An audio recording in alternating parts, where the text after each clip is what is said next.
There's this big misconception that contracts are messy, complicated, and confusing. The reality is that if you can read a document and follow some simple instructions, you can manage a contract. So in this video, I'm going to show you everything you need to know and understand about construction procurement and contract management. And I'll also put a link in the video description to all the templates and slides that I go through that you can access for free. So to get started, what actually is a contract? Well, a contract is simply an agreement between two parties. One party agrees to do something, for example, to build a road, and the other party agrees to pay for it. The contract defines what will be built, which we refer to as the scope, how it will be built, which we refer to as the methodology, how long it will take, which we refer to as the program and the practical completion date, how much it will cost, the price that the principal pays, what happens and how to deal with change and issues as they arise, and exactly how each party needs to behave. Now, what makes contracts special and different to other agreements is that the courts will enforce them.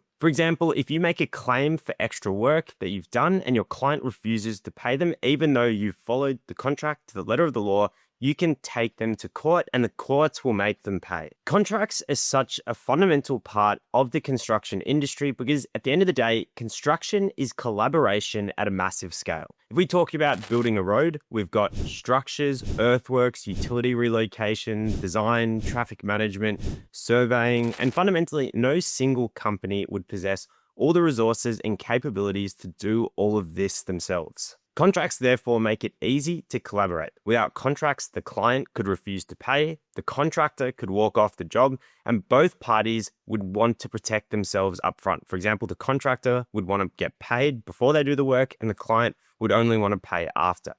Contracts make this collaboration possible. They put expectations in writing, they create clarity about who does what, and they allocate risk between parties in a way that they can agree to up front, and both parties know that if they do run into problems, the courts will enforce them. So fundamentally, what makes contracts special and useful is the fact that they are enforceable. If the contractor walks off the job, the client can recover additional costs from the contractor to complete the project at the agreed upon price. If the client refuses to pay, the contractor is allowed to stop work. If specifications are not met, there is a process in the contract for how defects are meant to be handled. Because contracts are enforceable by the courts, it makes parties more likely to follow them. This fundamentally is going to give confidence that the work will actually get done as agreed to. So the next thing to understand about contracts is that all contracts have a buyer and a seller. Now, on a typical construction project, if we're working as the general contractor, we would have what is referred to as a head contract with the project owner and subcontracts with our supply chain. So we would always be taking on both the role of the buyer, somebody paying for something to get done, and also the seller, somebody providing services in exchange for payment.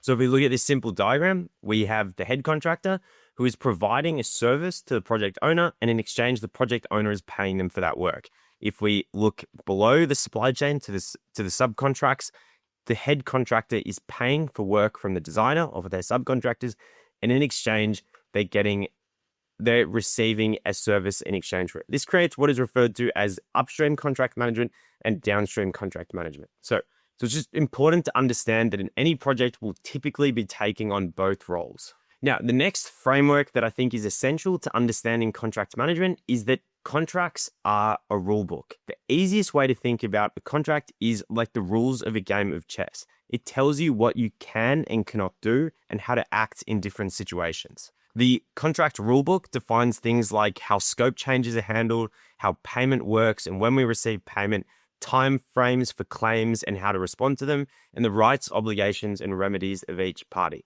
So using this rule framework, the contract says that we're entitled to get paid monthly, and to execute this, we have to submit a monthly payment claim with the attached documentation by the 25th of every month. The principal then has 10 days to accept it, and a written notice is required within 5 days of a delay event. If you exceed your practical completion date, you will incur liquidated damages of X dollars per day. Fundamentally, the contract is just this big list of rules telling us how to act in different situations. Contracts administration is therefore simply playing by the rules to maximize the benefits to our organization. So wanting to complete the project profitably, on time, without anybody getting hurt, and maintain a good relationship with our client. We use the rule book to our advantage. So contract management, if you think of a contract as a rule book, contracts management is how we play the game. Now, when you think about how a contract defines time, cost, payment, risks you're exposed to, it's more or less pretty obvious why contracts matter.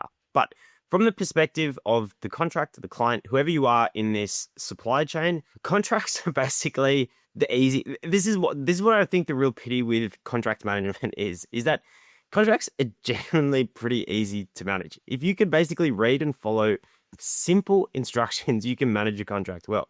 You look at contractors who are doing like complicated in situ concrete structures, connecting solar farms to the grid, managing workforces of hundreds and hundreds of people. That is the hard part of construction.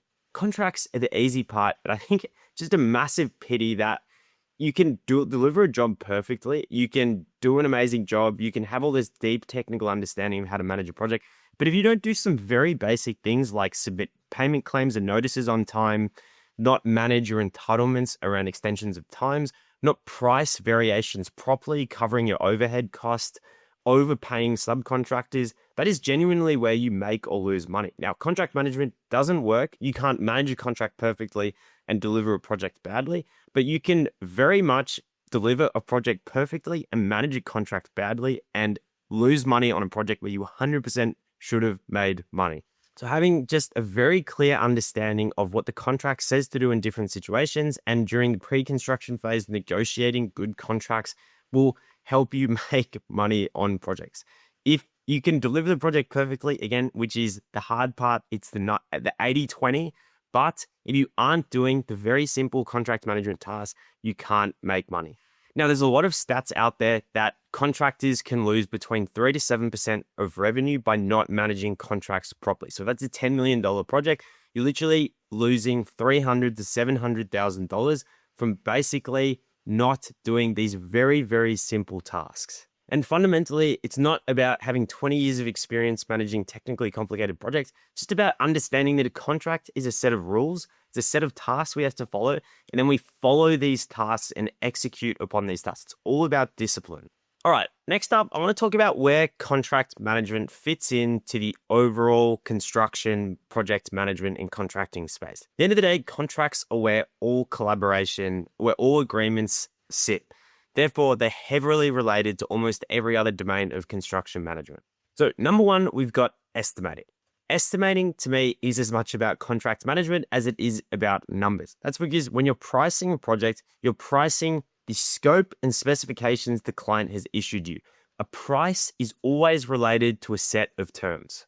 That set of terms that we've priced, then we negotiate and sign the contract, and that what the price we've estimated for this project is the lump sum amount our client will pay us to do the work. As an extension to that, we have cost control, which is once we've set this lump sum, how do we maintain and deliver the project for less than our budget, which a lot of it comes down to managing scope creep and not doing more work than we originally agreed to when we set out our estimate that relates to the terms and conditions. It's also important when we talk about cost control is when we have provisional sums or cost plus components of the contract that we are properly tracking those costs and allocating them correctly and reporting on them to our clients. Because a lot of the time, even if you do have cost plus or provisional sum items within the contract, if you cannot properly report on those, track those, and prove to your client that those are cost reimbursable items, that at that day, those people were working on that cost plus activity, you cannot then claim them.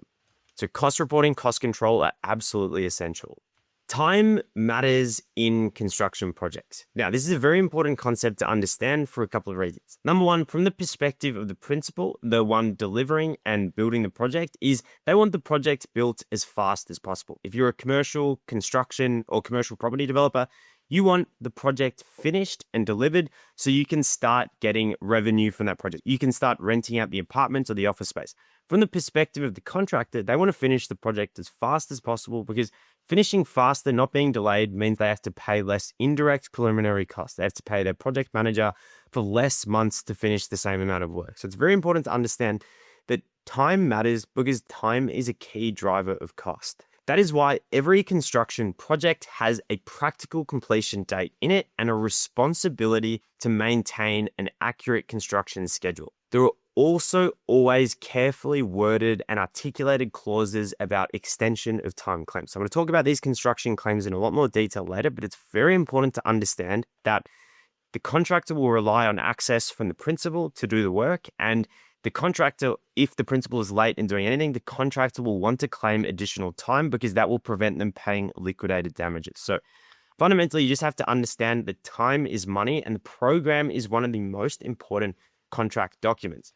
The same relationship we have between estimating and cost control, we have between scheduling and project controls. So project controls is the discipline through which we track progress and maintain our construction program. Again, absolutely essential to project management, and also it helps fulfill some of the responsibilities within the contract of reporting on progress to the client. The next discipline to understand is risk management. So risk management is all about managing the uncertainty that matters. If we really think about what a contract does, it allocates scope and responsibility to different parties, but it also allocates risk. We might sign a contractor to do work, and we may be responsible for inclement weather risk, or we may choose to transfer that to them. We may be responsible for latent conditions and unknown ground conditions, or we may choose to allocate it to them. So contracts are a fundamental risk management tool. Then also we have quality and compliance. At the end of the day, the principal wants the project delivered, but they also want the project delivered correctly. Quality is how we verify and validate that what was built correctly, and contracts always have clauses and requirements in them around defects and liability. There'll be very specific processes in there about what happens when work is defective and the process to rectify it, and also all contracts will have a defect liability period within them. All right. So far, we've spoken about what contracts are, how they're relevant to other domains of construction management, and basically why they're very important, but also very easy.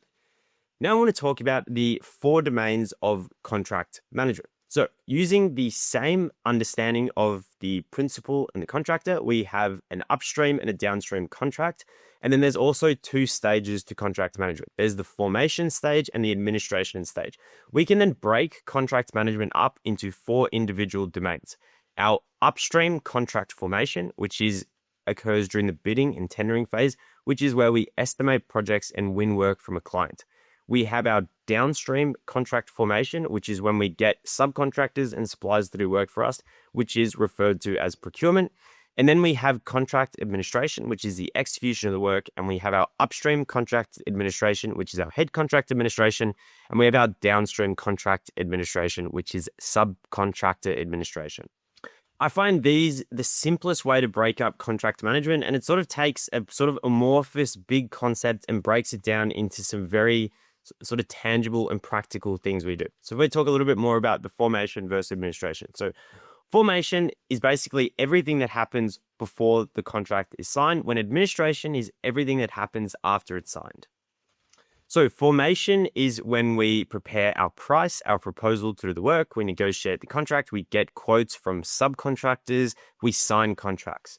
This is actually probably the most important part of contract management, because there's only so much you can do if you sign a terrible contract. If you underquote the job and you agree to take on a whole lot of risks like latent conditions or excessive inclement weather, there's only obviously so much you can do during the actual project execution and administration to make money.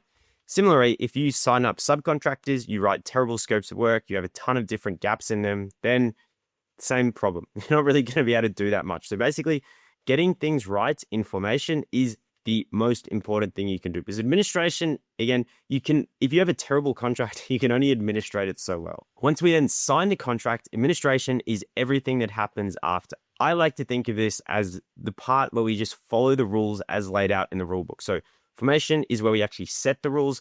Administration is just following the rules. It's doing what we said we were going to do, making monthly payment claims, issuing claims, notices, managing scope, time, and cost changes. And basically, this is us using the contract. And as I said before, upstream is our contracts with our client, where we're the contractor, we're taking on the obligations and responsibility, and we're claiming for time and money. When downstream, we're the principal, we're receiving something from our subcontractors. Hopefully we've set it up in such a way, and I'll talk about this more in the procurement section, where we have transferred our head contract obligations downstream, and we're basically checking that they're doing the work correctly and paying them for the work.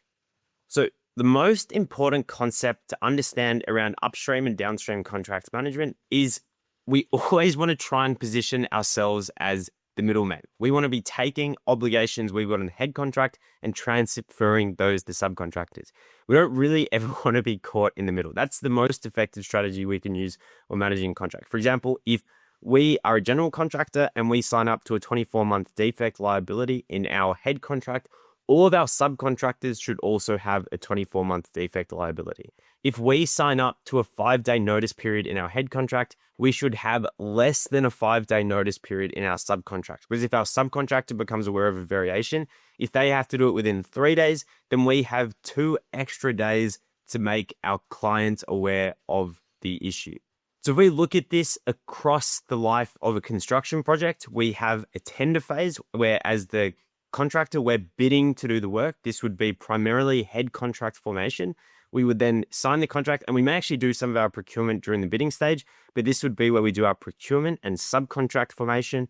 We then have construction, where we've got head contract administration and subcontract administration in parallel, which leads into a project completion and defects liability period. All right. Next up, I just want to go through some very fundamental concepts that are going to apply across procurement, tendering, contract administration. These are sort of the bread and butter of contract management. Very simple, very high level. In each of the other sections, I'm going to be going into it in a lot more detail, but basically this is just meant to be, this is your base knowledge that you can use and apply to the rest of the sections.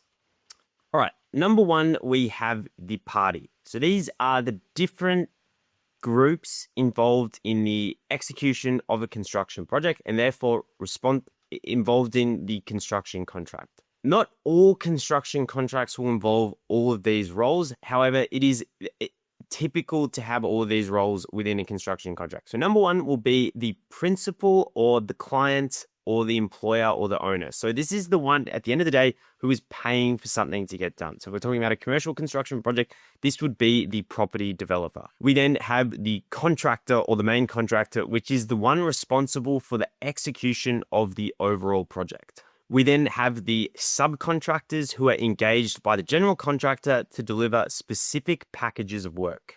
Now, not all contracts have this, but some contracts will have what is referred to as a superintendent or a contract administrator, which is the principal's representative of the contract. So they're the one issuing directions, assessing claims, making payment certificates. Basically, they are an independent third party that is engaged by the principal to basically manage and adjudicate the contract. Within the FIDIC series of contracts, the superintendent or the contracts administration often refers to this role as the engineer or the project manager. Now, typically when you're talking about the engineer, they take on an extended role, which is they are the owner's engineer for the project, which is they're doing the technical due diligence and assessment for the principal. So they're not just administrating the contract, but they're also doing defects, inspections, testing, and checks. Okay, so I've sort of spoken amorphously about the contract, but the next thing to understand is what actually is a contract. Well, contract is made up of a series of sub-documents. So you have what is the master document, which is the general conditions of contract. So that could be something like a AS 4000 contract or a FIDIC contract, which basically outlines all of the terms and conditions. So for example, this is AS 4000 and it is a typical Australian construction contract. And what it is, this is the master document, which has the list of all the different clauses detailing how the contractors are meant to act. Now, the next important part of this is what is referred to as the special conditions of contract. So these are the project-specific information that gets filled out at the back of the contract. So these will be things like the liquidated damages rate, the defect liability period, relevant attachments and specifications. So the special conditions of contract make the general conditions of contract, the master document, specific to a project. Then we have the documents that define the actual substance of the work. So this will be the drawings, the scope of works, the pricing schedule, the program. These are basically defining in detail the work and the methodology around which you build the work. The key here, and it took me so long to understand how important this is, that you need an order of precedence. You want in the contract a hierarchy within which to read these documents. If you think about a typical construction project, you'll probably have hundreds of drawings, a massive bill of quantities, you'll have specifications, you'll have standards. The documents will contradict each other. It is absolutely certain that these documents contradict each other. And what the order of precedence means is if in the client bill of quantities, they measured and said there's 2,000 meters of cable, but you actually look at the drawings and there's 3,000 meters, because the order of precedence gives a hierarchy to these documents, you could then claim a variation for that. Again, so important to have some sort of order of precedence in the contract. Okay, the next way I like to think about the contents of a contract is thinking it. So we've got all the documents. Next, we should sort of group these documents and think about them as contractual mechanisms. So the first one is payment, which is how money goes from the principal to the contractor and the rules that surround it. So the first thing to understand are progress claims. So usually what will be specified in the contract is either progress claims or milestone claims, which is because the contractor doesn't want to do a 2-year project and not receive a cent for the work before the end of the contract, there will be a mechanism in the contract so the contractor can claim progressively as they do the work. This will typically be in the form of a monthly progress claim where the contractor sends every month a bill to the client for the work they've done. They claim in accordance to a payment schedule, which is a table of values or a schedule of values of the scope broken down with dollar amounts against each of these. Now, because the principal wants guarantees that the contractor will do the work correctly and come back and fix their defects at the end of the project, the principal will hold some amount of retention or security. So this could either be a bank guarantee, which is like typically 5% of the contract value, which is just a bucket of money held in a bank that the principal can draw on if they think the contractor is not performing correctly. Or this may be in the form of retention, where a percentage of each payment claim is held up. Within the master project schedule, there will be different payment mechanisms within that. You might have a lump sum amount, which is where the contractor quotes $5,000 to do the trenching. Irrespective of whether it actually costs them $2,000 or it costs them $10,000, they still only get paid the quoted amount because it is a lump sum item. You can have provisional sum items, which are cost plus items, which is basically because it was unknown at tender stage, it's just a rough bucket of money and the contractor gets paid the actual cost for doing it. Or you can have schedule of rates or prime cost items, which is where the quantity is unknown, so the contractor nominates a rate. For example, they think there's about 1,500 meters of trenching, so they say we'll get paid $220 per meter for trenching. So it's important to understand both the schedule of values in the contract and whether these are lump sum amounts, provisional sum amounts, or schedule of rates or prime sum items. The next set of mechanisms in the contract will be the time mechanism. So what responsibilities the contractor has for finishing the work on time and their responsibilities for developing and maintaining a construction program. So the first thing to understand is the date for practical completion, which is the expected contract completion date, which will be in the special conditions of contract. Then we have the process for managing changes to this, which is through the extension of time. So this will be through claims the contractor makes to the client. So there'll be a baseline construction program, which shows the contractor finishing by the practical completion date and the series of activities they're doing. Within this, there will be an critical path. So a series of activities that, if delayed, impact project completion.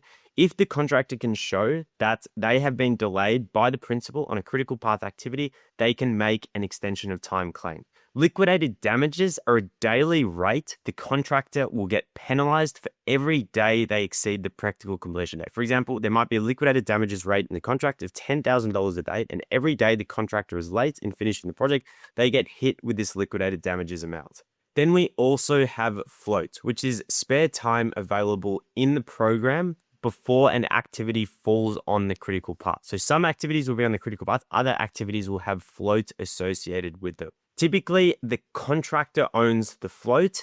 And what this means, and it is a contentious issue in contracts, which I'll talk about more in the construction claims section, which is basically that the contractor or the principal can delay an activity, and unless it impacts the critical path, you cannot claim an extension of time for it. You can also have concurrent delays, which is where multiple delay events overlap, and the contract will dictate how this is dealt with. So for example, the contractor may be delayed in doing something, but the principal has also delayed them. And this is why EOT claims get very confusing. The next set of mechanisms that we care about is it's also sort of related to change when we talk about EOTs, but is change mechanisms. So this is how scope, time, and costs get adjusted. So this is what I referred to as variations. People in the US refer to them as change orders. But this is basically if the principal changes the scope, how do we deal with it? This can either be something the principal proposes. For example, originally the building had one elevator, now they want two elevators. Or this can be something the contractor claims. For example, the contractor claims that the principal was late in delivering the design. Now, there's a couple, these also fall under the EOT brackets, and we're talking about extension of times. But when we talk about change mechanisms more broadly, we're talking about how scope, time, and costs get adjusted. When we're talking about this, the first thing to understand is this idea of risk and risk transfer, which in contract terms is referred to as latent conditions. So these are physical conditions on site, such as underground services, asbestos, contamination, that the contractor may or may not be responsible for. A notice is when you have become aware of some condition that changes the contract and you have to provide a formal written notice to the client claiming for this change. Then we have time bars. So notices have to be submitted within a set period of time or the client can reject the notice. So say, for example, very simple example, if I identify an underground service at the start of the project, I can't claim a variation for that 6 months later. Obviously, that is unfair. You can't make retrospective claims for change. So you have to make them within the notice window, or you get referred to as what is referred to as time bar. Once a variation has been approved, you will typically get what is referred to as direction to proceed with the variation, or the principal may push back on it. Then we have what are referred to as quality and performance mechanisms, which is how the delivery is enforced, which I sort of touched on a little bit when I spoke about security, but basically contractors, and it makes sense that this exists, have a responsibility to do the work correctly.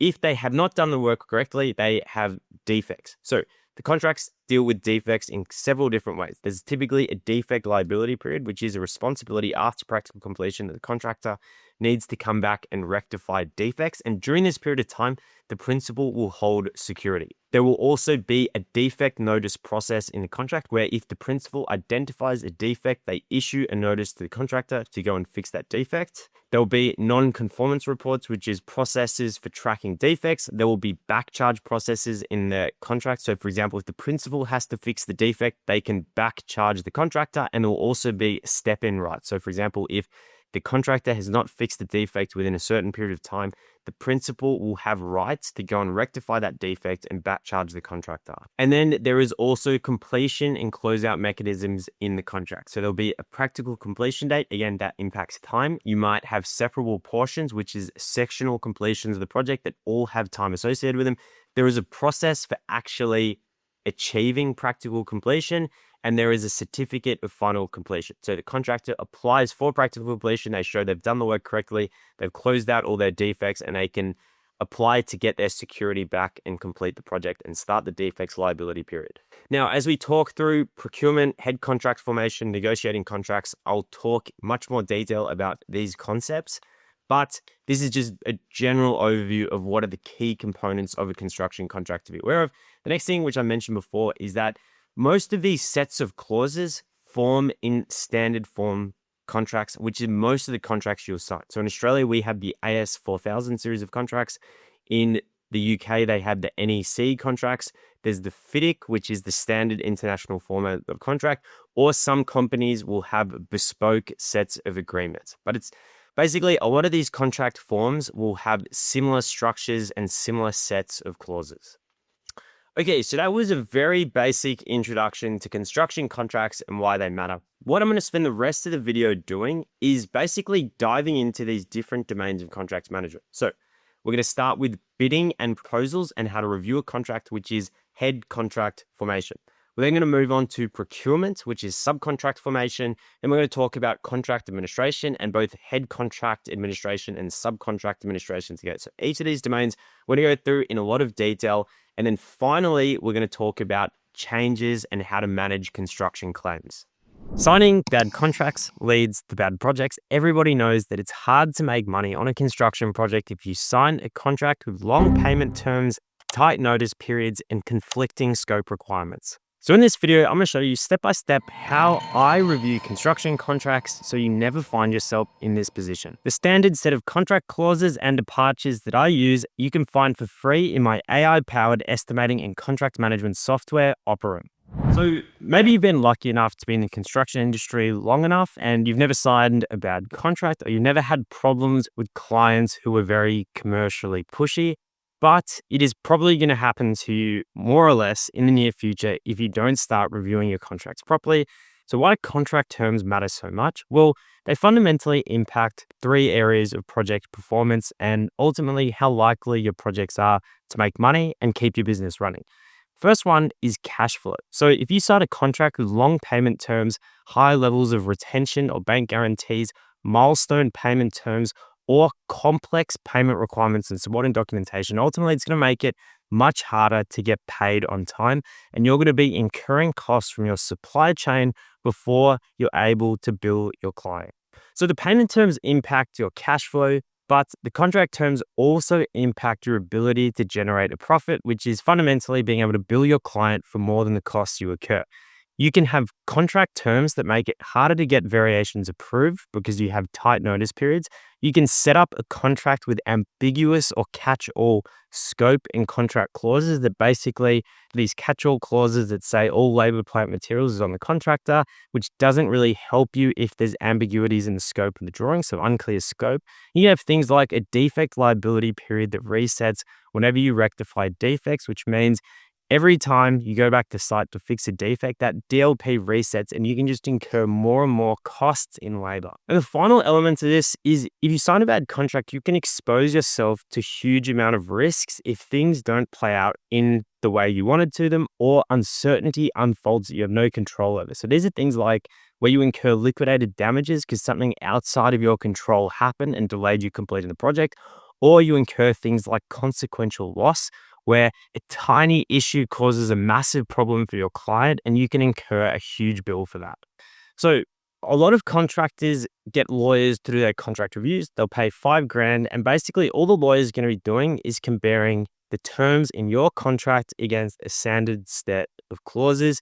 The important thing with a contract review and to really effectively review a contract, you have to understand this principle that the same clause on two projects doesn't always equate to the same level of risk.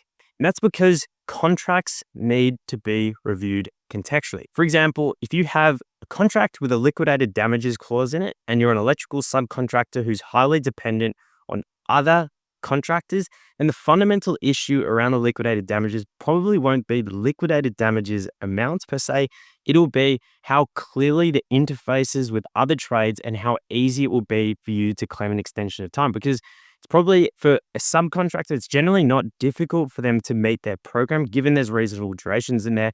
What's difficult is claiming EOTs for all the different things they rely on from other contractors or their clients. So the key issue there is going to be the program and how it expresses the milestones. However, if you're a head contractor or a general contractor doing the entire project scope, you've got control of the sequence. Ultimately, whether the project gets delivered on time is much more within your control. So it's probably less about articulating this in the program or being able to claim EOTs, but actually checking the overall duration is correct, the liquidated damages amount is reasonable.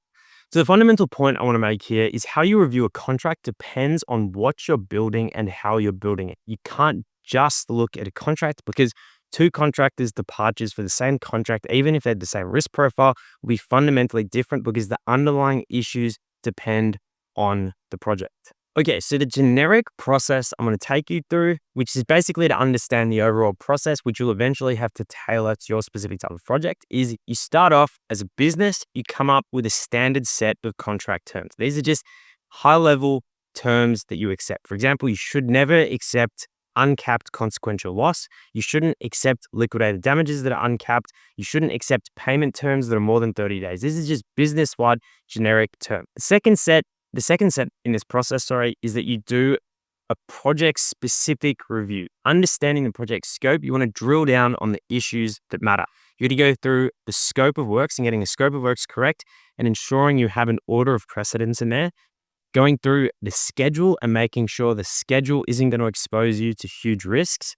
Then simulating your cash flow, understanding when and how you're getting paid, and then tweaking the payment terms to ensure that you're cash positive or as close to cash positive as possible. And finally, going through and doing a comparison of the other terms against your standard contract allowances. If you think about it, if you're paying a lawyer to review a contract for, all you're really getting is this step 6 of the process. All they're going to do is look at the contract in terms of the terms. If you do a project scope and contextually aware review of the contract, you're going to get a much better result. Okay, so number one is to come up with your standard contract limits. And if you actually want to use a contract lawyer anywhere in this process, this is when I would recommend doing it. Get them to help you come up with, as a business, a standard set of terms that you accept. I also kind of feel like I've been having a dig at contract lawyers, which 100% isn't my intention. On a big project, it is value for money to get a lawyer to review a contract. Definitely, because there are risks in these contracts. The point I'm really trying to make with this process is you can't just rely on a lawyer to compare the terms to your standard terms and to propose departures. You really have to review the contract and understand the fundamental project issues that are most likely to relate to disputes. And again, going back to this, that's why I always start with the scope of works. With the scope of works, if you get that right, in my experience, you solve 90% of your contract problems. Okay, so this section, it's probably going to be a little bit dry and boring, but I'm just going to fly through each of these buckets of terms and talk about an acceptable contract position to take. These are the buckets of terms that will make up any standard construction contract, assuming they're using some standard form. Again, if you want to prepare a standard set of terms and acceptable commercial positions for your business, this is where it makes sense to create this with a contracts lawyer. Okay, so number one are clauses around the program and the float. You have to sanity check the program's reasonable and the contractor should own the float. You should have EOT entitlements with broad clauses such as neutral events, weather, and act of God. Time bars, you want anything less than 5 days for a time bar is going to be difficult to achieve. So you want minimum 5 to 10 business day notices of when you become aware of a delay, you can claim a delay from your client. Liquidated damages, you want to cap at 5 to 10% of the contract value, and they should be a genuine pre-estimate of the costs incurred by your attributable delay. So a delay that you have caused. You should have a clause in there or something in there around delay costs. And if your client delays you, you should be able to claim within EOT, you should be able to claim time, so an extension to your contract duration and prolongation costs. So some contracts in there will say something like you can only claim time for an EOT. You need to be able to claim time and cost. And also, you should have entitlement to the time and cost if your client orders you to suspend the works. Okay, the next set of terms which matters and is going to impact your cash flow are payment and security terms. So the first one is you should be making monthly payment claims. It shouldn't be any sort of milestone claim that you only claim when you've done certain work. You should have monthly percentage claims that align with, depends what country you are. In Australia, it's called the Security of Payments Act, but you actually can't contract out of it because it's legislation. But it'll depend a little bit on where you operate, but there should be payment legislation that the contract refers to. The next one is set off, which is where, say you have an outstanding payment due from the principal and you've incurred liquidated damages, your client can set off the liquidated damages amount from your contract. They should have to notify, and it should be reasonable when they do this. They shouldn't have unilateral set off rights. Pay when paid, it's actually prohibited by legislation in Australia, but any clause which links your payment to a third-party claimant shouldn't be allowed, such as it used to happen in construction in Australia where there would be pay when paid clauses and contractors would only pay their subcontractors when their clients paid them. So anything to do with that is a massive red flag. Security and retention, 5% is a reasonable amount. Anything that more than 5% is extreme and will have a massive impact on your cash flow. The next one is recourse to security. You just want a notice period in there that the client has to give you something like 5 days notice before calling on a bank guarantee. The next one is recourse to security. You just want a notice period in there that the client has to give you something like 5 days notice before calling on a bank guarantee. Okay, the next set of terms are scope, quality, and design, and they fundamentally about how the work you're doing is defined in the contract. And for me, the most important one that can solve most of your contract and scope disputes will be some sort of order of precedence. Most construction contracts are made up of a 50-page contract, scope of works, drawings, specifications, all these documents that get thrown in there. You want a document priority list that has the key documents that reflect the way you put together your estimate and the information you've relied on. You basically want it very clearly articulated what you are responsible to do, and that should align with your estimate. Again, this is my whole big thing, that if you want to win profitable work in construction, price and terms have to align. You want to look for flags that say things like contracted to provide everything necessary or implicit scope, because that is the type of thing contractors and clients like to put in there so they can always fall back on these clauses. But really, you want scope always to be defined explicitly and an order of precedence which shows you how you interpret all the documentation. If you're doing some sort of detailed design, which is quite common for services subcontractors, you want to avoid any fitness for purpose clauses. This one is in there. Most variations are agreed cost or cost plus a profit margin. Your profit margin in there should be double digits, but there is sometimes where principals write things like principal set rates, which seems a bit odd, but you want to avoid stuff like that. Latent conditions, you want cost and time relief. You want to obviously avoid catch-all clauses like contractor bears or risk for site conditions. Defects liability period, ideally 12-month max. Rectification only of repaired items. Depends on your exact scope of works, but you want to avoid things like, for example, if you're supplying materials, you want to avoid requirements to come to site and repair materials.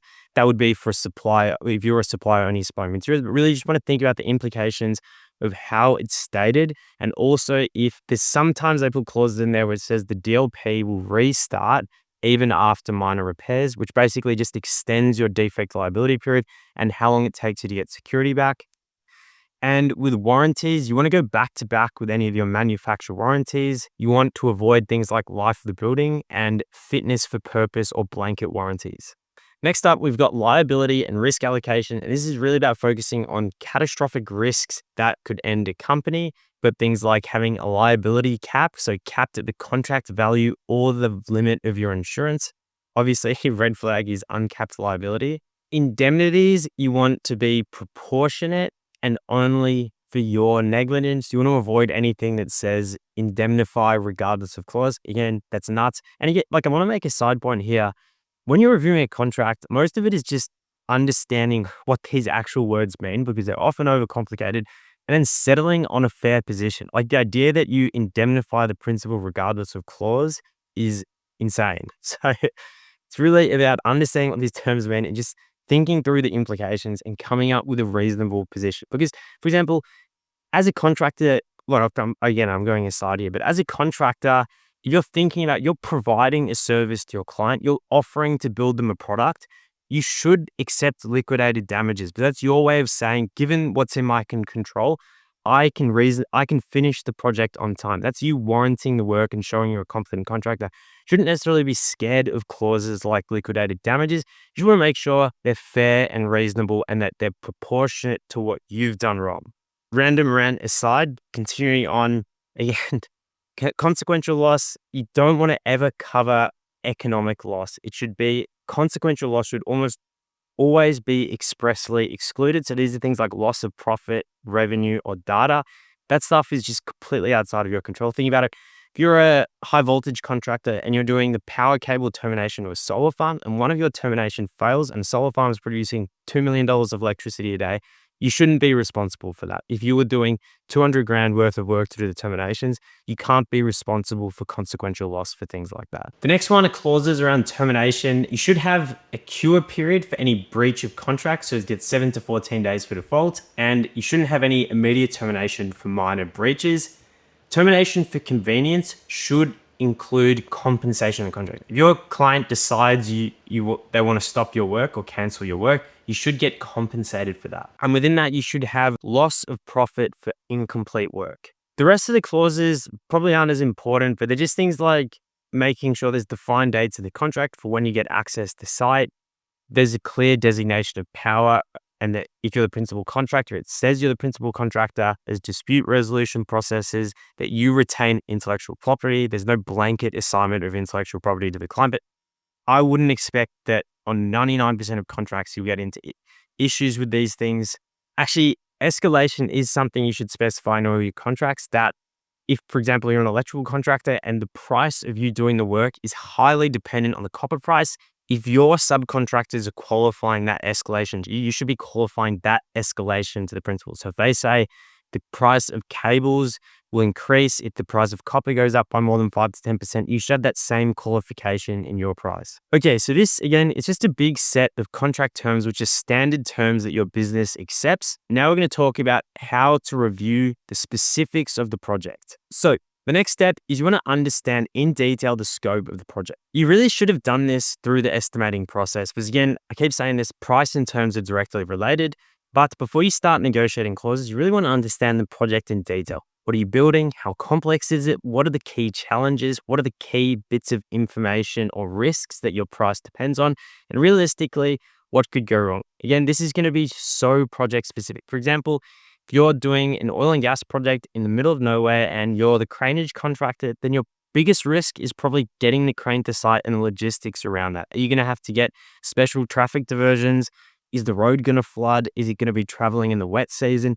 The issues are completely different to if you're doing a major MEP project in the city where you've got detailed design, you've got long procurement lead times, you don't know the lead times from your key suppliers. Can you transfer the risk to them for that?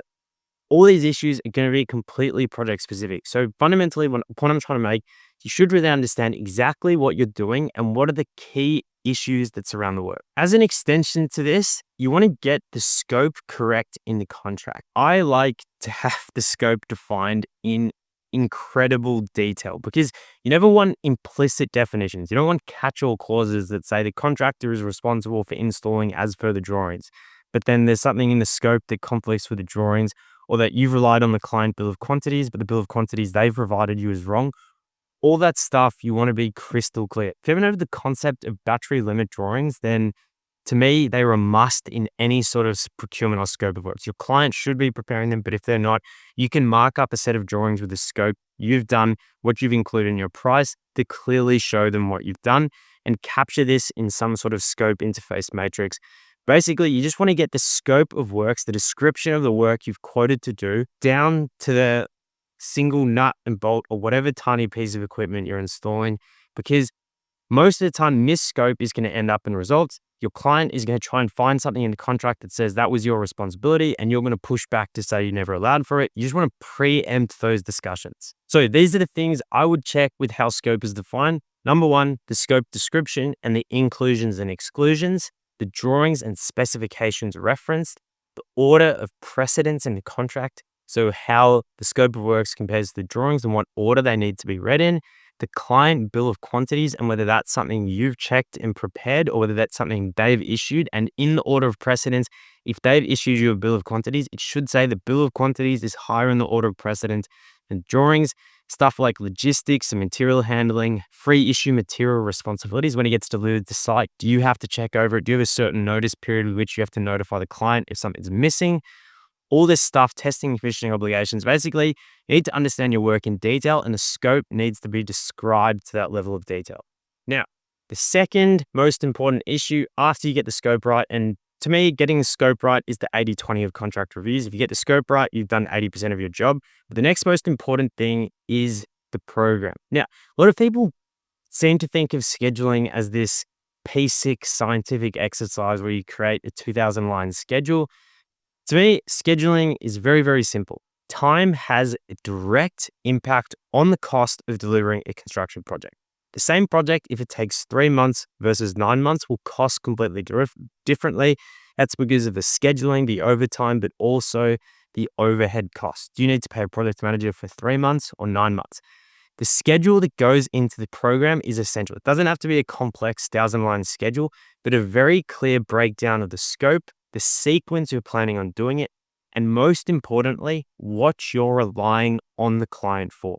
The reason this is essential is because if the client is late in giving you something, you have a clear defined schedule with that milestone in it. You can show that them being late in giving you that delays the completion of the project. You can claim an extension of time. In addition to that, you can also make sure you've got enough time to finish the project, that you're not going to unfairly incur liquidated damages because the overall project duration's wrong. But most importantly, it's just going to help you justify claims. Now, next up are the payment terms. We all know cash is king in construction. So that's why what I like to do is you want to model out the cash flow of the project. Now, I should obviously point out here, if you're quoting a tiny project and you're a big business, you don't have to go through all these steps. This is more for big projects where it's a significant percentage of your revenue. And if it goes badly, it could disrupt your business. You should do is model out your cash flow projections. What you really do to model this is you just map out the project month by month. You look at the cash in and the cash out. So for example, in this project, in month 0, we're spending 500 grand to put down our bank guarantees. We're spending 500 grand to purchase materials. So month 0, before we even start the project, we've put up $1 million. Then we've done a month of work. So we've had to pay labor and materials weekly. So we've put up another 500 grand to pay for the work. We're down $1 million. We put in a payment claim. We then it's not until 30 days after that we get that money into the bank where we've done another month of work. So using a methodology like this, you can very simply model out the costs you're incurring each month and when you're actually receiving the cash to see what your cumulative cash position is.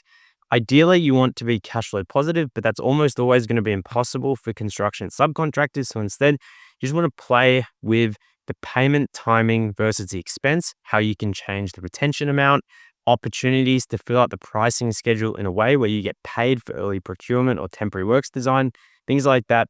You just want to play with these items to get the project as cash positive as possible. Once you've got scope, program, and payment correct, the last step is the process is you just go through and review the remaining payment terms. You check what's in the contract against your standard terms. You also want to go through the full contract to ensure you're not missing any weird terms. But fundamentally, this is just a pattern matching exercise. If you want to use AI to do this, it's actually an incredibly good use case for it, where you give your standard terms and acceptable positions, and you get it to compare it to the contract terms. Final thing I want to talk about is what format do you capture this in? The format is referred to as a departures register. A departures register is an incredibly simple table where you just list out the clauses, or it might be the scope of works or it's a pending documents. You note down the clause and what proposed departure you have. For example, if there's a 30-day payment clause in the contract, you say that you propose a 14-day payment terms and you just give some justification for it. Ideally, you want to frame it as some benefit to the client so they're more likely to agree. Realistically, there's probably not many ways you can frame it like that. You should just give some rationale that focuses on it being fair and reasonable. For example, they want 30-day payment terms, you ask for 14-day, you say it improves our cash flow and reliability to do the work. If they want uncapped liquidated damages, you could say we want them capped at 5%, and you could provide some justification. The commercial risk is proportionate to the project size. Really, it's just a pattern matching exercise, noting down every single departure you have and giving some sort of rationale for it. Then you can just track the client response, your response, and the status of each of these issues as they proceed to being closed out. And really, I just want to say your clients expect you to negotiate your contracts. It shows them that you're a professional, that you know what you're doing, and often they will accept most of your departures straight off the bat. I know big companies I used to work at, they had 45-day payment terms, but they automatically approved any contractors who asked for shorter terms. So you get a lot by just asking. If you want a complete guide to construction contract management covering the 4 domains of construction contract management, which is bidding, procurement, head contract administration, and subcontract administration, then watch this video next. Here's a complete step-by-step guide to construction bidding. Everything you need to know from deciding whether to pursue a project, then preparing your estimate and quantity takeoffs, packaging this up into a letter of offer and a proposal to do the project to your client, to then negotiating and winning the project. From what I've seen in my 10 years in the construction industry, finding projects to bid on is never the constraint of construction companies. The problem is when you're bidding for projects, you're usually one of 5 contractors and you're in a race to the bottom market. The true challenge for construction companies isn't finding work to bid on, it's securing projects that you can eventually turn profit on. There's fundamentally 2 ways the bidding process can lead to you losing money. Number 1 is that you underestimate costs. You quote trenching at 50 meters per day and you base your estimate off this, but when it comes to delivering the project, you can only achieve a productivity of 30 meters per day. Or maybe you get the overall quantity of trenching incorrect. You thought there were only 1,500 meters of trenching, but it turns out that there's 2,000. These are estimating errors, and we are all aware of these sorts of headaches on construction projects. But number two, and probably a bigger issue for most construction companies, is that you incorrectly define your inclusions and exclusions. The terms around which you submit your price are fundamentally wrong. For example, you miss the requirement in the bid documents that you need to remove and dispose of all waste from site, or the contract has a 1-day notice period for variations, but you don't have a full-time contracts administrator allocated to that project. So you end up missing putting in notices for a whole lot of variations, and then you can't recover your costs. When we submit a construction proposal, there's really fundamentally two things we're concerned about. There's the price, our cost to complete the work that we've calculated, and then there are the terms and conditions that surround that price. Fundamentally, price and terms are related, and the bidding process is the process we go through to define the price and the terms and conditions we're offering to do the project under. And the challenge in this process is that in a race to the bottom, commoditized construction industry, our clients are always trying to drive down our price and make us take on more terms, more risk, more scope without being able to adjust our price. So fundamentally, the core strategy we're going to talk about in this video is how do you secure projects at a price and with terms and conditions that you can eventually make money on them. And the core strategy you use to do this is to basically only go hard at projects where you have a genuine competitive advantage, whether that be a client relationship, some cost advantage where you can do the work cheaper than your peers, or some other unique capability that is going to basically allow you to do the work cheaper than your peers or offer superior value. Again, construction is highly commoditized. Our clients fundamentally care about price more than they care about anything else. So anything we can do to differentiate our offer, whether that be through our strong client relationship or we have some genuine cost advantage that allows us to do the work cheaper, is going to increase the chance we win a project we can make money on. Now, the second part of this strategy is that when we do choose to bid a project, because we have some genuine competitive advantage, is that we focus heavily on keeping our price as lean as possible and then define our inclusions and exclusions so we can present a low price, but we've properly defined the scope of the project, the terms and conditions we're accepting, so we can actually do the work at that price. Now, this is fundamentally different to just going in with a low price. If we simply just lower our price to win the work, we'll end up increasing the risk that we underquote the job. So throughout this entire process, we need to have a very, very strong handle on the scope and terms and conditions, what we are agreeing to actually do, and how that relates to our cost to do the work. We can go in with a low price, but it must relate to certain exclusions we're saying. Now, these exclusions may actually be beneficial for our clients, and the whole purpose of this process is to basically find mutually beneficial exclusions so we can give our clients the lowest price possible, but we're still budgeted for the scope we're actually agreeing to do. So to make this a little bit more practical and real, as we go through the video, I'm really going to go through and show a high-level, oversimplified example of responding to a construction bid. I'm going to go through each phase in the process, so the initial go, no-go decision, understanding and clearly documenting scope, preparing our initial budget price and conceptual estimate, preparing our detailed estimate, reviewing the contract and suggesting our departures, then preparing our bid submission or tender submission. Actually, I should point out, I use the term tender a lot, but for those of you in North America, it means exactly the same as bid. And so occasionally I say tender, but I'm trying to focus on saying bid because I know that is how most North American people refer to it. But in Australia and the UK, we say tender. And then again, so off track, the final step is going to be going back and forward with the client and negotiating. So these are really the 7 steps of preparing a high quality submission. And I'm going to go through a very simple example of each as I explain the theory. Okay, so starting off with the initial phase, which is referred to as the go, no-go assessment. So what happens? You get sent a bid package from your client. Your client has sent you a scope of works, drawings, specifications. You have some high-level understanding of the project. The first step you have to decide is this a project you want to pursue seriously? Is it actually worth submitting a bid for? This is referred to as the go, no-go decision. So with the go, no-go decision, there's really 2 questions you want to start by answering.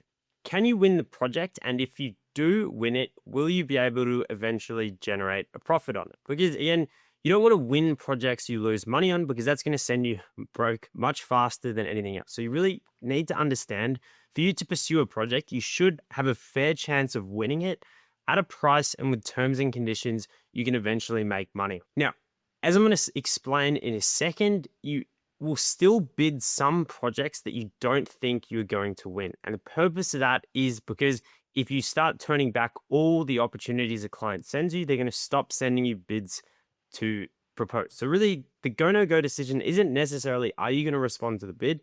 It's very much about, are you going to put a lot of effort into and dedicate a lot of resources to pursuing the project? Because at the end of the day, as a contractor, you are paying to prepare proposals. You're paying for an estimator to review the drawings, perform quantity takeoffs, prepare prices. Your clients aren't refunding you for this. So there is some investment decision along this process. And typical rule of thumb is the cost of a contractor to bid a project should be around 0.5% of contract value. So if you're bidding a $1 million project, it will probably cost you around $5,000 to prepare your proposal. Okay, so the first set of questions you should ask is size and fit. Does the project match your current capacity and experience? If you're a $10 million per year company and you're bidding a $50 million project, you aren't going to have the cash, the capability, the skills to deliver a project like that. And to really understand the size of the project you can do, you should do some cash flow forecasting. So you should really understand what revenue you can sustain. Because most of the time, unless you've signed a very special type of construction contract, you are genuinely, as the contractor, financing the project. You're paying labor, plant, and materials weekly, but you're getting paid by your client 30 to 60 days after you've done the work. So you have to be, so as your revenue increases, if you take on a big project, you can really run into cash flow issues. So you should have a very good understanding of what size projects you can bid for. Then the second part of this is, do you currently have the capability, or can you easily obtain the right people, plant, supply chain to deliver the project? Because if you're submitting a proposal to do something, you need to be confident that you can put in place the resources to deliver the project. Because even if you price it correctly, even if you have the correct terms and conditions, if you can't actually do the work, then again, you're going to run into all sorts of problems. So the first part of the go, no go decision is really, is it the right size and fit for your business? The second part of this is, do you have a competitive advantage? So the second part of this is then your competitive advantage. Now, to be fair, to new contractors, you probably won't have a massive competitive advantage. But again, this is then where you should really be focusing your attention in how you can build one of these competitive advantages, which basically is going to increase the chances you win the work at a price you can do it at. And this is really where the creativity in construction is going to come from. These are the things you really have to put a lot of time and effort into thinking through. Can you build a strong client relationship, or do you know certain people in the industry who can help you, who can rely on you, who can trust you? Do you have a cost advantage to doing the work? Do you have local labor? Do you own plant? Can you value engineer the project? Can you find efficiencies? Can you get cheap supplier pricing? Do you have some sort of unique capability? Again, if you don't have some sort of one of these competitive advantages, at the end of the day, you are going to be competing purely on price. And now when you're starting out a construction company, unfortunately, this is probably what you're going to have to do. But in practice, you should really be deeply trying to understand what is your competitive advantage and how can you win work, offer superior value to your clients, or do it at a price cheaper than your competitors. Because again, this is probably something I should explain separately to this, but it sort of fits, well, it's more of an overarching principle that when people are making buying decisions, when they're choosing to procure a trade, there's really two sides to the equation. There's the value you're delivering to them, and then there's the cost of doing it. Now, the problem with the construction procurement process is the value side of the equation. As much as possible, clients try to fix through their procurement scope of works. They try to define exactly what they want in excruciating detail, which, because the value side of the equation becomes fixed, then the only difference between people is the cost side of the equation. But again, this is where you have to really think long and hard about what your competitive advantage is and how can you offer superior value to your clients. For example, in certain sectors like data centers, people are obsessed with building faster. So being able to finish faster is of huge importance to your clients. In almost every industry, in almost every sector of construction, reliability is a huge thing. That's why client relationships are a big part of construction, because people know you're a reliable contractor. You've got a good CV of reputable projects that you've done. Again, people will want to work with you. So you really have to think about what is your unique capacity to offer value to your client. Because as much as possible, you want to be maximizing the value side of the equation so you can justify higher prices. So again, competitive advantage is how you fight against the commoditization forces of the construction industry. Now, I should just state here, again, going back to what I was saying at the initial go, no go decision, is sometimes you will decide to pursue a project, but maybe not to go as hard at it, because maybe you think you're one of 6 bidders, you're one of 5 bidders. There's not a really big chance you win it, but you still have to keep pricing the projects to keep your clients happy. If every time a client sends you a bid, you say you're not interested, you don't offer to price it for them, they'll just stop sending you projects to bid on. So really, when a client sends you a project, assuming it does in some way, shape, or form fit your sizing capacities, you should be offering some sort of price or some sort of support to your clients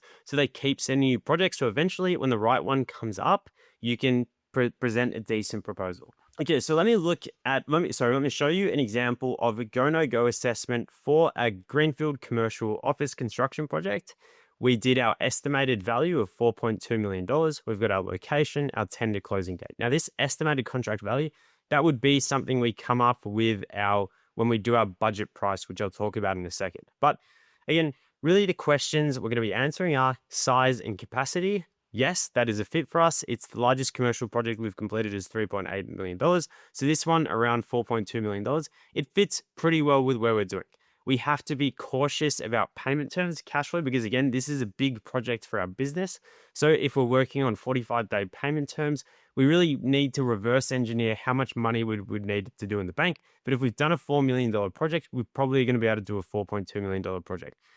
Capability, yes, we've delivered similar projects. We understand the ins and outs of it. We have a strong relationship with the client, and we have previously done a $2.1 million project with him. Cost advantage is moderate. Again, we can self-perform certain aspects of the work. Do we have a unique capacity? Unfortunately, no, but we do have a strong relationship, so that is probably what we'd focus on leveraging. There's 3 to 4 tenders, so we're competing against 3 to 4 bidders, which again is pretty standard, not the end of the world. It still gives you, on average, you should then have, if you're always going against 3 to 4 tenders, if you think about this in practice, you should have between a 25% to a 33% win rate. You can resource the bid, and there is some red flags because the design is 80% complete, and we're making the decision to pursue the bid, and we're going to cap that effort level to 100 hours. So if you think about, you're paying an estimator 100 hours at $100 an hour, you're making about a $10,000 investment in this. Again, $4.2 million project, that is a pretty good return on your initial investment if you do secure the project. Okay, so step 1, go decision, go. We're going to pursue the project. The second part of this is, so when you first accept the tender, you will do some initial review of the bid document. So maybe you'll read through the scope of works. Maybe your client will have called you to explain the project. There will have been a little bit back and forth. But step 2 is you really want to go super deep into understanding exactly what is in the scope of the project. Once you've decided to pursue it, you basically need to understand in excruciating detail what you've been asked the price. And this is where really our foundation of the terms and conditions of our price is going to be based on comes from. Because understanding scope is basically understanding what are the exact terms and conditions our client is asking us to deliver this project in. So in general, there's 3 parts of this. There's the scope and specifications. What are you delivering to what standard, and where are the boundaries of your work? So this is a commercial construction project. We're responsible for the initial earthworks, concrete, structure, fit out. Our client is going to install the furniture. There's a utility that has to get relocated. Our client's going to be responsible for this, but we're responsible for the utility specifications. The drawings show you the exact physical boundaries of the project. What exactly is it going to be? How much work do you have to do? How many cubic meters of concrete do you have to pour? Then the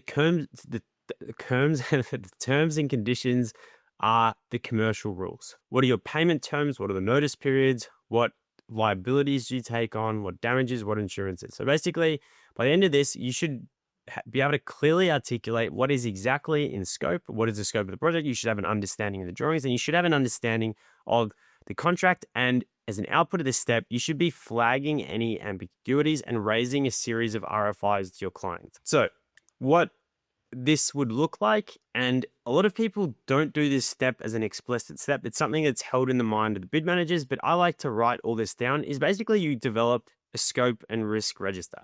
You want to define in excruciating detail, and again, this is an oversimplification, but what exactly is the scope of the project? So for instance, this one, we've broken it down to structure, services, fit out, and finishes. Then we've got some risks and ambiguities. We've got some opportunities for profit we've identified. So structure, we have to do 28 piles, concrete structure, footings or slabs. We have a structural steel to build. We've then got services. We've then got fit out and joinery. And then we've also got some risks and ambiguity. So for example, the specific air conditioner model that the client expects has a 10-week lead time. Or we might have some opportunities that the design is incomplete, meaning we could potentially claim some variations for design changes. So this is really where we build our understanding of the project scope. And this is actually quite a good use case of AI to basically get it to take the messy, unstructured client bid documents and turn it into some structured requirements register like this. So what I tend to see commonly gets missed in this stage is interface responsibilities. So where a client has broken down a project into different packages and different contractors are doing different things, what exactly are the interfaces between all those trades? Temporary works. Again, if you are a specialist trade contractor, a lot of this stuff will come intuitively to you to think about. For example, if you're doing a concrete wall, you'd have to think about the scaffolding. But if you're a general contractor managing multiple trades, then again, if these sorts of projects are your bread and butter, it'll come naturally to you. But if they're proprietary special types of projects, again, it's really where you have to think about the temporary works and what is required to do the work, any client for issued items, and any existing site conditions, for example, existing utilities or geotechnical conditions that you are taking responsibility for. Now, very, very important to this is you want to start to think about what are your opportunities for profit. What do I mean by this? Well, I mean, how can you actually, how are you actually going to make money on this project? For example, unclear design drawings probably means you're going to get a variation during construction. Or are there certain domains of the project where you can do it cheaper than your competitors? So you just really have to think about how are you actually going to make money on this project? Where are the opportunities for profit? And you again want to also think about the counter to this is where could you lose money on this project? Where are the big risks and the big uncertainties? Okay, so we've decided to pursue the project. Step one, we've developed a very detailed understanding of the project scope. The next step is to develop a conceptual or budget price. And again, steps 1, 2, and 3 will more or less happen in parallel because conceptual budget pricing should also be part of our go, no go decision, but maybe a little bit more high level because we're deciding the indicative dollar range and whether that project we could actually finance and it wouldn't be too big for our business to do. But step 3 is I like to start with a more detailed budget price. So the reason I think this is a very valuable step in the process is because I find when you actually do a conceptual or budget estimate, number one, it will help you set up your proper estimate much better. If you just go through the entire process, you try to structure your estimate, try to put the price together, it helps you to really think about the project, the structure of the project, and what input information is going to be needed to prepare your estimate. The next thing it does is it'll help you to flag any client clarification. So maybe you've already generated some RFIs, but when you actually go through the drawings and try to put some numbers to things, you'll really start to think through any clarifications you have to raise with your client. Again, might actually take you a couple of weeks to prepare a detailed estimate for a big project. So flying through in a day or two and preparing a conceptual budget estimate is going to help you clarify scope and get any questions to your client early so you can close them out before the bid closing date. And it's probably a good point in time to start the conversation with some of your suppliers and start getting some budget numbers from them. And then finally, when you actually go to prepare your detailed estimate, your conceptual budget pricing should roughly be the price of certain items, which will tell you if your detailed estimate's wrong. So it's basically like a budget price. I think you're maybe taking 20% of the time as a detailed estimate, but it's probably going to have 80% of the accuracy.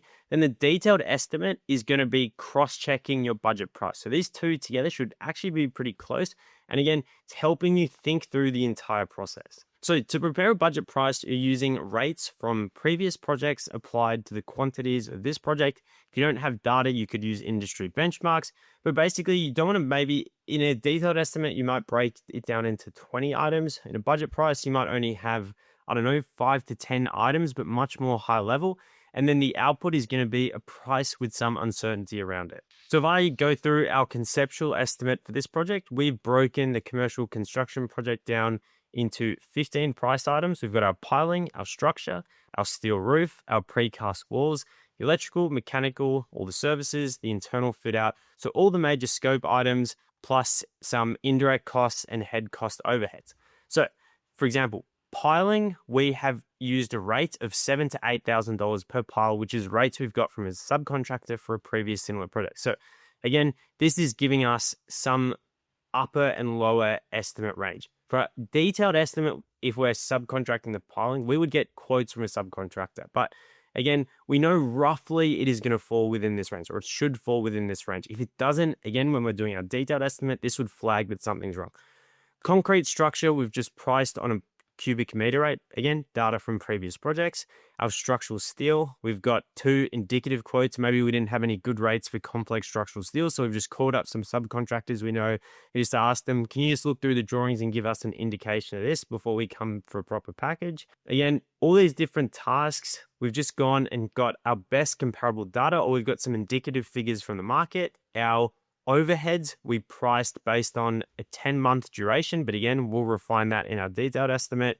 And then we've just done percentages for overheads and profit, which gives us basically a sell price within a range. Now, in my experience, if you do budget estimates correct, your actual estimate will almost certainly be within this range. Budget estimating, it doesn't sound very good, but if you are doing budget estimates properly and you actually are getting good data, you'll find they're very, very accurate. And I should say as well, if you're a self-perform business that specializes in a certain trade, like electrical, mechanical, concrete, whatever, your budget estimates should almost be the same as your detailed estimates. Because again, if you've set up your estimating systems properly, your budget pricing should be very accurate because you should have almost perfect data from previous projects. You got to produce these sorts of prices very fast. And then the detailed estimate almost becomes this second layer of checking your budget estimate. So after preparing our budget estimate, the next step is to prepare the detailed estimate. And I've done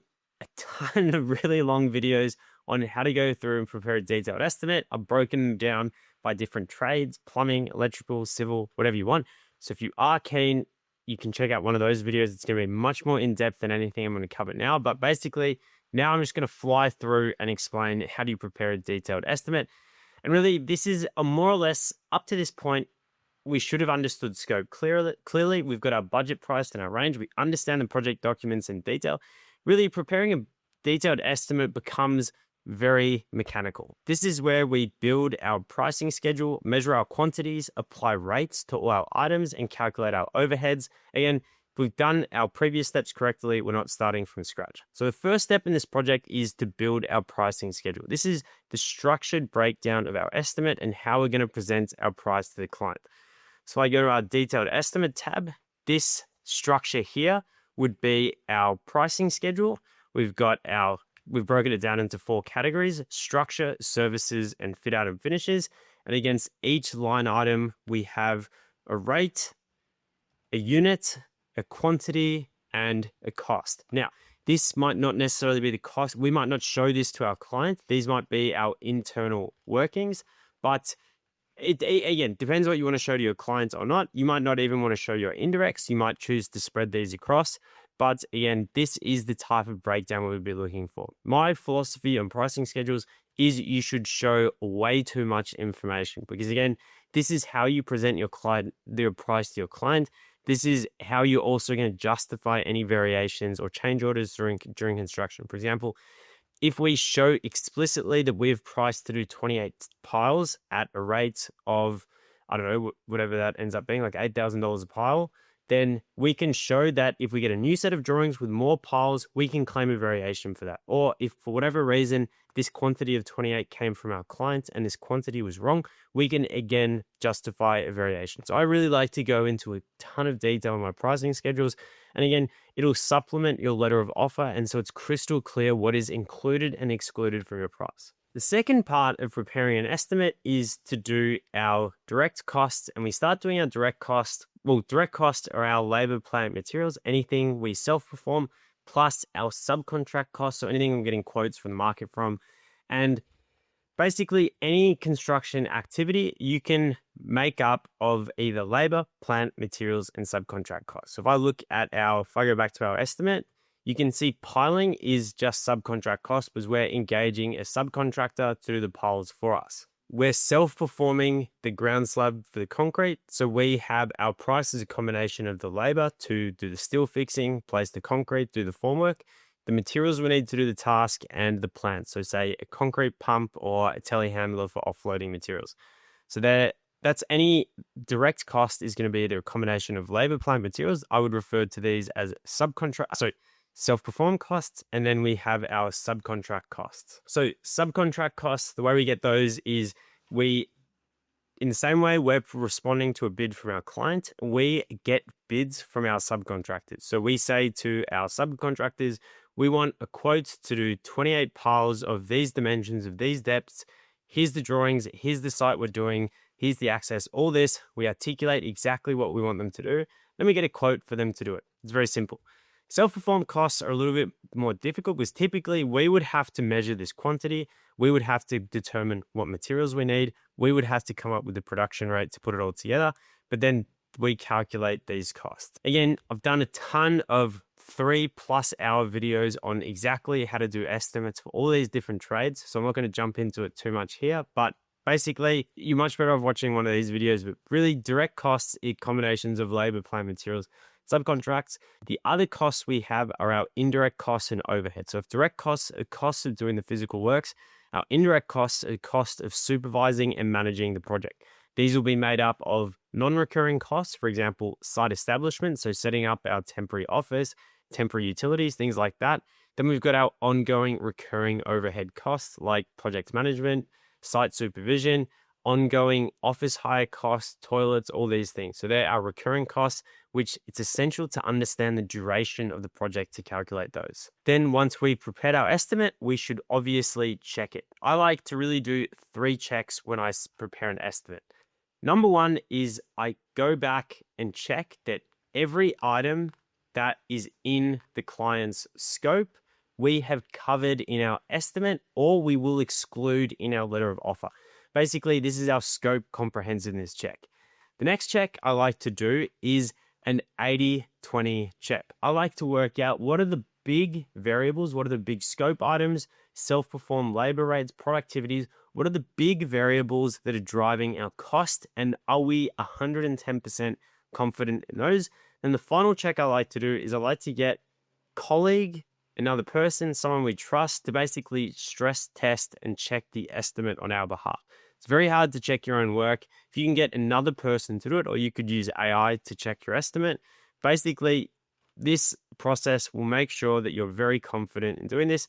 And again, looking at the way the sell prices come out, this would probably lean us towards thinking we've overestimated costs because it is outside our range from our budget estimate. So again, maybe there's a bit too much fat in there, or maybe we should do some sort of check between our budget and our detailed estimate to work out why the numbers have gone up.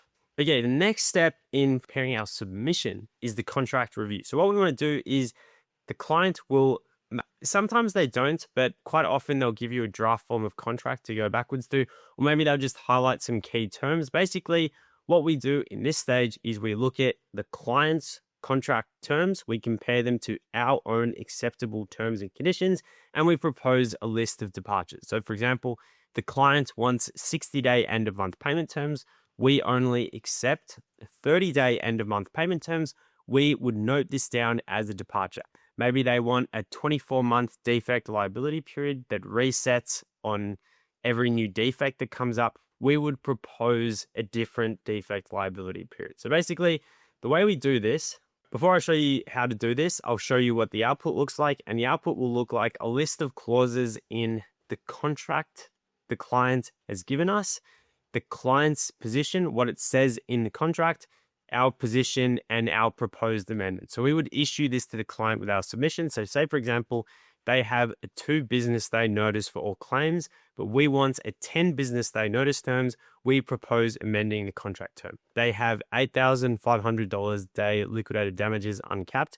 We want a 10% cap on liquidated damages for our acceptable rate. So contract reviews are insanely easy. Basically, what you do is you have a library of acceptable terms. If there's any point in this process you want to engage an expert, that would be to develop a library of terms that you would accept. So this, going back to our previous example, maybe you only accept 10 days notice on variations, or maybe you only accept 30-day payment terms. This is your library of acceptable terms. What you do is very difficult. You go through the contract, you compare this to your acceptable terms, and you flag the gaps and you propose the amendment to be to your acceptable terms. So again, notice period, they've asked for 2 days, you want 10 days, you propose amending it to 10 days. Payment terms, they want 60 days, you want 30 days, you propose amending it to 30 days. Very, very simple. And again, this probably brings me into a point that I should have mentioned earlier on, which is when you're actually submitting your estimate like this, this is your initial offer to do the work. There will be a period of negotiation after this where you can work backwards from these terms, but these terms you're proposing here, they are your initial acceptable positions. You can then change these later on, or you can justify increasing your price to changing your terms, but that happens all during the negotiation phase. And again, the reason this is important is because you don't want to spend too much time doing a contract review in tons and tons of detail before you've got to the negotiation table with your client. So a quick way to do it is just come up with your acceptable terms. And those are the framework within which you can deliver a project to this price. So if you have 10 days notice on claims, you don't need a full-time contracts administrator to be preparing variations, because you've got enough notice that the project manager can cover it. But if, for example, they want 2 days notice on all claims, then as you go through and negotiate this, you might have to say, well, we need to allow 2 days a week for a contracts admin to prepare claims within those timeframes. This is really where you start to where price and terms start to become related. So really, or for instance, you have a 10% cap on liquidated damages, in your risk and opportunity on your estimate, that is a certain amount of funds you have to hold. So this is really why price and terms are heavily related. And then the next step is you then submit this submission to your client. So you submit your price, which is the sell price that you've prepared, your terms and conditions, your departure register, and your methodology. So you might prepare some sort of methodology document or an indicative project schedule. So the way the letter of offer is what packages this together. You've got your price, your key inclusions and exclusions, the validity period, the key assumptions, and references to your departure schedules. If I look at what this would look like, this might be your letter of offer that has the project information, the price you're saying to do it for. Although I don't know why lump sum price here is 4.1 million when the detailed estimate said it should have been 4.9 million. So we have to be a bit skeptical of who prepared this. But then we've got our inclusions, our exclusions, what we're including in our price, what we're excluding, our key assumptions, our contract departures. So we would attach this to the schedule, and our methodology. So that is how we present our price to the client. Again, we might choose a methodology, we might not. But then this is our initial offer to the client. And then after this, what's going to happen is if we get to the negotiating table, we're really going to go back and forward with our client over our inclusions and exclusions. What do we want in scope? What do we want out of scope?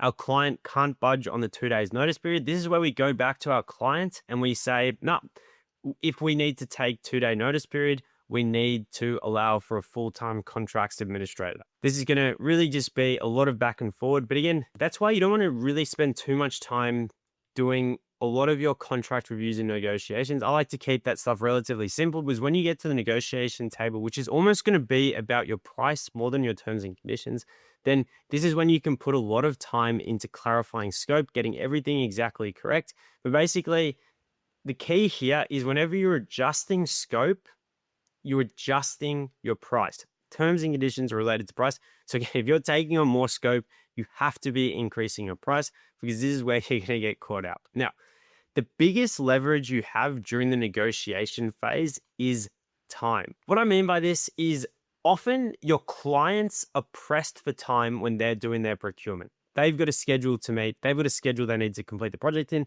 They probably started procurement as soon as they got the design drawings ready. They'd issued them to the market. They're under time pressure to negotiate a contract. So from your perspective, you're in no rush to start the project. Time is actually on your side. So you should be able to use that. You should understand that protracted negotiations actually add risk to your client. So you should always be aware to be flagging to them things like lead times for procurement, mobilization.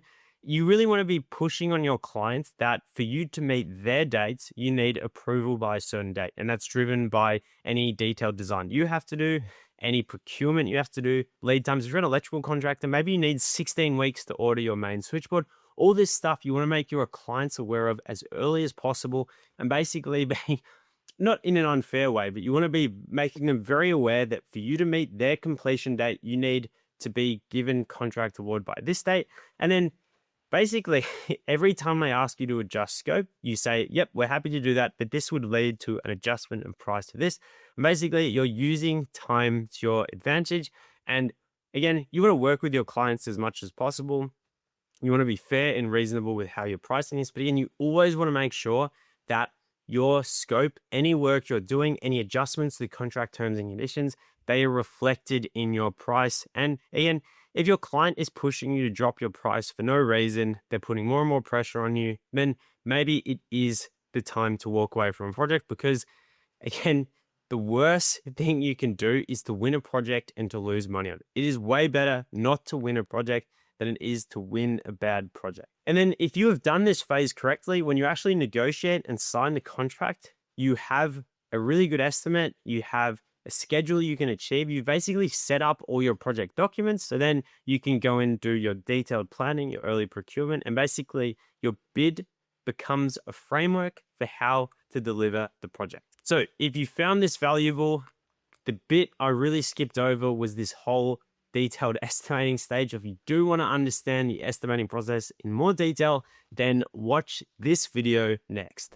Here's a complete guide to procurement on construction projects. We're going to be covering the full process from contract selection, developing bid packages, writing scopes of works, issuing and running tenders, selecting your preferred contractor, and finally, bid leveling, comparisons, and contract negotiation. And I'm going to be going through all the different tools like procurement schedules and bid leveling sheets in a real world practical example. So it's not just theory. You see how to manage procurement on projects in practice. The best project I ever worked on was a $200 million solar farm where everything was run perfectly. The works were coordinated, scheduled well, the team operated well, everything was really thought through and planned in detail. But we made one fatal mistake in procurement. The company we bought the tracker system from, so what all the panels sit on, ended up being from a company that basically completely let us down. The product they supplied us was defective.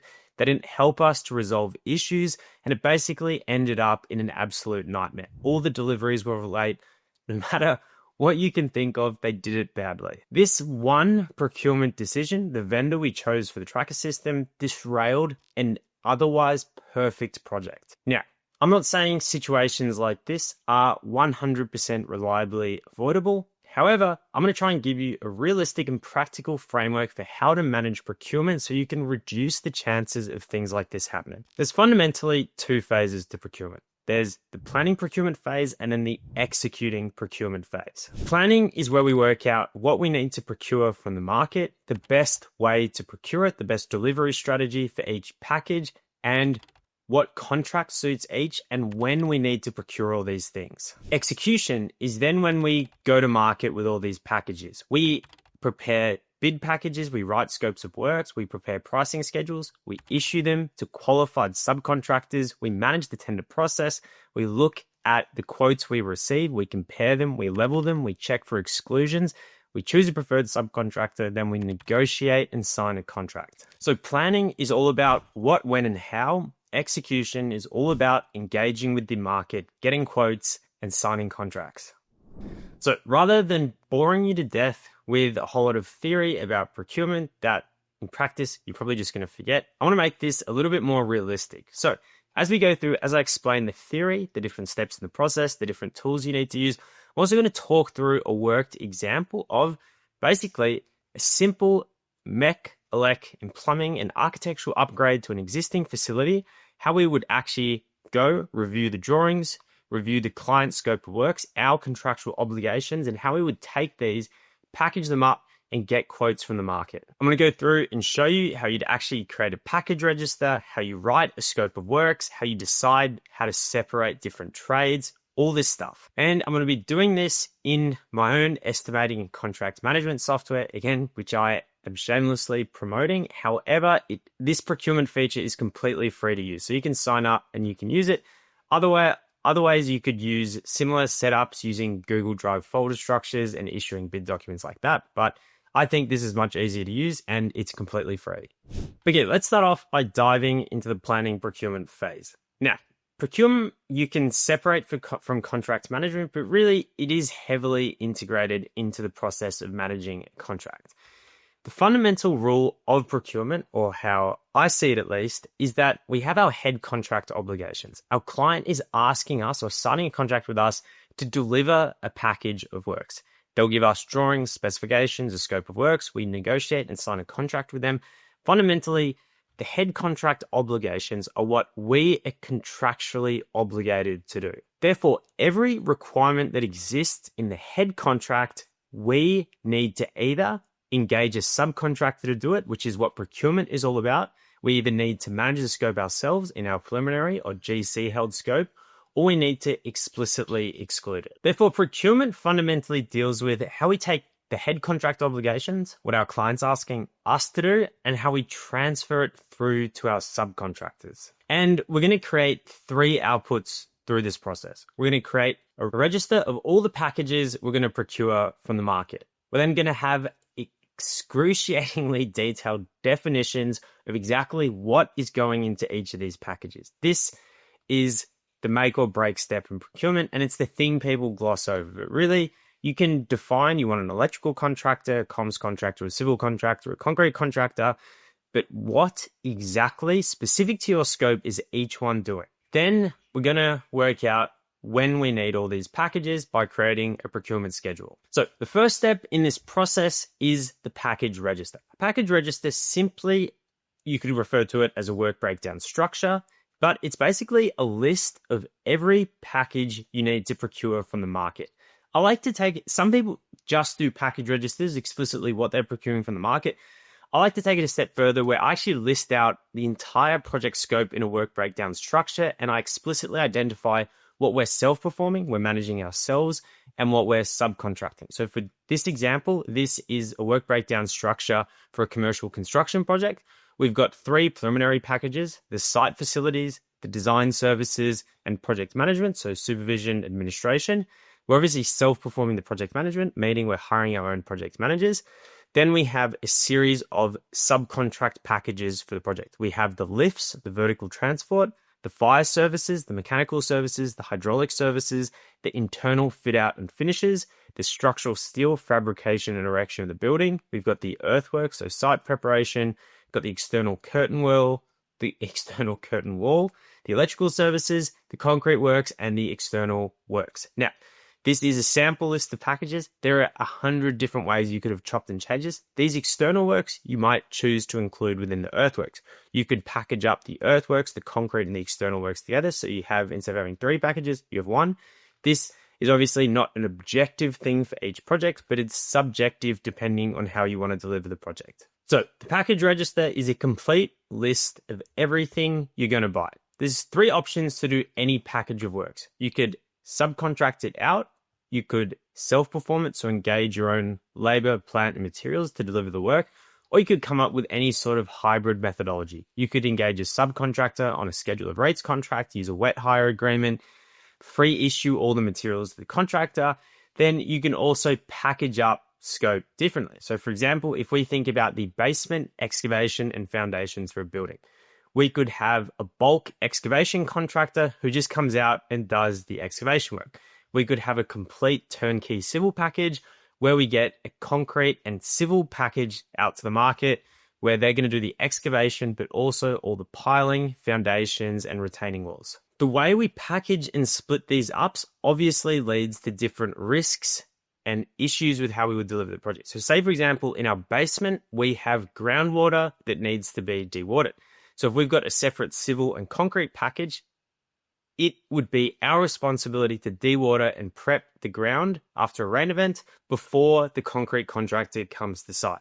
Basically, we're managing the handover from the civil to the concrete contractor. But if we got a turnkey contractor who had full control of the site and they were responsibility for any issues like rework due to inclement weather, then it would be their responsibility to do this. Maybe we decide we want to free issue the concrete and steel reinforcement to our concrete contractor. We'd obviously get a cheaper price because we don't have additional margin on the materials, but it introduces a risk for us in coordinating the free issue of the materials. Now, the start of my career, I was very much in the mindset of why do we subcontract out everything? Shouldn't we just cut out margin on margin, self-perform everything? But self-performing is a huge amount of risk. And the other thing I've only become aware of a bit later in my career is often it's not actually cheaper. If you think about the idea of if self-performing a concrete structure, a smaller subcontractor who has continuous work and has full-time employees who are on salary can get better access to rates and materials,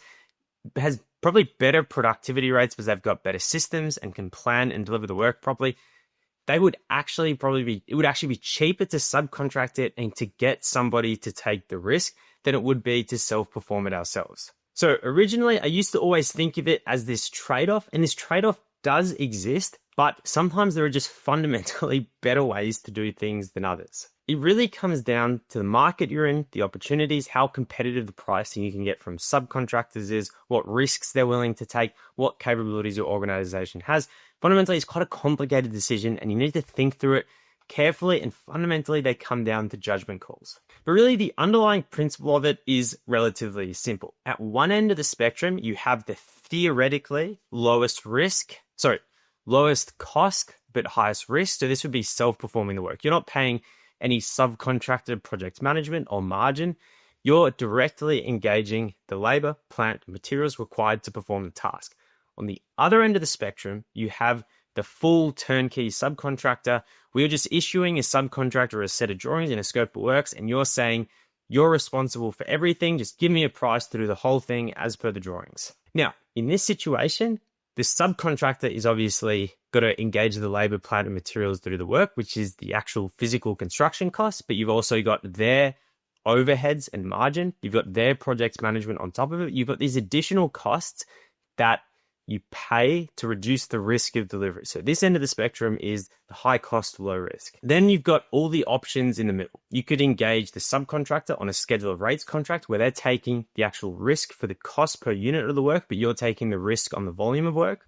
You can free issue materials to them. So instead of them procuring all the concrete and steel, you free issue that to them, or you can wet hire. All these different opportunities suit different circumstances and introduce different risks and complexity. But really, it's actually quite a complicated judgment call, and you need quite an in-depth understanding of the work and the risks associated with it to make these decisions effectively. So in principle, this is how I would think through this decision framework. Number one, you should only be subcontracting to people who self-perform. You don't want to create margin on margin situations. So if you were subcontracting this package to a civil contractor, but then they were subcontracting out the concrete works, you're probably paying a lot extra for not a lot more value when you could just engage the concrete company that self-performs directly. But if you went to a contractor who could self-perform the civil and the concrete, you might actually get a much better deal. So really, my rule would be subcontract to people who self-perform. The second rule would be you just always have to think about the risk-reward trade-off. Procurement comes down to answering the question, at the end of the day, who's best to manage the risk and uncertainty associated with any package of works? There's really two angles we have to think about this question from. Number one is who's best placed to manage the risk? And the second angle we have to think about it is what risks is the market willing to take? So when you're thinking about who's best placed to manage the risk, at the end of the day, it's who can coordinate, manage the works in the most cost-effective way. So if you're going to a self-perform contractor, you should get lump sum pricing where they're taking the risk for labor productivity. But it is a situation where they're doing, say, bulk earthworks and there's no information about underground services, then unless they have a unique way to access or de-risk that, or to access information that would help them de-risk that, then in that situation, they wouldn't be best placed to manage it. But then the second part of this equation that you have to really think about is, can you get competitive pricing for the risk? So in any sort of competitive market where you're getting 3 to 5 contractors to quote for a package of works, labor productivity is almost something you're certainly going to be able to get competitive pricing from the market from.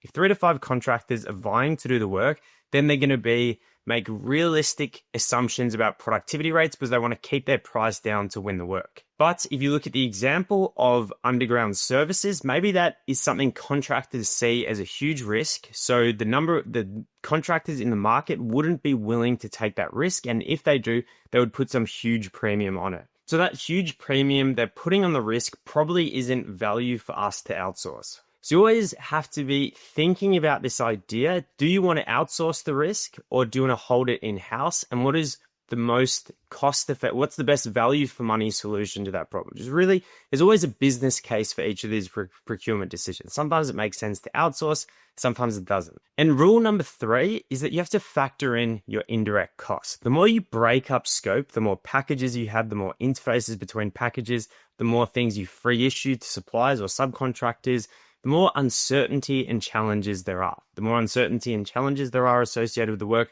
the more overheads you will have to put in place to manage it.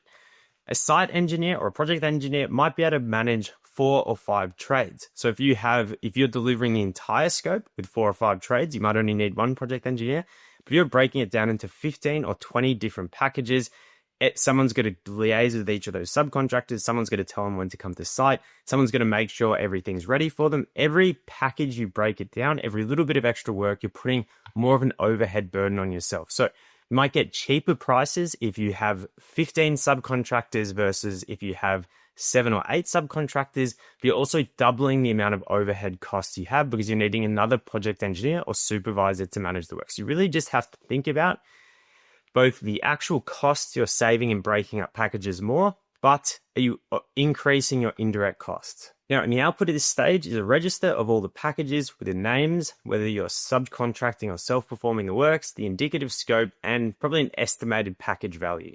So going back to our sample project, we really had 3 high-level packages we needed to cover. We had a mechanical package, we had an electrical package, then we had sort of a more general demolition building work packages. So we'll basically take the scope and we'll break it down into these 3 key packages. We're going to have a mechanical package, an electrical package, and a building works package. These are all going to be subcontracted. Then we're also going to have to cover our prelims, which I put as a self-performed cost item because we'll employ a project manager and site supervisor directly. And we need a subcontract package for any site facility. So hiring toilets, a lunchroom, maybe even an office space, but this project's probably too small to warrant it. Step 2, we then define exactly what we want. In this step, we're really taking our high-level package breakdown and we're going to define each package and what each package is doing in excruciating detail. Now, this comes down to really my core principle behind this. In all the drawings, the specifications, all the documents our client is sending to us, there's all these requirements in there. So there's all these things that all this work we have to do that impacts costs. For example, We need to remove and reinstall existing CCTV lighting and fire systems as required. We need to demolish and remove existing RTUs and install new rooftop units, HV1, HV2, HV3. These are all requirements of the work that are going to impact our costs. Now, we can either self-perform this, cover this in one of our own packages, or we can engage a subcontractor to do it for us. So in this step is where we really drill down into the requirements in the tender package, the actual scope of works that we're being contracted to do, and we package these up and we put them into our main packages. There's fundamentally two different tools we can use to do this. We can use battery limit drawings, where we take the scope on the drawings and we mark up all the different trades showing exactly what they're doing and the interface to them.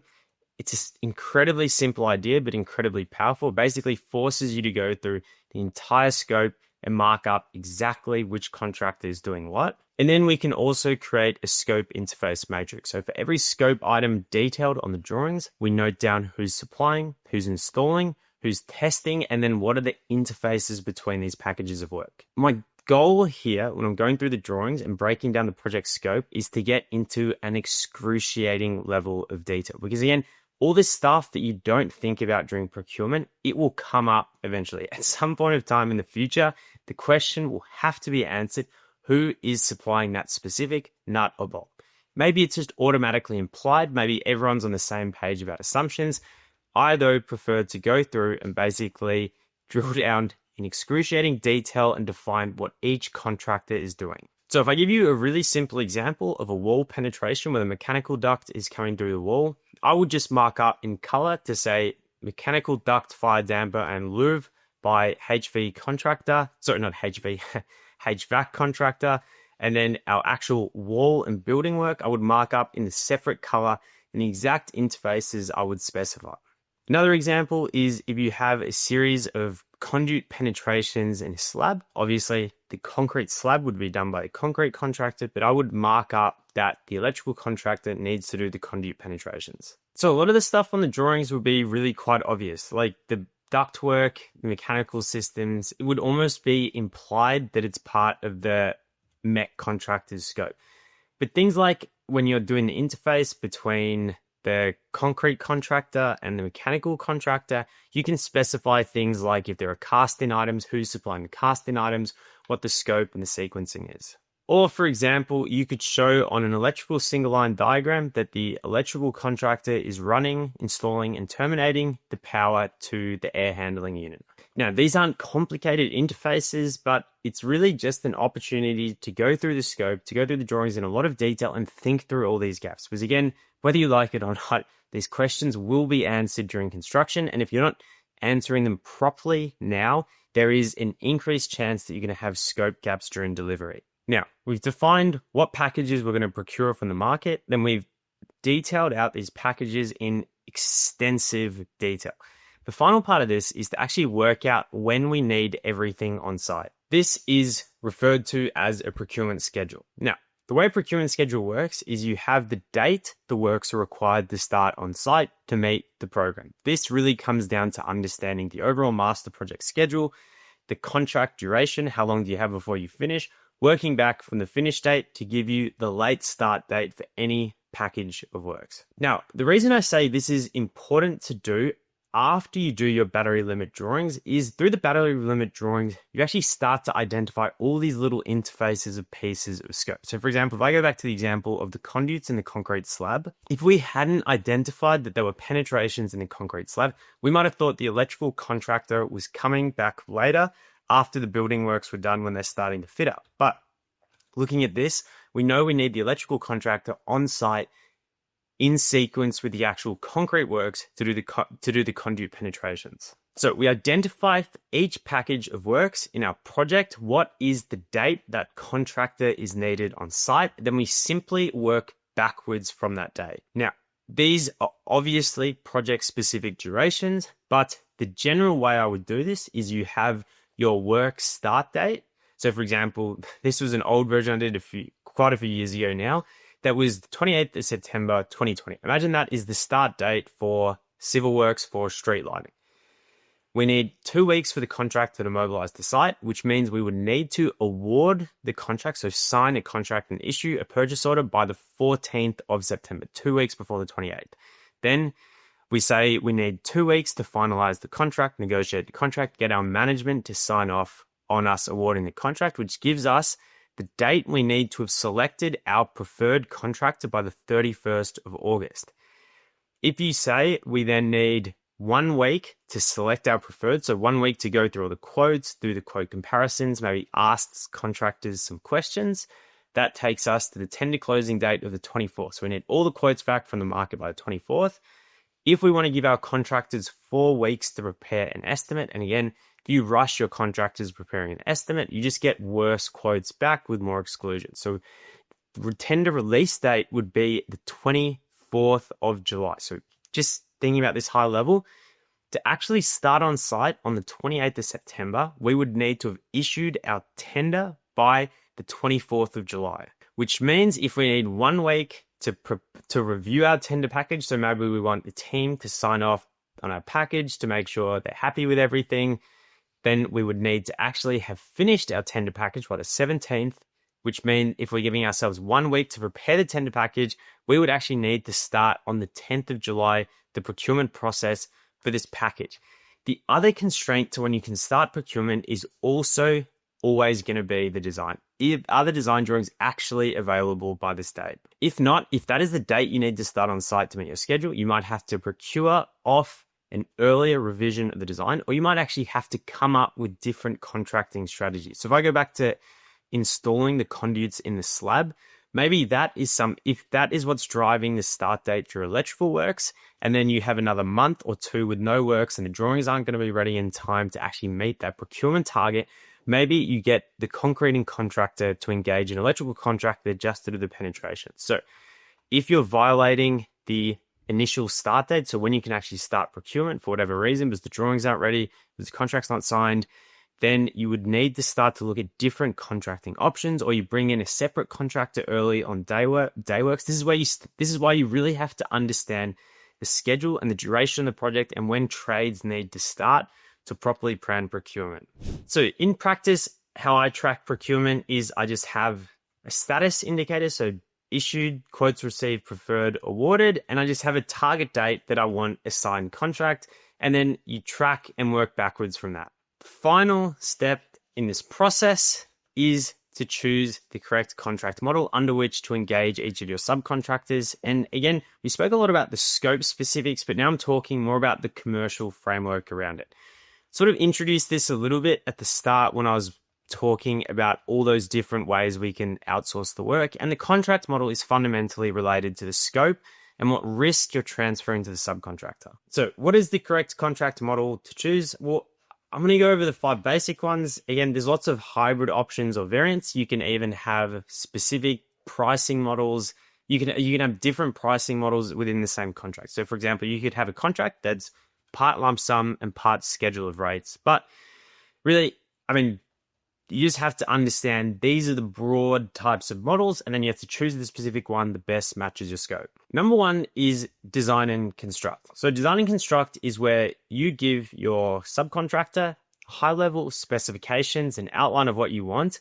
They do the detailed design, so they define exactly what they're going to build. They submit that to you or your client approve it, then they carry out and perform the work. They're choosing all the products, the specifications. They're basically taking the entire risk from the concept design and outline to building and implementing a system like this. So this is the biggest risk transfer, and engaging subcontractors, this is more common for system-based approaches like HVAC, fire, electrical, specialist systems.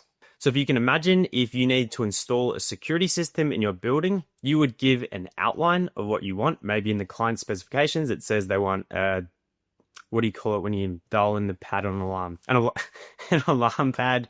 They want sensors. They want this and that.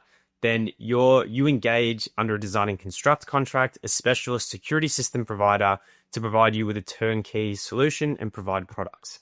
Construct only is where you complete the design, you issue for construction design to your subcontractor. You're taking on all the risk for the drawings being correct. Your subcontractor is simply building what's detailed on the drawings. There's a change to the drawings, it's a variation of the contractor. So there's less risk for the subcontractor. You're taking on the design risk, but it's more common for standard trade packages, or when even yourself, if you're under a construct-only contract, you would be engaging a construct-only subcontractor. Typically, design and construct-only contracts follow a lump sum pricing model. So this is where you have a fixed price for a defined scope. I'll pay you 200 grand to install the security system on this building, or I'll pay you $1.5 million to do all the earthworks for our bridge. That's what's referred to as a fixed price for defined scope contract.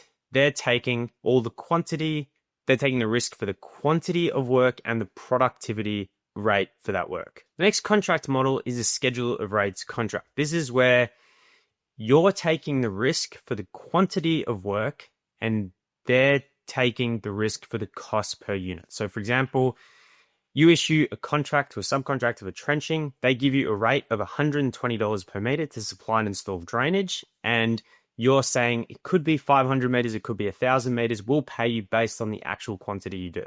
Now, I don't think you'd ever see a schedule of rates contract for a design and construct model. I can't see how that would work, but it is quite common for construct-only contracts where there is, for whatever reason, the quantity of work has some variability around it. That model is also quite common under maintenance contracts where you get a panel of contractors to come and do small capital works and they'll give you a rate per capital work item. The final model I would refer to as cost plus wet hire labor only. This is basically where you're paying for the actual cost of the contractor doing the work. So they're not taking any of the quantity or productivity risk. They're giving you an hourly or daily rate to do work. You're directing them, you're taking all of the risk. For that, you're obviously going to have the lowest overhead and profit margin cost by the subcontractor because they're taking next to no risk, but you've got the highest management overhead. Now, I've done a lot of videos and content on construction contracts in general, so I don't want to talk about this too much here.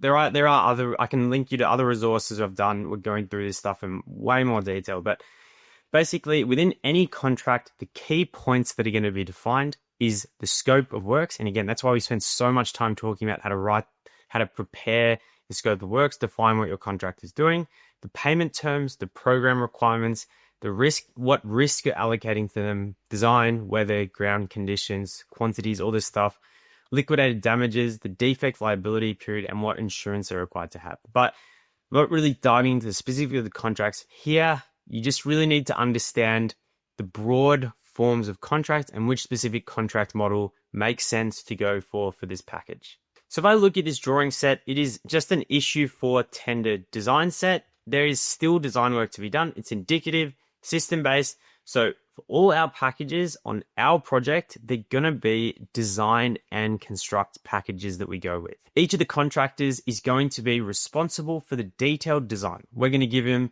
the high-level requirements, how many fans there are, where they're going. They're responsible for the actual shop drawings, the development, specifying all the products in line with the design requirements we're issuing them. So all of our contractors will have some level of design responsibility, construction, and then we're going to get lump sum pricing. All right, now we get into the nitty gritty. How do we actually write our scope of works, prepare our tender packages, and then run tenders? Now, you could theoretically include writing your scope of works and preparing a tender package in the planning step. I think of it as part of the executing process because planning is just all about setting it up for success. Executing is doing the actual work. All right. So first, we need to prepare our bid packages. This is the set of documents we're going to send to our contractor that they're going to use to look at, respond to, and prepare their quote based on. My number one rule when preparing a bid packages is that you need enough information so they can price accurately, but you don't want to overwhelm them with unnecessary detail. I have worked on a lot of bids, and I can tell you one of my pet hates, and nothing leads to worse outcomes for the client than when they send you 500 irrelevant documents. They basically take every single possibly relevant document, put it into this 500 megabyte document set, send it to you, and then expect a quote in 4 days. That is fundamentally not what you want to do to your contractors.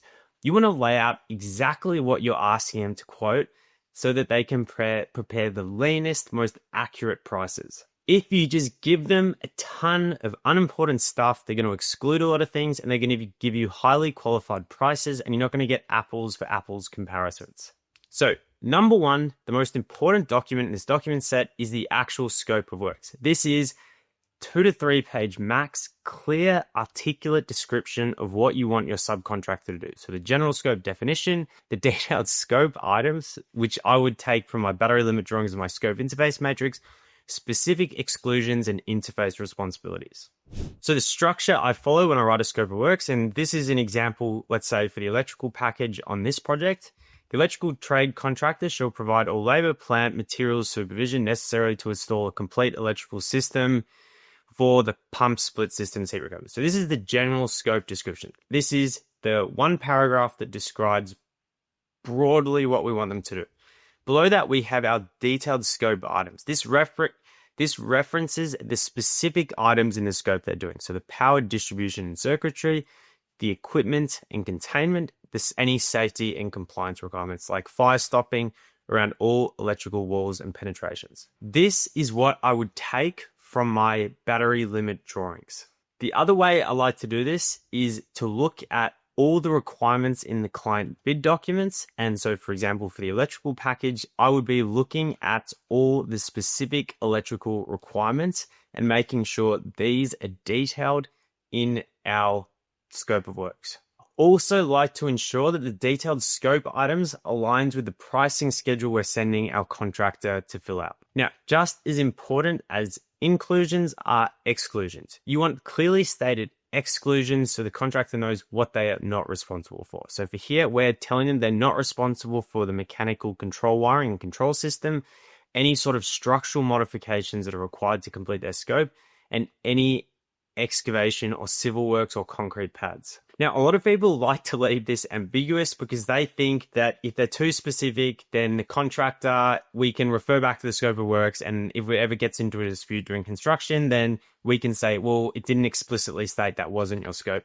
Again, I just think this is the wrong way to do it. You need to have a crystal clear understanding of the entire scope of the project and exactly who is doing what.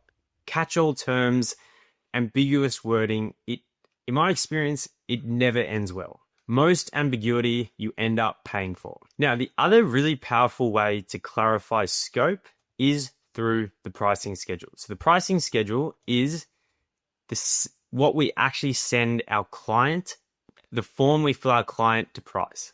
So basically, I'm going to create a schedule with every line item I want them to price. So I have a mobilize and site set up and quantity 1.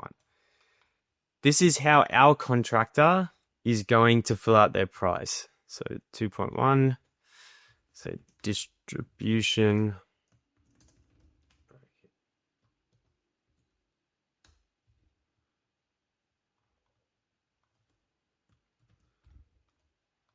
Okay, so this is the pricing schedule I've set up for the electrical contractor. And again, a pricing schedule like this just makes it so unbelievably clear what they actually have to price. So we've got mobilize and setup. So that's their indirect costs, their overheads setting up at site.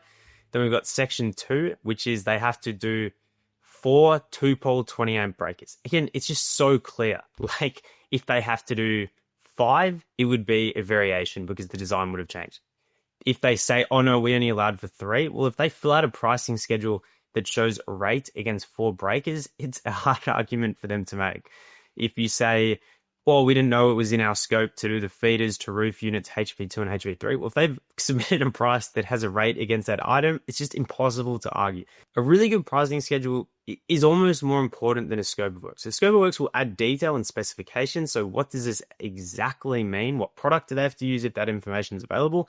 But really, a good pricing schedule like this just makes it so hard to argue and dispute scope later on. Fire stopping, it's clearly on them. It's in the scope. And when contractors return their quotes, you can actually see whether they've excluded certain items. It's just everyone's on the same page. Now, the final part of a bid package is the supporting documentation. You have the scope of works, the pricing schedule that they have to fill out, and then you have your supporting documents. So the drawings, I would always list out and reference the exact drawings.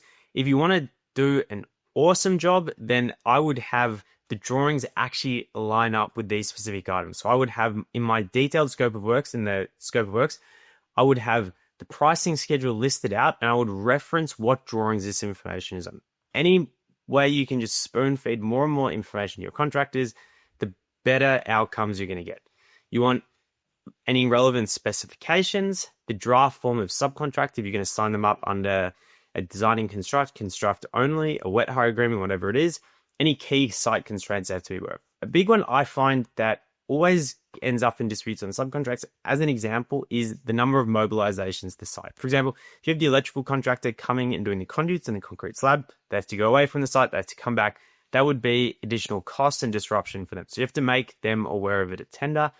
And then things like safety requirements, the schedule, everything else. Anything else that, again, that rule I was talking about before is if it impacts cost, you want it in the scope of works, but if it's irrelevant to them, then you're just increasing the chance they miss important stuff. Now, the next step in this process is you need to issue the bid package to 3 to 5 qualified subcontractors. Now, why do I say 3 to 5? Well, if you're doing less than 3, then you're probably not taking advantage of market competition. If you're doing more than 5, you're just not going to have enough time to assess every bid in detail. And I've seen contractors go to 15, 20. There is no way you can review 20 quotes in that much detail. And if you're doing, it's fundamentally just a waste of time. So I think the sweet spot is 3 to 5 contractors. Now, that isn't always going to be possible. In some situations, say in the design drawings, there's a specific product or supplier nominated. Obviously, it's sole source procurement, and you can't take advantage of market pricing and things like that. But if it's a package you can go to market with, I think 3 to 5 is the sweet spot. Now, who are these contractors? You only want to send the tender documents to contractors that if they gave the most competitive price, if they gave the best solution, you would be 110% happy for them to do the work, which means they can do projects like this. They've got a track record of doing projects like this. They can do them safely. They have the financial capability. You're not going to a tiny contractor for a $20 million job. They've got the technical capability for this size and style of work. They've got a good track record. Track record is probably one of the most important indicators because if there's people you know and trust who've worked with them before, that is a very good indicator that you're going to find a good contractor. If you're just randomly Googling contractors and getting quotes, the chance that you are going to contractors who meet these criteria, again, it's just much lower. So really, you just want to go to 3 to 5 contractors that you would be very happy if they did the work. So I've got my 3 contractors I'm imagining here. So I'm going to Budget Vault, Core Power Solutions, and Spark Tech Integrated. They're my 3 contractors I'm going to go to for quotes. And the final thing I'll say is I'm just going to keep track of the bid documents I'm sending them. The reason this is important is as you issue the tender, you will likely find there are changes to it. There are different scopes of work. So I always like to have some way of tracking revisions. So scope of works, document. And then also you could attach here the drawings and specifications. And this becomes the bid package you send to your subcontractor. Now, the next step is to actually run the tender. I think this is a relatively overlooked stage, but really it's just communicating as much as possible with your contractor during this entire process. After I send them the bid package, I would always follow up with a phone call. I would explain what's in the document because spending 5 minutes explaining it to them on the phone, telling them what's in the different documents, what the scope is, probably going to save them a lot of time and meaning you're getting much better prices back. You can organize site meetings to actually walk through and inspect the work, but really you just want to answer any of their questions quickly, openly, and transparently. If you're getting a lot of questions back if you're getting a lot of the same questions back from subcontractors, or all of them are saying they're unhappy with a certain item of scope, that is when you can issue an addendum. An addendum is when you update the tender documents and reissue them. That's why I just mentioned before that I think revision tracking is really important because you might actually want to create a new revision of the scope of works and update that and send it out, then that pricing would be based on Rev 2. The reason it is important to track revision is because you need to know the revision the subcontractor priced the documents off.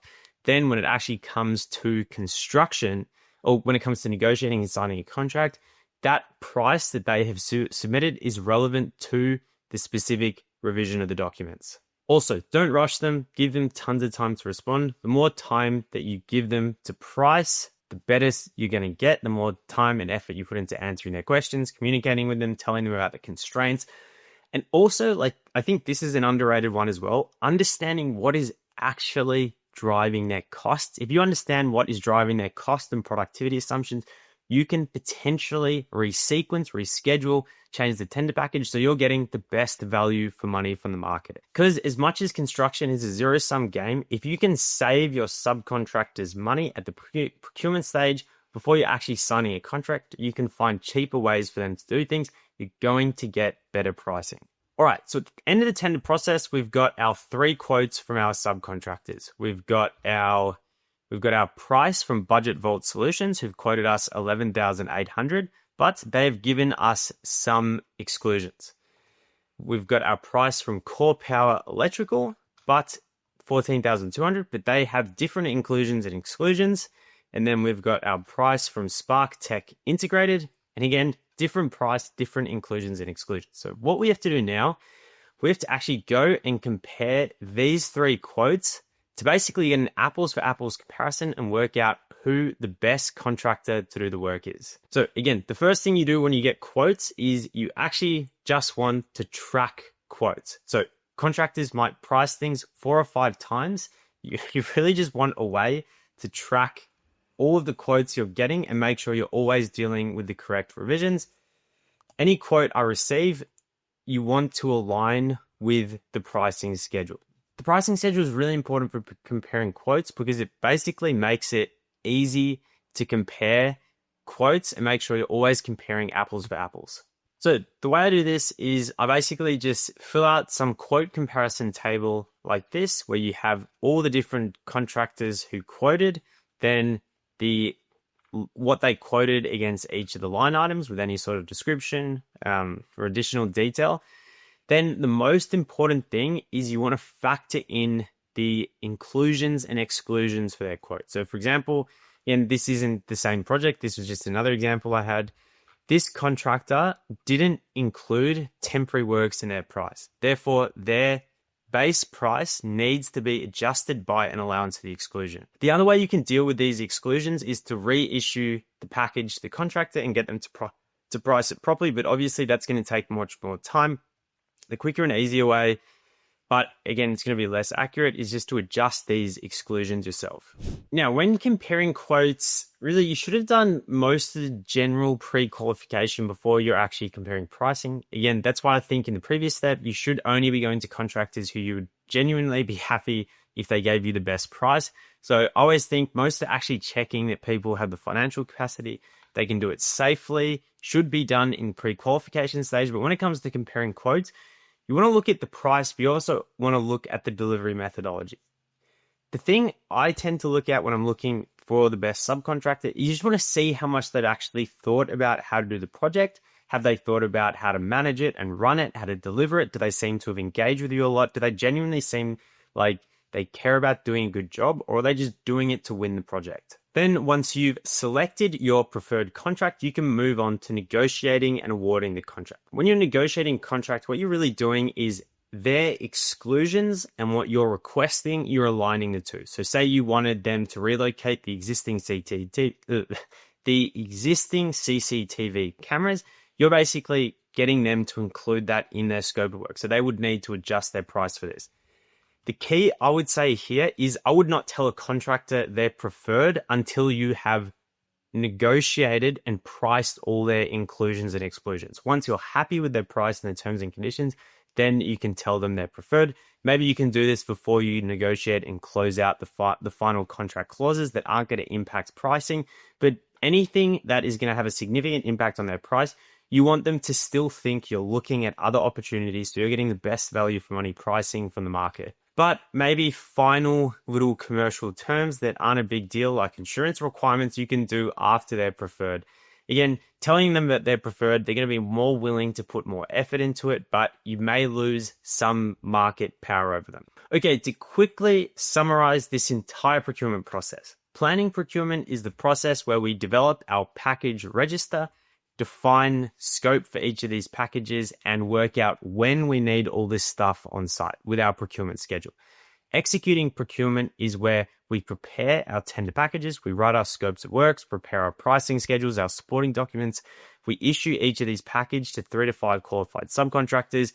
We then run the tender process. We support our contractors. We call them, we communicate with them, we answer any questions. We adjust the tender documents as needed, but being careful to track revisions.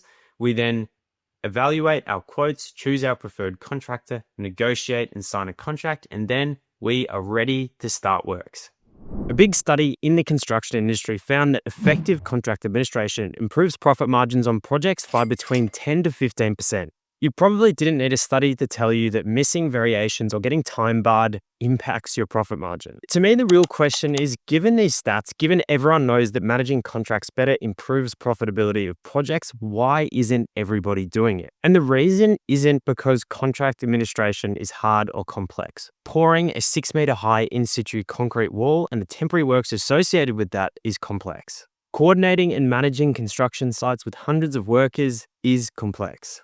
But contracts admin is genuinely pretty easy. It's just reading the contract, setting up systems, and following rules. So in this video, I'm going to give you a complete guide to construction, contract administration, and how to set up systems that improve the profitability of your projects. In this course, we're going to be talking about what is contract administration and why it matters. We'll give you a framework you can use to simplify and apply construction contracts. And then we're going to talk through the different phases of contract administration, talking about project setup to then business as usual or regular ongoing contract administration tasks. And finally, how to deal with change, variations, change orders when they come up. For each of these processes, we'll talk about what systems, tools, registers, templates you should be using. Then all the different documents and templates I'm using, I'll put in a toolkit you can download free in the video description. So first up, I want to start very simple and very high level and try to answer the question, what is contract administration and why does it matter? Now, if you've already got some experience in contracts, you can probably skip this because it's going to be very fundamental. But basically, a contract is an agreement. One party agrees to do something, some sort of work. We refer to them as the contractor, and the other party agrees to pay them for it. So for example, you have a project owner who wants to build a road, and you have a contractor that says they'll do it for $2 million. They agree to this. They sign a contract saying that one party will build it, the other party is going to pay them for it. And the contract defines what's going to be built, how long it's going to take, how much it's going to cost, and what happens when things changes. Basically, the contract details the specific terms and conditions around this agreement. Contracts exist for the fundamental reason that projects are complicated and they're too complicated for one company to do by themselves. If you think about what's involved in building a simple road, we've got structures, earthworks, utility relocations, design, architects involved, managing community relationships. Basically, the amount of work involved, the amount of specialist skills needed, it's going to be too complex for any one single company to do by themselves. For that simple reason, there needs to be a framework around which companies can collaborate. So to deliver this complex piece of infrastructure, we've always got a situation where one company is engaging another company to do work on their behalf. They could do this without a contract, but there would always be a risk that the company that's paying for the work refused to pay. You could have a situation where something happened with the contractor, they underquoted the job, and then decided they couldn't do it for the price. Without a contract, both parties would want guarantees before they did the work. If you're the contractor building it, you want to get paid before you started spending money. But if you're the person developing it, you're paying for somebody to build it.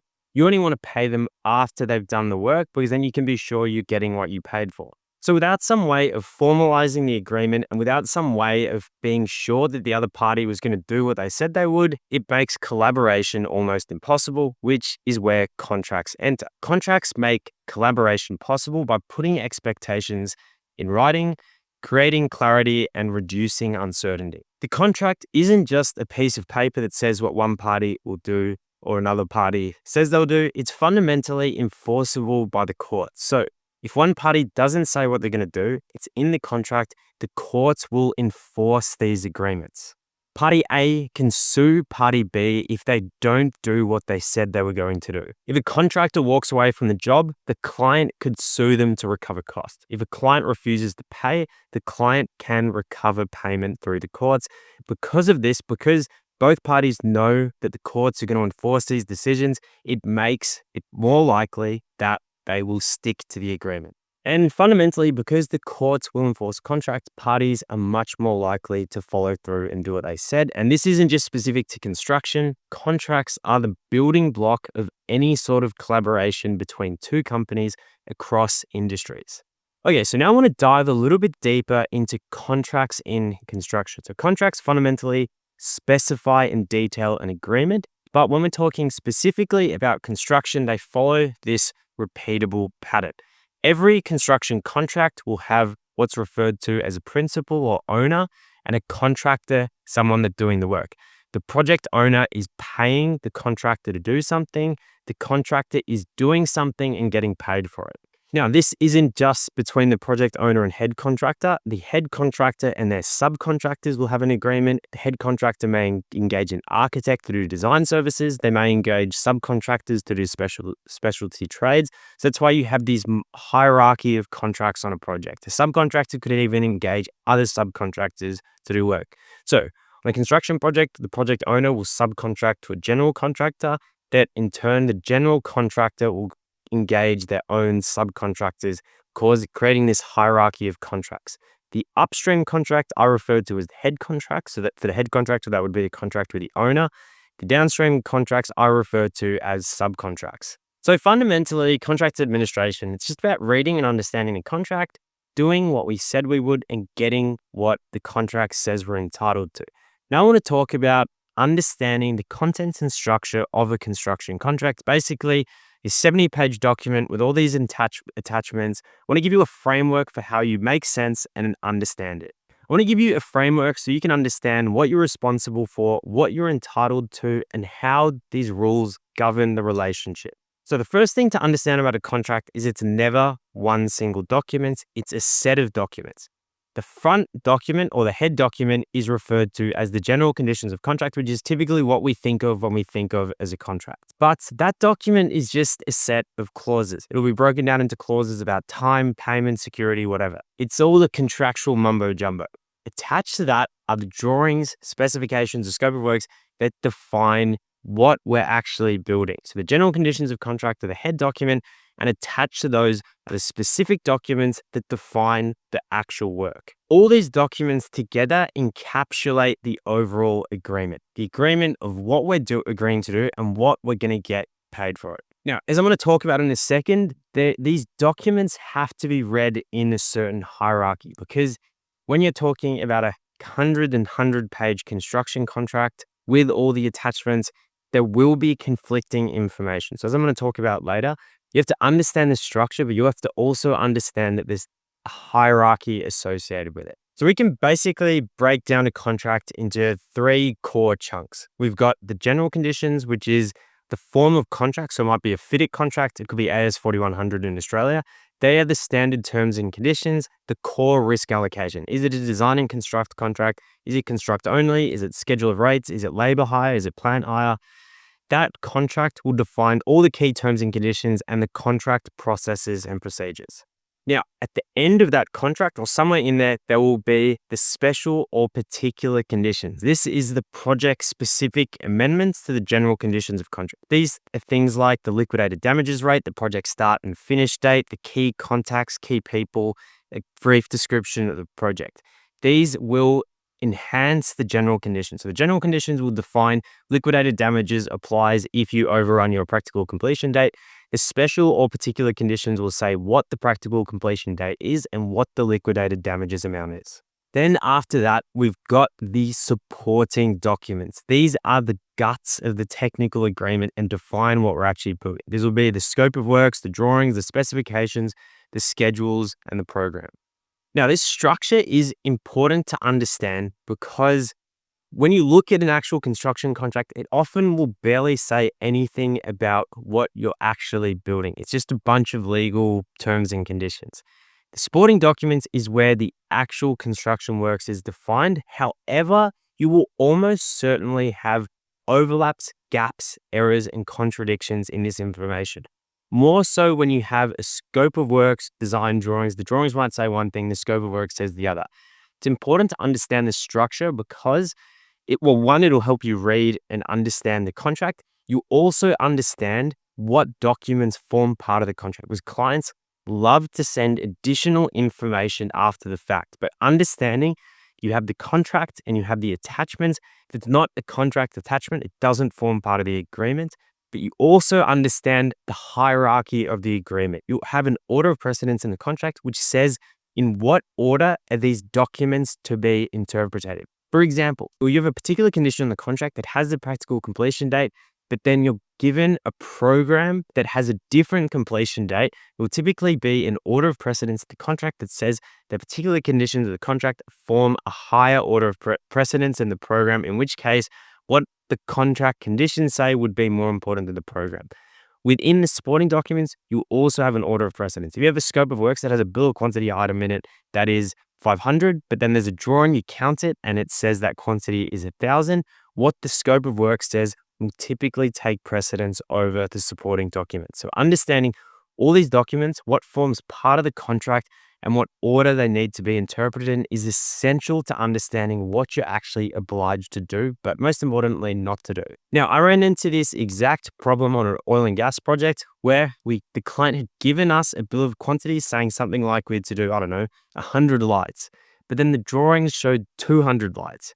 Because there was an order of precedence in the contract and it said the scope of works and bill of quantities took precedence over the drawings, we got a variation for that because it was clear in the contract that the scope of work said one thing. The scope of works was the more important document, but the client had made an error when drafting the scope of works. They used the wrong quantity. So therefore, the contract was adjusted to the new quantity. So fundamentally, you need to understand what documents form part of the contract and what order they need to be read in. Now, I probably ranted way longer than I had to on that point. It's not a super it's not a super difficult concept to understand, but it is unbelievably important because all these projects are so messy and chaotic. There's so many conflicting bits of information. You just need to understand what the contract documents are and what order they need to be read in. Now, when we're talking specifically about the general conditions of contracts, so that 70-page document full of terms and conditions, the simplest way to think about what every clause says is that every clause is either going to be an obligation, something you have to do, or an entitlement. For example, practical completion date, that is an obligation to complete the works by X date. The contract will have an entitlement that we can claim payment monthly, or if the works are changed, we can issue a variation. And contract administration, we can think about in that same framework. It's about doing what we said we were going to do, our obligations, but also enforcing our entitlements, making sure we get what we said we would. A lot of construction contracts have in them the role of the superintendent or the contract administrators. This is often referred to as a decision maker role. If you're a general contractor subcontracting works, this role won't exist, but project owners delivering large projects will often engage a third party to manage the project on their behalf, referred to as the superintendent or the contract administrator, who isn't actually a party to the contract. So they're not the ones paying for the work to be doing, and they're not the ones doing the work, but they're the ones who are almost acting like an umpire that's issuing directions, assessing variations in EOTs, and certifying payments.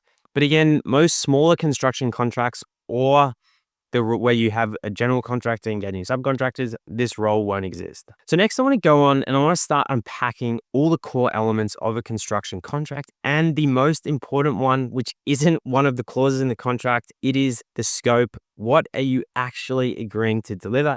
And as we all know, the scope is the messiest and most complicated part because fundamentally construction projects are confusing, they're technically complicated. So then capturing this in a document that perfectly describes what you want a contractor to do or what you're being engaged to do is fundamentally challenging. So the scope is going to be the source of most disputes and issues on the project, but it's also the most important section of the contract. It is the substance of the work, what the contractor is agreeing to build. So how is scope defined in the contract? Well, it's defined through the attachments to the conditions of contract. We've got the scope of works document, the drawings, any specifications like a concrete material specification or an electrical cable specification, schedules or bills of quantities, and management plans for how you have to deliver the project.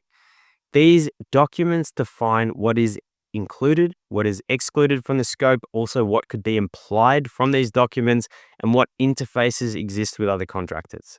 Disputes in projects are always technical. They're never about some random clause or its interpretation. Well, they become about that, but they always originate from technical issues. Things like whether the testing was in your scope or not, or whether your material supplier should have included delivery in their quote. I don't care how small the issues are. Fundamentally, what we're paying someone to do is where all our disputes are going to be. So understanding how scope is defined, what documents it's defined, and also, again, coming back to this issue, the order of precedence for interpreting these documents is absolutely essential. As an extension to this idea of scope or the physical works you're contracted or contracting to do, is this idea of risk and uncertainty. They're separate, but they're also very interlinked. You've got the physical product you're creating, the work you're doing, the work you're being contracted to do. Then you've got to also understand the uncertainty around that and what uncertainty you're responsible for. For example, if it rains, do you get paid extra? If it rains for the entire duration of the project, can you adjust the practical completion date, or are you going to be up for liquidated damages? If it rains and you have to do rework, do you recover the costs for that? All these factors need to be considered because there's so many unknowns within a construction project. We don't know how much it's going to rain. We don't know the actual productivity rates of the people doing the work. We don't know if there's going to be huge material supply delays. Contracts are as much about a scope transfer exercise or specifying what we want to build, but also specifying what risks and obligations the other party is going to be accountable for. These are going to be things like issues in the design, weather, material supply, whether there's another pandemic, who's going to incur the cost of the delay to the project for that. So after understanding how scope is defined, you need to understand how uncertainty is defined in the contract. While scope is going to be more about the technical documents, risk and uncertainty, there's going to be more clauses in the contract specifying responsibility and obligations about certain different events.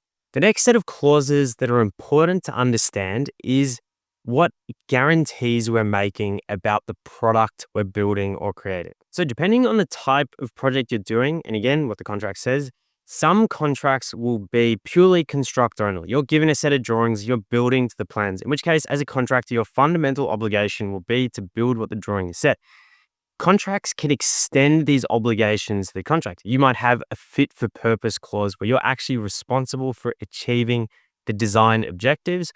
For example, if you're building a solar farm, you have to guarantee that it'll produce 100 megawatts output. So this is where you start to have warranties or guarantees around the performance of the product you're building, which is obviously an important source of risk in a project. The next set of clauses you want to understand any obligations around time. Fundamentally, time is money in construction. You've obviously heard it, it's a cliche, but it's important to understand why this is.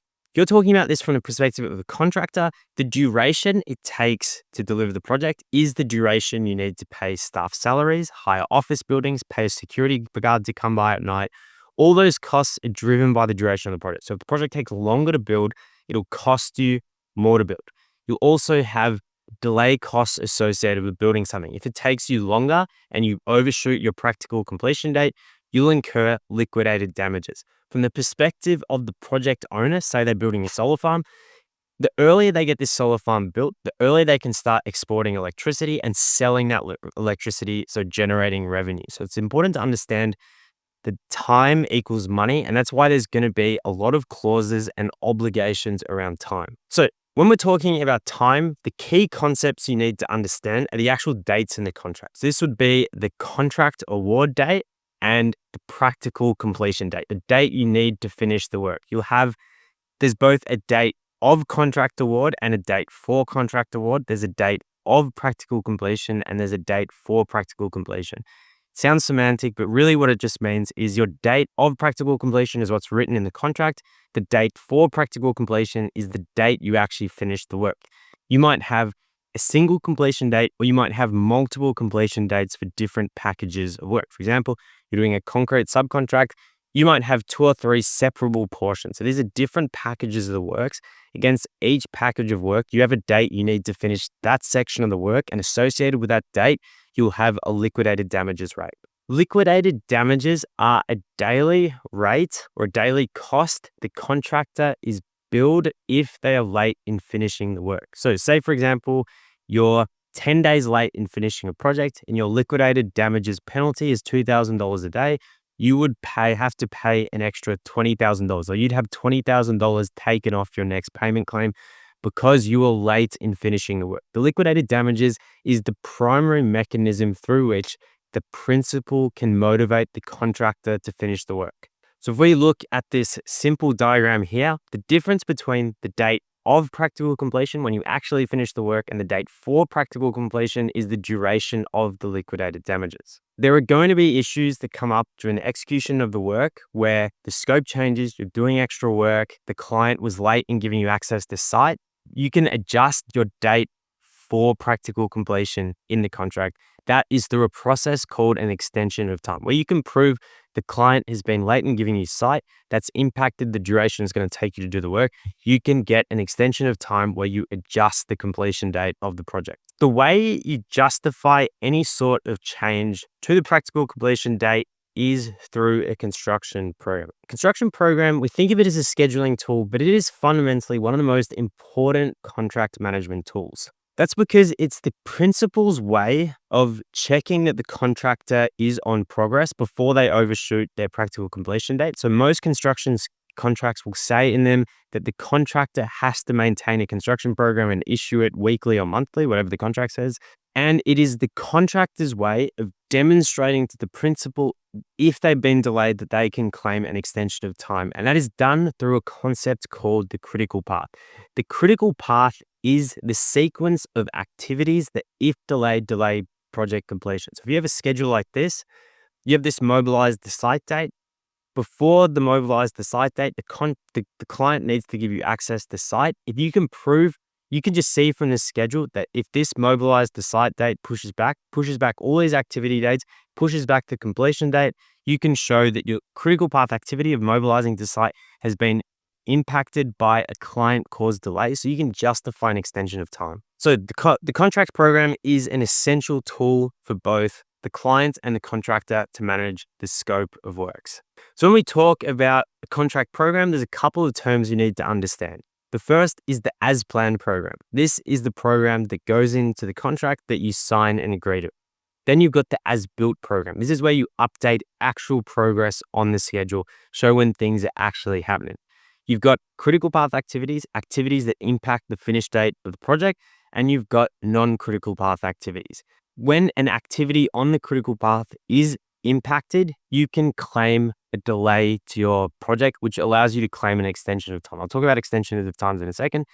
And you've also got disruption claims. So if a client impacts a non-critical path activity, for example, this activity where the finish date could shift and it's not going to shift the next activity, you can claim a disruption. So you can't claim a change to the finish date, but you could say it's going to cost me more because I can't do it in the most efficient way anymore. Now, because time is essential to any contract, if you want to get good at contract management, you need to understand scheduling. So far, we've spoken about the scope, what we're building, the risk, what uncertainty we're also responsible for transferring to another party. Then we've spoken about what guarantees are being made about that. Then we've also spoken about how long we have to build it. The next logical thing to talk about is how do you get paid for or pay for someone to build it? Payment is probably the most contentious issue on construction projects because payment impacts cash flow, and cash flow is the number one source of insolvency within the construction industry. Paying the contractor for the work they're doing is the primary obligation of the principal, and it is also a very powerful negotiation tactic. And that's why there's so many laws and regulations around payment, because historically, principals refusing to pay contractors has led to a lot of contractors going broke even on profitable projects. So The contract is going to define in detail how the contractor is going to get paid for the work being done. Is it on lump sum? Is it a schedule of rates? Or is it completely cost reimbursable? So that's probably more of a question of risk and who's responsible for what, but that's referred to as the payment mechanism. It's also going to specify when you can make payment claims. So typically they'll be monthly, and it will specify a date by which the contractor will have to make their monthly claim. It's also going to specify what should be included in the payment claim as substantiation. So photos, QA records, signed day sheets, all these things will be specified in the contract, and also how long the principal has to respond to any payment claim. I want to talk about this more in a later section when we talk about the regular business as usual ongoing regular tasks, but basically the way payment works on a construction contract is you'll have the contractor every month will submit a payment claim which says, here's the contract sum items. We've done 50% of the earthworks, 20% of the electrical works, 10% of the building. They'll put a percentage against that line item. The client, or if you have a superintendent on the project, will assess that claim against the work they've completed, but any breach of contract by the contractor. For example, if they're incurring liquidated damages, they'll set that off against the work, or if they've got variations that have been approved, they'll also look at that. The two parties then agree on a payment claim. They might go back and forward a little bit, but fundamentally they should agree. And a progress certificate is issued to the contractor, which says you can claim $200,000, $250,000, whatever it is. Then the contractor will invoice for that. That'll happen monthly through the execution of the project up until the last month of the project, where they'll submit a payment claim and give the practical completion certificate. The defects liability will complete, and typically at the end of the defects liability period, the contractor can make one additional claim. So I've probably said this 10 times during this presentation, but it is difficult to define scope properly on construction projects. They're messy, complicated, confusing. That is why also construction is highly uncertain. We don't know things like how much it's going to rain, what the ground conditions are. We're going to come across asbestos. All these things make change an inevitability in construction. So contracts always have defined processes for how you deal with change, referred to as variations, or if you're in the US, a change order. Now, there's two main types of variations. There's proposed variations. This is where the client sends a request to the contractor to change the scope. For example, they want to install, an additional elevator in the building. The other type of variation is a claimed variation. This is where the client doesn't automatically agree to the change in scope. They're claiming for a variation after the fact. So they've said, you delayed us coming to site. We want to submit an extension of time claim. Now, the claimed variation is slightly more complicated because they're not automatically agreeing to the change in scope. With a proposed variation, because the client is issuing the variation request to the contractor, they automatically assume it is a change of scope. So the only thing they can disagree on is the price of doing the work. I'm not sure if you've seen this photo that's gone around for years, but it's the one everyone references when they talk about variations. Because construction is so highly commoditized, people win work based on being the lowest price. Contractors are often ruthless with submitting variations and putting huge margins on those. So that's why there's this cliche in the construction industry that everyone makes money from variations. And fundamentally, why if you're going to effectively administer a contract, you need to understand how to manage variations. Now, related to this idea of variations are notices and time bars. Any contract in it will have set periods of time where contractors can claim for variation. Say, for example, you become aware that the client has delayed issuing access to site. Contract will specify a fixed time period within which you can submit a claim for that. If you don't submit a claim within that period of time, you get what's referred to as time barred. This makes sense because if you've been delayed getting access to site, the client wants the ability to mitigate that delay. So if you tell them, oh, yep, this is going to cause us to change our completion date and it's going to cause us to spend an extra $5,000 a day in overheads, the client should be notified of that quickly, which is why you have the time bar in the contract, so that they can actually do something to mitigate the delay. Also prevents situations like at the end of the project, the contractor trying to put in a whole lot of variations well after the fact. So the contract is going to specify within which time frame you can submit notices, the correct format, and the correct person to send them to. The next concept to understand is a latent condition. A latent condition is a physical condition of the site that's not reasonably foreseeable. The contract defines what qualifies as a latent condition. For example, if you're doing earthworks and come across poor ground conditions, is that something you are responsible for taking the risk for, or is that going to be a variation? So the contract is going to define the latent conditions and what you can reasonably claim a variation for. Contracts also have clauses in them about quality and defects. Typically implied within the construction works is this sort of relates back to when we're talking about warranties and fitness for purpose, that when you're building something, the drawings define what you're building. The contractor almost always has an obligation to be able to prove that what they built matches the requirements in the drawings. The contractor is almost always responsible for the quality assurance and testing works. The contract is going to define in it what happens when the contractor isn't doing the works to the correct extent. For example, say they have a defect within the works, what's the process that the principal has to work through to tell them to come back and rectify it?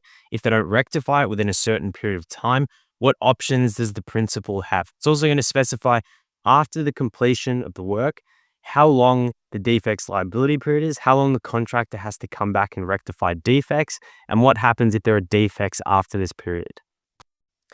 At the tail end of a project, particularly when you're managing multiple subcontractors, coordinating and managing their closeout and their defects, how this relates to giving them practical completion, what to do if they're not coming back and fixing defects, will be an important part of administrating a contract. Now, this is an important concept to understand as well when it relates to security. So, security is basically a sum of money the principal holds that the contractor gives them at the start of the project. So, for whatever reason, the contractor walks away from the job, maybe the contractor goes broke, they have a sum of money they can use to basically engage another contractor to come and finish the work.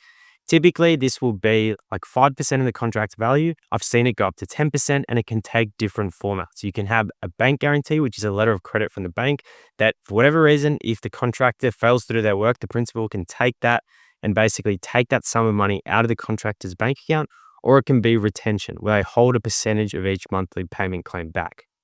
On top of this, the contract is also going to specify different insurances the contractor holds. These might be things like public liability insurance, workers' compensation insurance, professional indemnity insurance. These is basically for any sort of issues that might come up if the contractor go broke. By holding the insurance policies, the principal is still going to be covered. Now, in the unfortunate event that the relationship between the two goes sour, the contract is also going to define what the process for resolving disputes. Is it going to be negotiation, expert determination, arbitration, how notices are issued, what to do if you think another party hasn't been following the contract? All this stuff is captured in the default and dispute section of the contract. Okay, let's move on to talking about contract admin during the setup phase of the project. Now, first I want to start by talking about a concept that you're probably all familiar with. It makes sense intuitively, but it's really fundamental to understand. And basically, it tells you when to put in the most time and effort. And basically, the concept is at the start of a project, earlier on in the project life cycle, you have a significantly greater ability to influence the outcomes of the project for the same amount of effort. As you proceed through the project, the cost of changing things significantly increases. So any effort you spend at the start of the project setting up things correctly is going to be drastically better than time spent at the end of the project. You just don't have the same ability to influence outcomes. So once we've signed a contract, the budget is set, the completion date is fixed, and the terms and conditions are locked in. So when we're talking about setup, it's what we do from this point in time. We can't negotiate terms anymore. We can't change our budget. All that stuff is set. What we're trying to do is set up our contract administration process so we do the work we agreed to with nothing extra, and we protect our time, cash flow, and entitlements. So fundamentally, this is all about setting up the project correctly. Now, there's two systems I want to talk about when setting up a project. There's your contract administration, which is what we're going to be talking about, and then there's just general construction management, which is just doing the work safely, correctly, and efficiently. So this is things like creating a work breakdown structure, scheduling out the work correctly, doing your procurement, signing up the right subcontractors who can do the work, and basically delivering the project effectively. Now, you can't effectively administer a project that's managed badly. You just can't. the construction management tasks we do to set up the project are always going to be much more important than the contract admin task. You need to deliver a project effectively before you try to worry about administrating in contracts. So really, contracts admin is always going to be a reflection or an amplifier of how well we're delivering the work. I guess the core concept here is you can't admin a bad project. Now, I want to mention another point that I've already spoken about, that for some reason in the construction industry, the better people seem to be at contracts, the worse they seem to be at construction. The better people seem at construction, the worse they seem at contracts. We want to set up our project, our systems in this box, the quadrant, the ideal box, where we're managing the contract well and we're managing the construction. So success in contract administration, on top of needing to deliver the project correctly, requires disciplined process and templates and registers. So I'm going to talk about in this section how to set all these up. The goal is simple, that we want to, in this stage, set up the systems so the contract administers itself, and we're not relying on memory, remembering to do things, or heroic effort. We want really simple systems and registers that we maintain, keep updated. We're documenting and recording all our communication. We've got systems. When a variation comes up, we know exactly what to do. So the fundamental concept behind this is we want to take the contract, which remember is our rules for how we manage a project, and we want to turn it into a series of workflows. A client request for a variation comes in. We have an exact process of what we do. We notify the client. We've already pre-built a template that we populate to do this. We know we've got 10 days to prepare a price. We've got a library of rates and a construction variation register template. And basically, we have all our templates set up and we have an exact process we follow, because really, a contract is really probably going to be between 10 to 15 different processes and templates that we're just using on repeat. So step number one in our project setup phase is we want to create a contract summary. Contract will be a 70-page document, largely full of circular definitions that probably don't matter that much. We want to turn that into a 2-page summary of the essential clauses and the specific information related to that. For example, what is our notice period for variations? What's the liquidated damages rate? What are the different separable portions? The essential information that's specific to the contract. We don't want to put in there definitions because everyone knows what liquidated damages means, or everyone knows what a time bar is. More about putting that essential information in there that's specific to the project. So on your contract cheat sheet, 2-page document that people can refer to, you want your key dates, your payment claim dates and response times for payment claims, what information you have to put in to substantiate a claim, the variation process and any approvals, EOT, delay notice requirements and time bars, security, insurances and any warranties, any key roles, the order of precedence, and maybe the liquidated damages rates. It's really just the essential information to save people having to go back and refer to the contract so they can quickly access it. Step 2 is going to be setting up your project filing and communication, because effective contract administration relies on good documents and records. The first thing I would do is to set up your project folder structure, where you have clear folders for things like procurement, contracts, and commercial. You have a head contract folder, folders for all your subcontracts, scope of works, any sort of qualifications or variations you've submitted, and you want variations associated with all these documents. For example, you want a variation register, you want an RFI register,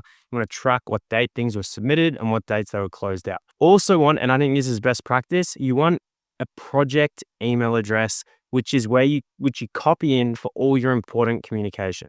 Now, you can set this up with a simple automation that just logs all your communication into an Airtable database or a Microsoft Excel database. But every important communication, you copy in your project email address, it stores it in a database like this. So that's why when you're looking for communication about a scope clarification from tender or something about a variation that you're trying to close out, you can just simply search that database to find it, because we all know Gmail and Outlook search is absolutely terrible. So really, you're setting up a folder structure where all your information is getting stored that makes sense to you. This is a structure that makes sense to me. And you're setting up a project email address. Some projects you'll have tools like TeamBinder or Aconex where you formally capture all correspondence, and that's good. I find often the challenge is people don't document everything in those systems. So a lot of important correspondence still remains in people's email addresses. So that's why I think every project should have a project email address. It should be copied into all important communication, and it just gets logged in a database like this that you can come back to later. The next step is to set up your registers. So Registers are kind of like control panels. They're high-level summaries of a specific type of activity, and they basically tell you what there is, what's outstanding, and what needs action. For example, you'll have an RFI register where all your queries to the client have gone into. You'll be able to see the responses, which ones are closed out, what date they were submitted, if any have run over. Or you could have variation register, which tracks all your variations. So basically, for any of these tasks, you want to capture them in a register. Now, here's the registers I think every project should have. Number one is the correspondence register, which could simply be an email address that auto logs into a database like this. So you probably don't need a separate correspondence register if you've set up something like this. The next one is an RFI register. So these are any formal queries you've made to your client, and contracts will almost always specify a time frame within which the client has to respond. It might be something like 10 business days. You want a variation register, which documents both the proposed and claimed variations to the client and the status. You could have this within the variation register, or you could do it separately, but you want a delay and EOT register, which captures changes to the practical completion date. You want an instructions or directions register. So this is where the client has made site instructions. You probably wouldn't capture these as a variation. You might capture them as day works, but you still want a register of all these instructions, the email correspondence that's associated with it, and the description of the scope and the hours and any signed day sheets. You want a payment register, so all your monthly payment claims, certifications, invoice dates, and the paid dates. You want, again, this is getting more into construction management rather than simply contract administration, but you want a simple project work breakdown structure, the tasks and the schedule, the quantity of work, the percent complete. That information is obviously invaluable in terms of managing the construction works, but it's also essential in terms of administrating a contract. So that's, I guess, getting into more of the construction management side of things, but basically being able to measure progress against the contract line items, the schedule, and be able to clearly show that to your client is essential. And you also want a quality register. Again, this is more construction management. Quality is also important because the contract will have in it that you have to get your inspection and test plans approved by the client. You want a register of all your inspection and test plans, your agreed quality management plan, that the client signed off on them. You also want to capture the actual inspections, the test results, and any NCRs and defects. Again, so you can show to your client that you are tracking this stuff, you're showing it to them. Then as well, it's really important to have in the quality register is signed walkthroughs so you can prove handing over items to your client. Another really essential one, again, it blurs the line with construction, but some sort of completions or deliverables register. So in the contract, it'll specify all these documents you have to provide to your client, such as completed inspection and test plans, but also signed off management plans, program submissions, all these things. I would be tracking every deliverable you have to provide, not the construction deliverables, but the documentation deliverables. So when it comes to closing out the project, it'll be much, much easier. Again, you want to track and compare that to the correspondence, and also a risk register. So basically any key risks and opportunities, which just is going to help with more planning and administrating the contract. These registers are just fundamentally how you're going to show your client that you've done the work, but also prove variations and other disputes later on, and to get payment claims approved. So documenting everything is absolutely essential. These are the minimum registers you should have in every project. So your registers are your dashboard. They're how you track things. Templates are formats you can quickly fill out to prepare notices, variations, payment claims, meeting minutes, these sorts of things. So templates are essential because they help you produce consistent, high quality outputs. You're not starting things from scratch. So it's making things easier, but also more reliable. Good templates make things faster to do and better. So as a minimum, you should set up these templates at the start of a project. You want your variation notice or claim template. You want your delay notice template. You want a latent conditions notice if it's relevant to your scope. You want direction or site instruction day sheet that the supervisor can sign off, and a dispute notice, but you probably don't need a template for that. You want also a weekly meeting minutes agenda and a way of documenting this, and an actions register. Whether you capture that in an RFI register where you want certain actions closed out by your client, or a correspondence register, you could do that separately. But having some sort of action register where you're tracking information, what you're relying on from your client is absolutely essential, again, to proving and justifying variations later on. You want your payment claim template. So both the actual format of the claim with the contract sum items in it, but also how you're structuring your claim to provide the minimum documentation requested. So if your contract says you need to submit completed inspection test plans, there should be a format for how you submit the claim and how you're providing those, whether you're providing a progress markup, how you're doing it.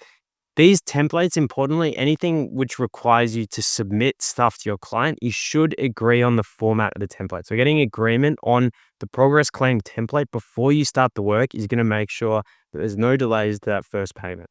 Basically, the purpose of templates, it just reduces what you have to actually do during construction when things get chaotic. You just basically take the relevant template and fill out the blanks. Everything's quicker. It increases the consistency and it basically ensures you're going to be compliant. Okay, so doing a stock take of where we're up to so far.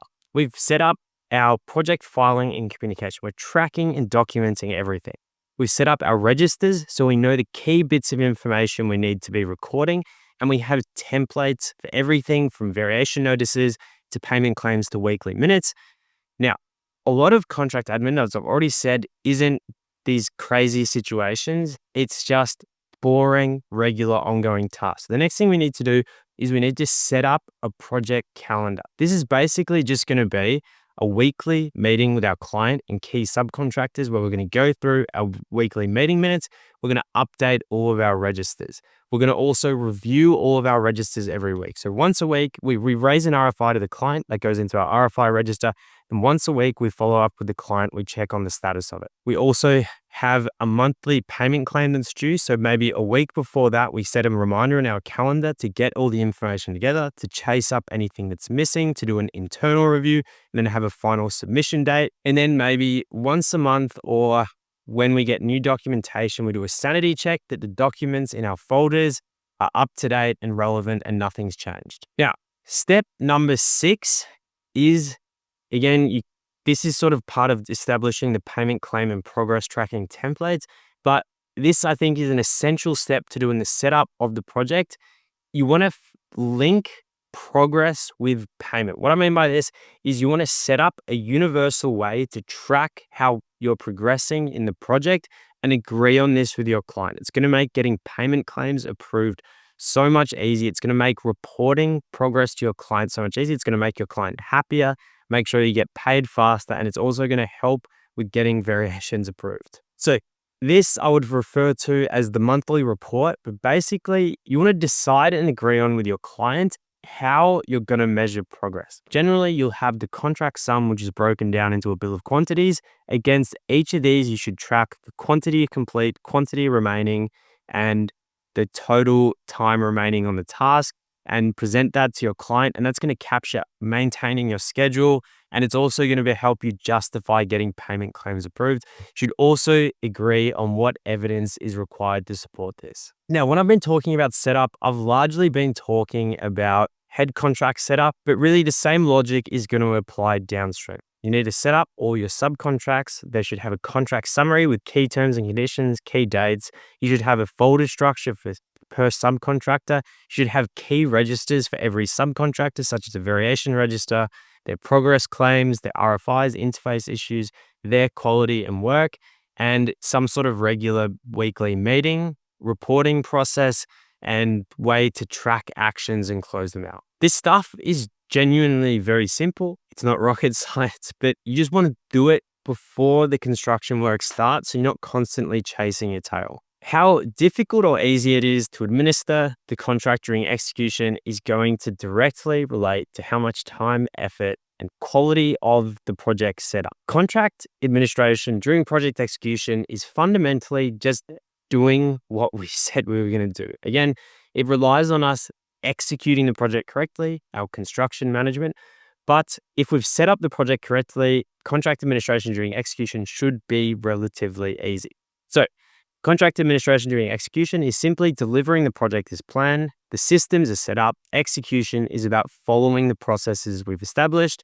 We want to deliver the agreed upon scope, get paid on time, protect our time and margin, and create records that support our entitlements. There's really 2 sets of processes we're following. Business as usual tasks, so delivering the project as planned, repetitive, structured, and predictable tasks weekly meetings, monthly payment claims, and then change and issue management. So when change comes up, how do we manage deviations from the plan? How do we ensure we get our variations on time or get EOTs if we're entitled to them? So if we're talking about business as usual contract administration, the first thing I want to say is, as we all know, delivering a construction project involves a significant amount of communication. First thing you can do during the execution of the project, you just have to have a commercial lens when thinking about all this communication.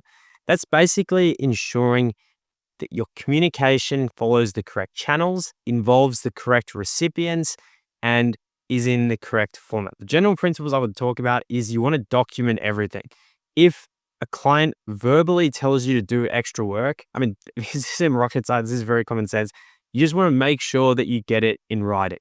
If someone tells you to assume something, again, you need to make sure you get it in writing. General principle is document and record everything. So that means meeting minutes, distributing meeting minutes, making sure that the client project manager is copied in on it, that the relevant people are aware of directions you've been giving. You've been told to make an assumption, you've been told to do something.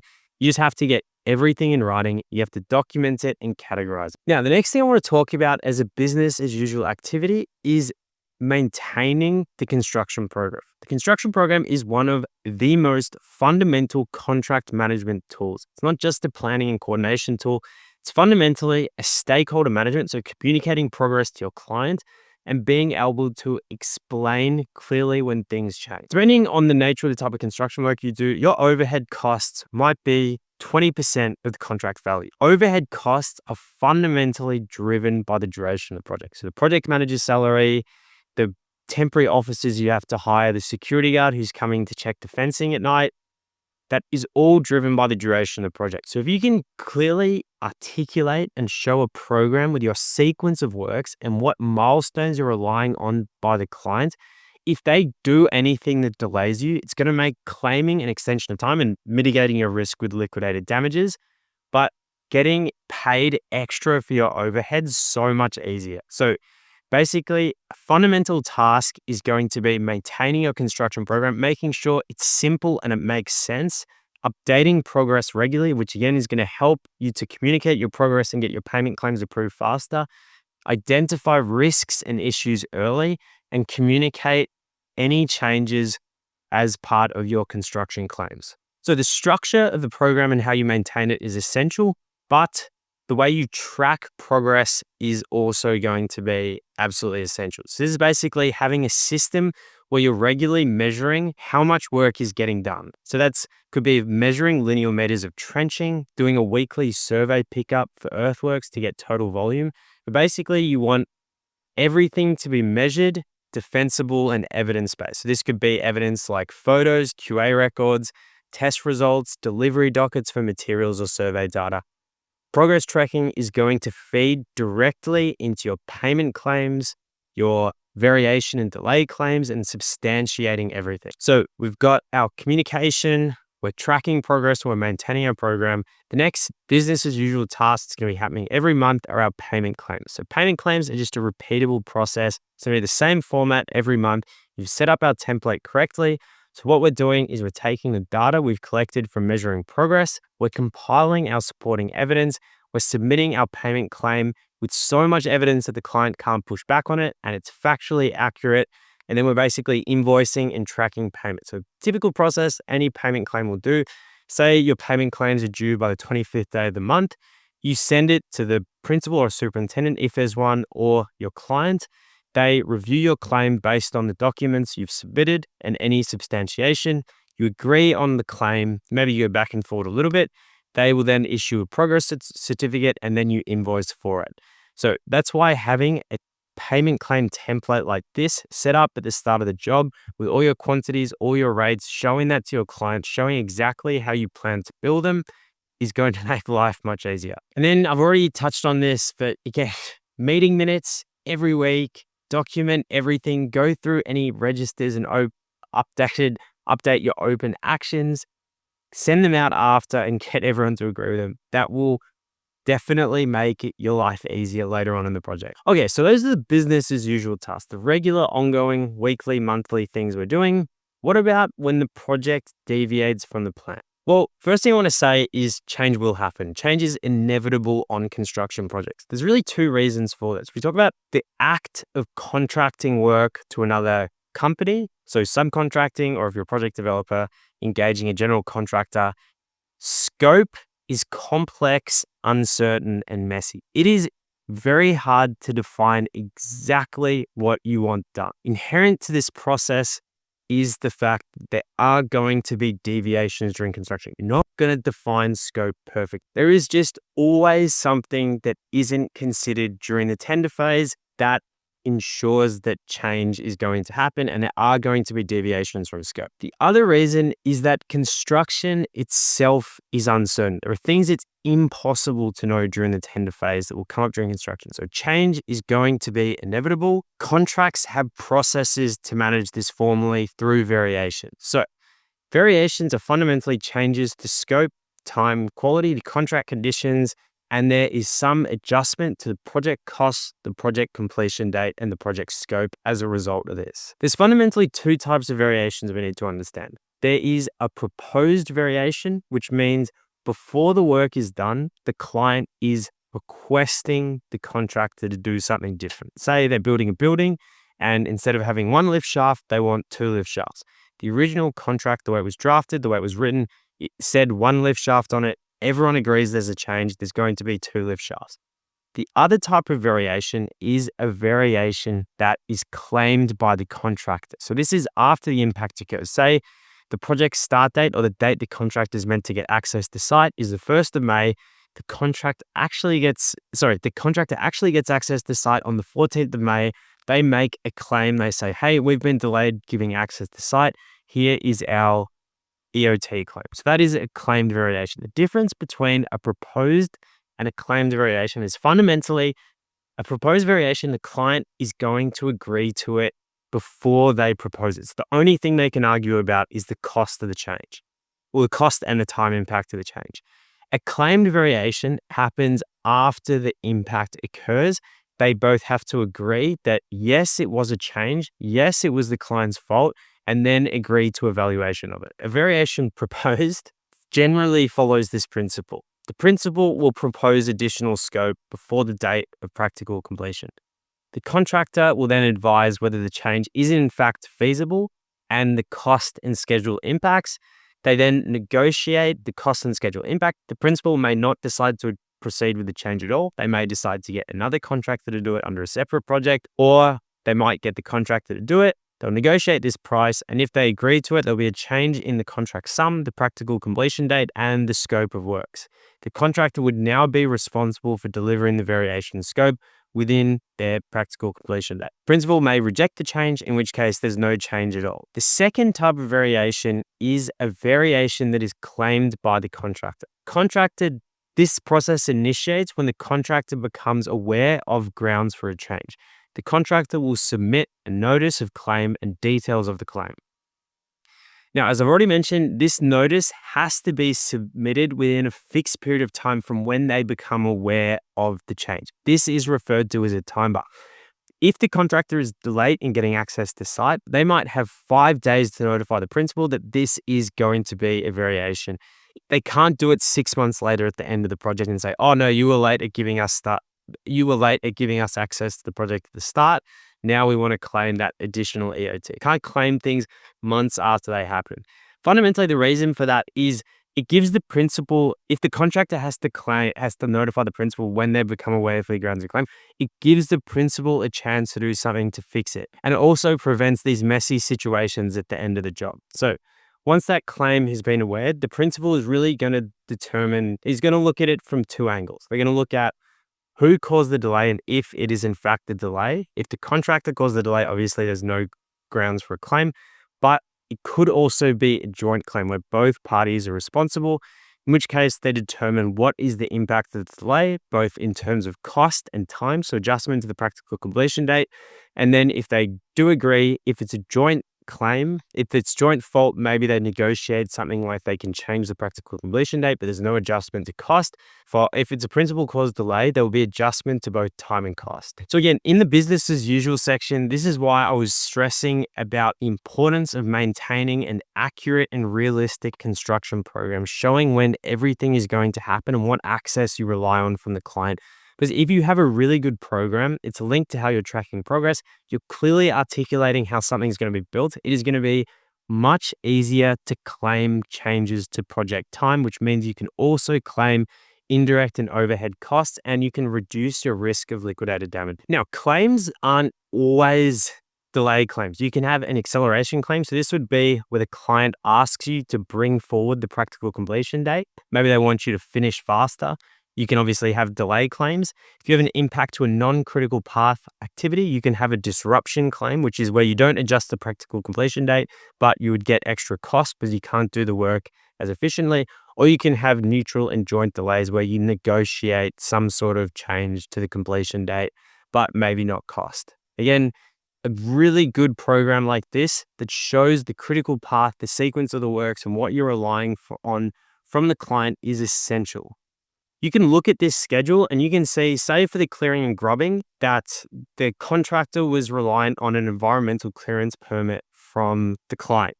You can clearly see if they are delayed in giving them that permit, that activity is on the critical path. If the clearing and grubbing takes a week longer, it'll push out the project completion date by a week. Now, if there are issues in the performance of the project, poor performance can occur on either side. Maybe the principal, for whatever reason, stops paying the contractor, or the contractor stops doing the work.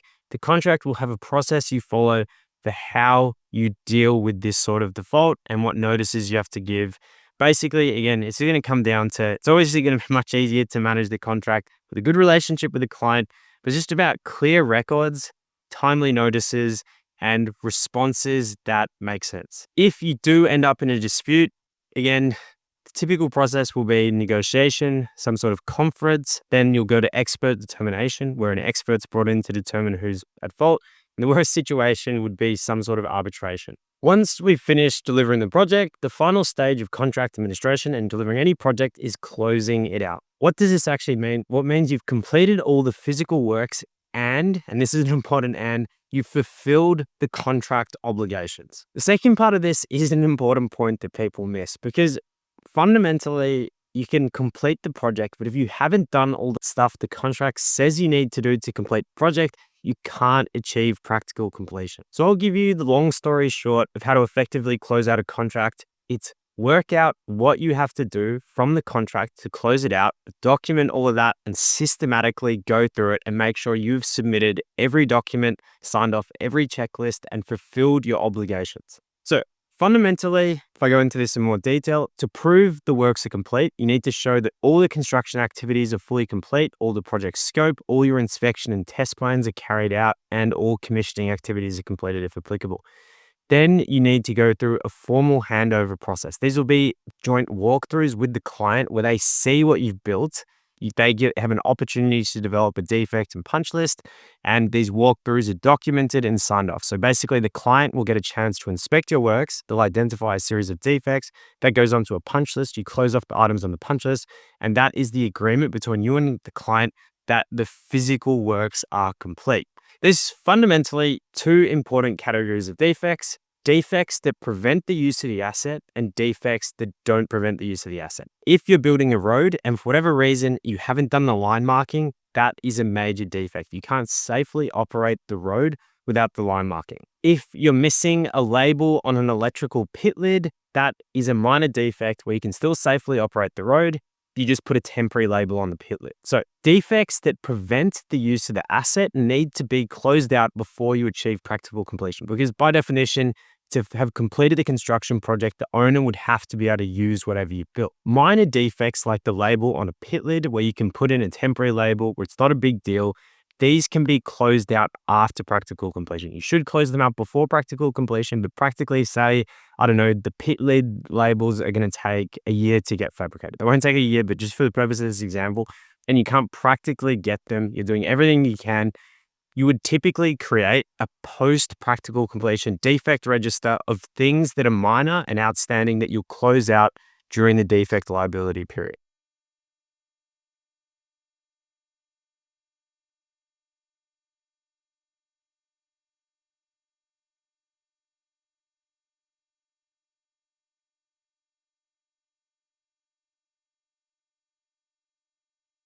The non-product closeout are fulfilling all the paperwork and other contract obligations around practical completion. So these are things like getting the as-built drawings, test certificates and compliance records, the certificate of occupancy, operations and maintenance manuals, warranties from suppliers, owner training, spare parts, maybe a register of all the keys and access logins. These will all be detailed in the contract, but these are all the paperwork side of closeout. And the way to manage these sorts of things is with a requirements register. The requirements register should be a document you create during the pre-construction phase.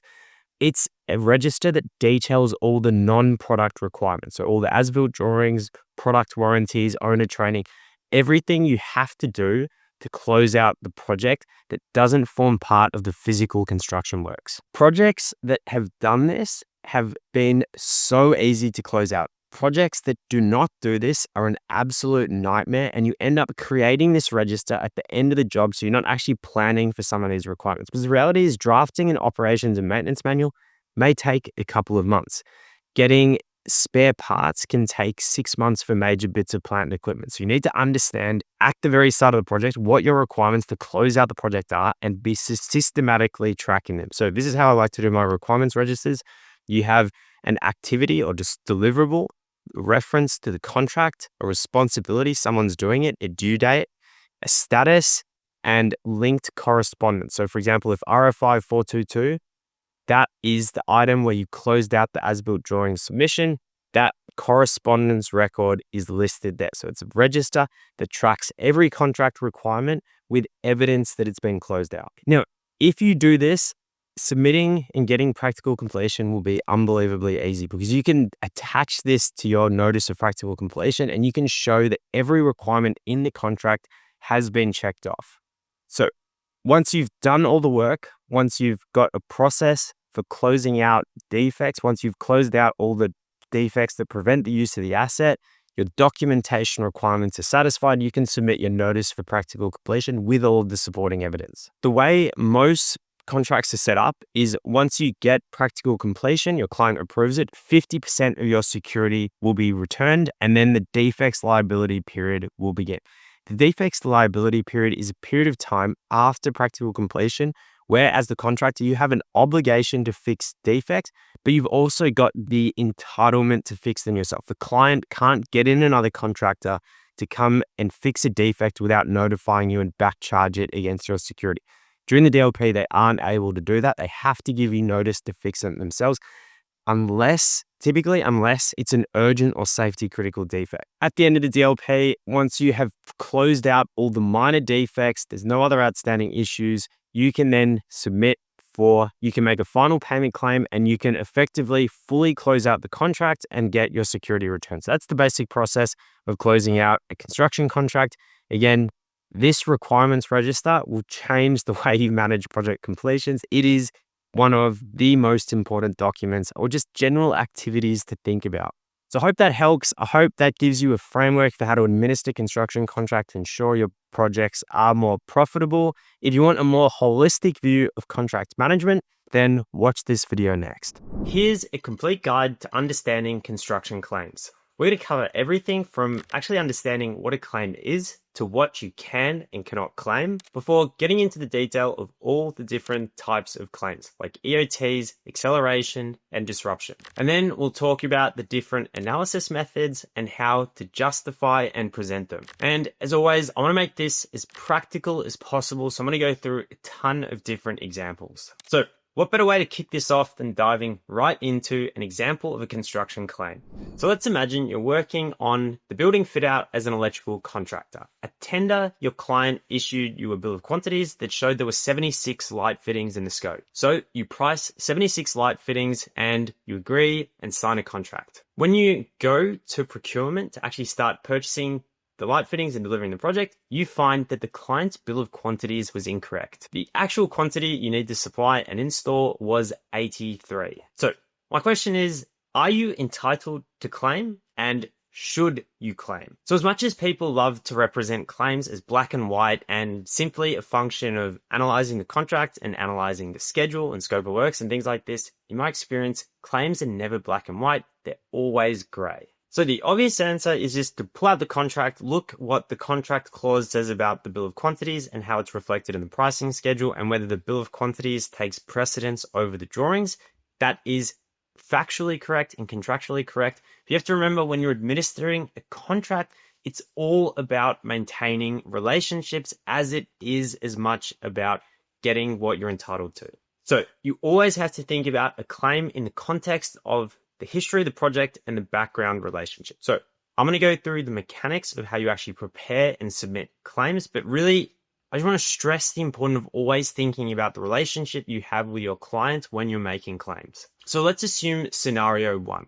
When you actually quoted this job, your client gave you a bill of quantities that said everywhere it was indicative only. In the pre-award meeting, your client specifically asked you, have you gone and verified the quantities? The quantities are indicative only. You assured your client that the quantity they had in their schedule, the 73, that was the correct number, and then you signed a contract based on this. Even in that situation, if you looked at the contract and the contract said the bill of quantities and the pricing schedule takes precedence over the drawings, the fact that you have had that conversation with your client, you assured them that you checked it, I think it would be poor form to make a claim for that. In a different scenario, if the client had given us a bill of quantities and they assured us it was 100% correct, they'd checked and vetted it, we only had a couple of days to price, and they explicitly told us the price off the bill of quantities, if that bill of quantities was wrong, it would probably be fair enough to make a claim for that, and it would be reasonable for them to accept it. So even though in those two situations, the contract says the same thing, it's about the history, the relationship, and what is actually fair and reasonable to do. Because if you start making claims for everything, you will sour the relationship horribly with your client. And I'm sure, even from a contractual perspective and a financial perspective, the project will not go as well for you. So fundamentally, as much as I'm going to get into the detail of claims, how to make them, what you can and cannot claim, I just always want you to keep at the back of your mind that a contract is fundamentally about relationships. And if you can administer a contract without actually ever pulling out the contract, then you're going to be in a good position. So let's start off by defining what a claim actually is. A claim simply is a formal request for a contractual entitlement that is not given voluntarily. They're not necessarily adversarial, but for example, if you've been delayed in given access to the site, your client isn't automatically going to tell you, oh, here's an EOT for that. You have to claim that from them. So there's nothing adversarial about that automatically, but claims are how, because a contract can't predict everything, the scope of works is written based on how we think the project will unfold. It's fundamentally never going to match what actually happens in reality. So when the scope changes, the schedule changes, the work under the contract is different to what was anticipated at contract signing. As a contractor, you have an entitlement to claim for that. So when we talk about claims, we're always talking about upstream claims. So if you're the head contractor, you're managing the entire scope of works for a client, you would make upstream claims to the principal or the project owner. But if you have subcontractors working under you, they will make claims against you. So look, when I go through this video, I'm going to be talking about upstream claims, but the principle I talk about how to make and justify claims will help you also understand, if you're administrating a subcontract, how to deal with claims from your subcontractor. And then there is what we can claim. So a claim is executing our contractual entitlement when something changed and conditions were different to what we predicted. But what can we actually make a claim for? We can make a claim for time. So this would be an extension to the completion date of the project. We can make a claim for cost. So reimbursement for additional costs we've incurred because the contract works change. We can make claims for time and cost if there is an event that causes both a change to the completion date. And then we can make claims for time only, cost only, or any variables of these.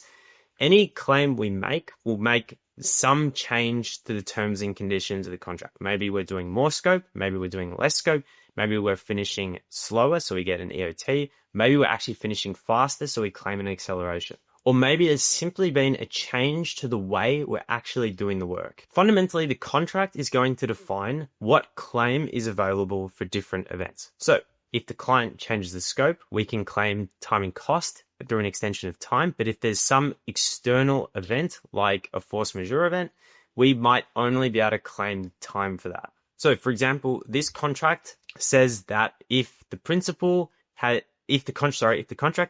has entitlement to an extension of time for carrying out work under the contract as the superintendent submits, the contractor is or will be delayed in reachable practical completion by a qualifying cause of delay. Now, that was a very confusing way of saying we then have to look up what a qualifying cause of delay is, which are when we can claim an extension of time. So the contract then defines a qualifying cause of delay as any act, breach, or omission by the principal. So basically, changes to the scope of works, incorrect drawings, incorrect specifications, delayed in being accessed the site. We cannot claim, obviously, for a breach or omission by us as the contractor, or we can't claim EOT for industrial conditions or inclement weather. And then again, because contracts love to be confusing, we then have to go to item 23, which will be at the special conditions at the back, which is the exclusions to, it hasn't made it in an easily searchable form. So if I go to 23 in the special conditions, and then we have an option to edit the contract and put in qualifying causes of delay and causes of delay for which EOTs will not be granted. So this is where you can put in, when they draft the contract, they'll put in special conditions for which you cannot claim an EOT. Now, that whole principle when I spoke about what a claim is was this idea that something has changed from what the terms and conditions around which we originally signed the contract. Something has changed, and now we're making a claim for what the difference is. Therefore, to probably make any construction claim, you need a baseline. The time, the cost, the terms and conditions around which you sign the contract. Every claim is fundamentally made around what was agreed at tender or when during bidding. Here's what has changed, and here's what our time and cost entitlements are. So before making any claim, and your ability to make any claim successfully will completely rely on having clear baselines or a source of truth to begin with. So number one is the scope baseline, or often referred to in contracts as the work under the contract. Now, the general contract or the general conditions of contract are just a big bundle of terms and conditions. The scope baseline is really the definition of the technical work you're doing. This is defined through several different documents. Number one, you've got the actual drawings. So the drawings show the number of light fittings you have to install, where the cable tray is going, the height of the cable tray, the linear meters of cable. All this stuff is defined in the drawings. So the drawings show you what is being built. They give a technical scope description, but you'll almost always as well have a scope of work. So scope of works is just the detailed description of what you as the contractor is responsible. So this is an electrical one, this is a HVAC one, but it tells you that we're responsible for equipment supply and installation. It says we have to supply and install outdoor condenser units and indoor evaporator units. Now, when it comes to construction, we can't pretend that we didn't know to do that. It is crystal clear in the scope of works. Air handling units, piping, refrigerants, ductwork, system controls and coordination, all that stuff is in our scope. It's defined in the scope of works. You would typically also have a bill of quantities. Now, bill of quantities can be indicative only. It might be given by the principal as an indicative, or it might be in your pricing schedule that you return to the client, but you derive the bill of quantities, so you're responsible for the accuracy of it. Or it can actually be a contract document where, for example, if suddenly we go to installing from 8 split systems to 9 systems, from 8 to 9 split systems, there's been a change to the bill of quantities, and therefore we can claim a variation for this. Now, an overlooked part of construction contracts is because you have drawings, specifications, bill of quantities, scope of works, all these documents, 90% of the time you have conflicting requirements. Therefore, one of the most essential things to understand when understanding scope is the order of precedence in the contract. The order of precedence tells you what order to read these drawings. If the scope of work says one thing and the drawings say another, there should be an order of precedence in the contract that says the scope of works supersedes the drawings, or the drawings supersede the scope of works.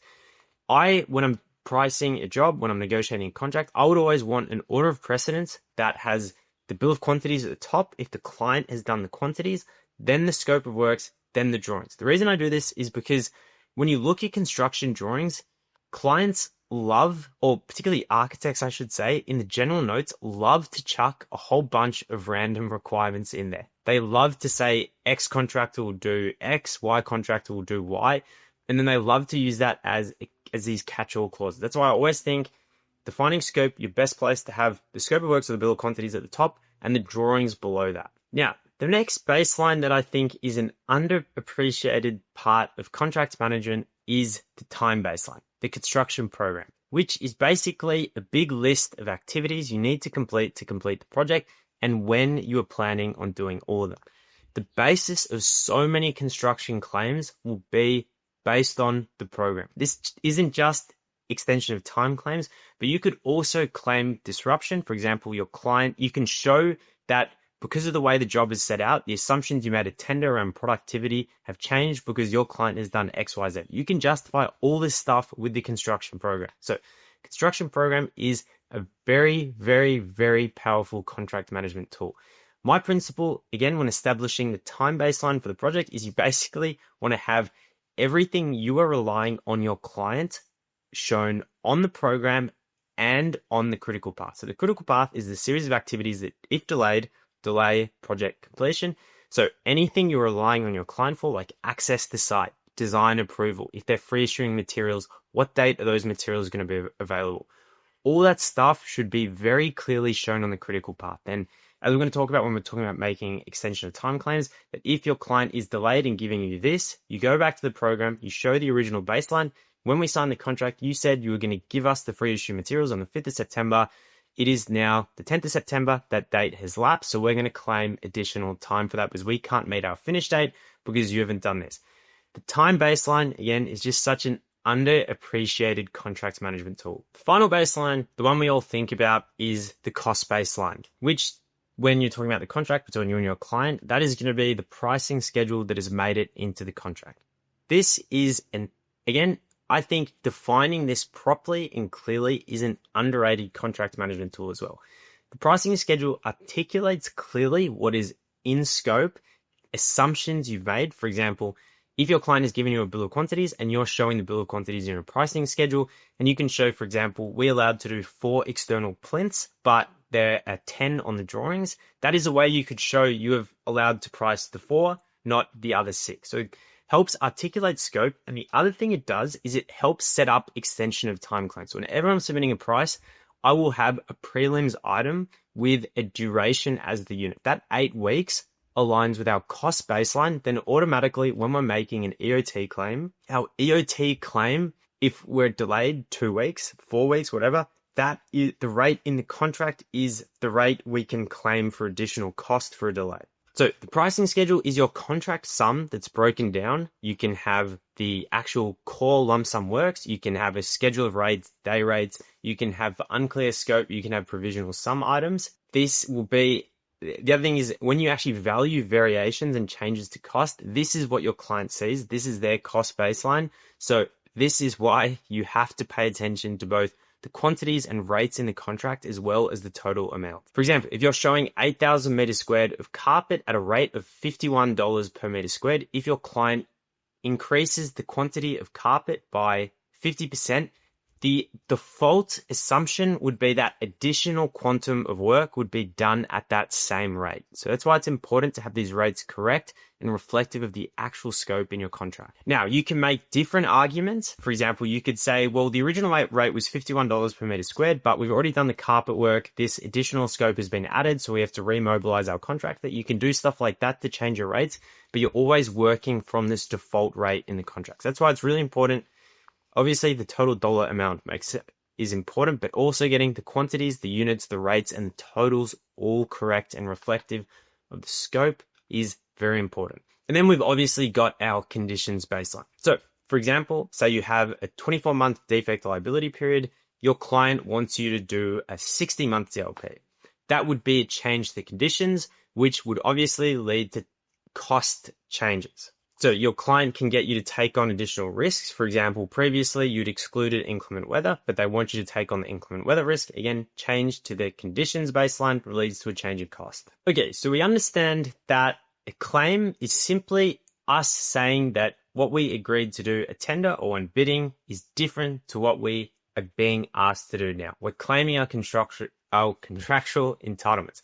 We've also explained that to obviously claim that something's different, at tender stage, we really need to clarify what is being agreed to. Basically, scope, time, cost, and terms and conditions.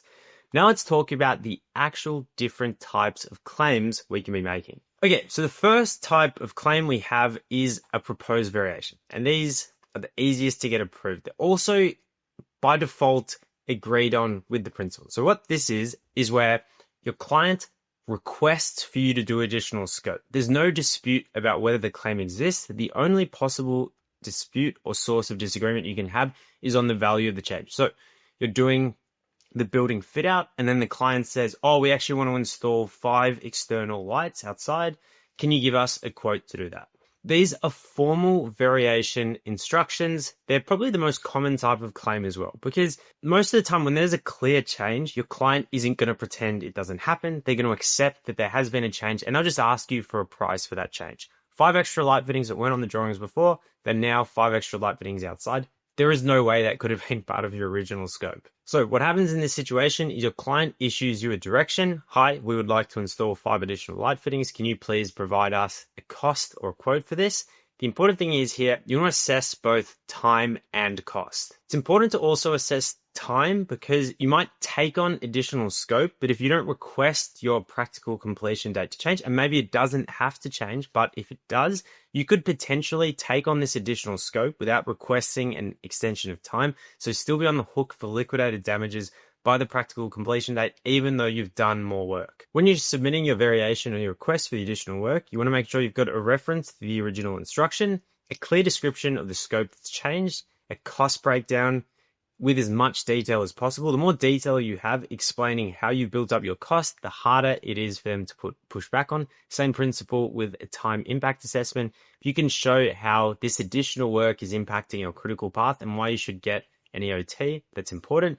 The other thing you can do with time is you can specify that this additional work will form part of a separable portion and so not fit into the practical completion date. And then you also just want to give any supporting documents that explain how to do it. So for example, if you're submitting a claim for additional light fittings, I would typically want to include the quote I've received from the supplier for the additional fittings. It's just more evidence you make, the harder it is for them to push back. So for example, this would be the type of variation I would prepare for our client requesting us to install 10 additional light fittings. We've got the material costs clearly broken down, the LED lights, the drivers, the ceiling suspension kits, the cabling, the rigid conduit, everything. You could also give quotes as supporting documentation for this. You've got your labor to do it. Again, detail, explanation of what the labor is for, what its allocation is for, testing, plant and equipment, basically everything broken down, and then a clear when you're submitting variations, I think it's best practice to show your actual cost and then your overheads for doing the work. Then you can show some sort of time impact assessment. Again, in this explanation, we're saying can be sequenced with the additional program, so we're happy to do it as part of the original practical completion date.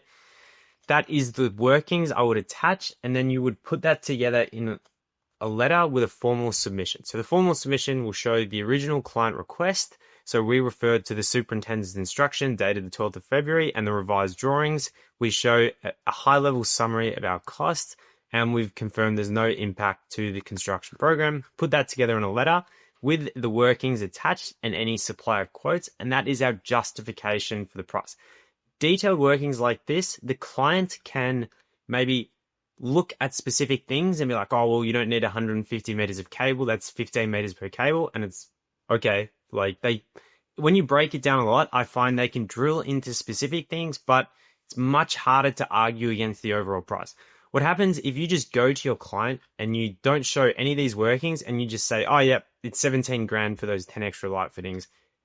That is when they will push back. That is when things get delayed and confusing.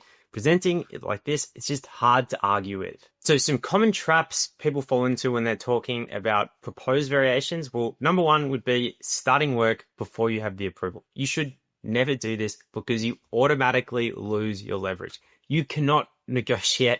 If your client is delaying with the pricing reviews, that is when you can start to claim time. But if you start doing the work, you've lost all your leverage. but it gives them time to basically negotiate price. Second thing would be not thinking about the time impact, either claiming an EOT or asking for that portion of the works to be excluded if it does have an impact. Again, if it's before you've ordered the light fittings, just ordering a couple extra fittings, you probably shouldn't claim an EOT for that. Again, verbal instructions, nothing verbal counts. It always has to be in writing. So, for example, if your client says, oh, can you do this extra work? You could follow up with an email from your phone and say, hey, just confirming you would like us to submit a variation for this change. And then the final one is just not breaking down your price enough. 17 grand for 10 extra light fittings might seem like a lot if you just see the line item, but when you see the detailed breakdown and workings behind it, even if some of your workings are conservative, they can push back on the line items, but it's much harder for them to push back on the price. Okay, so a proposed variation, the whole principle behind it is the client is asking us to do additional scope.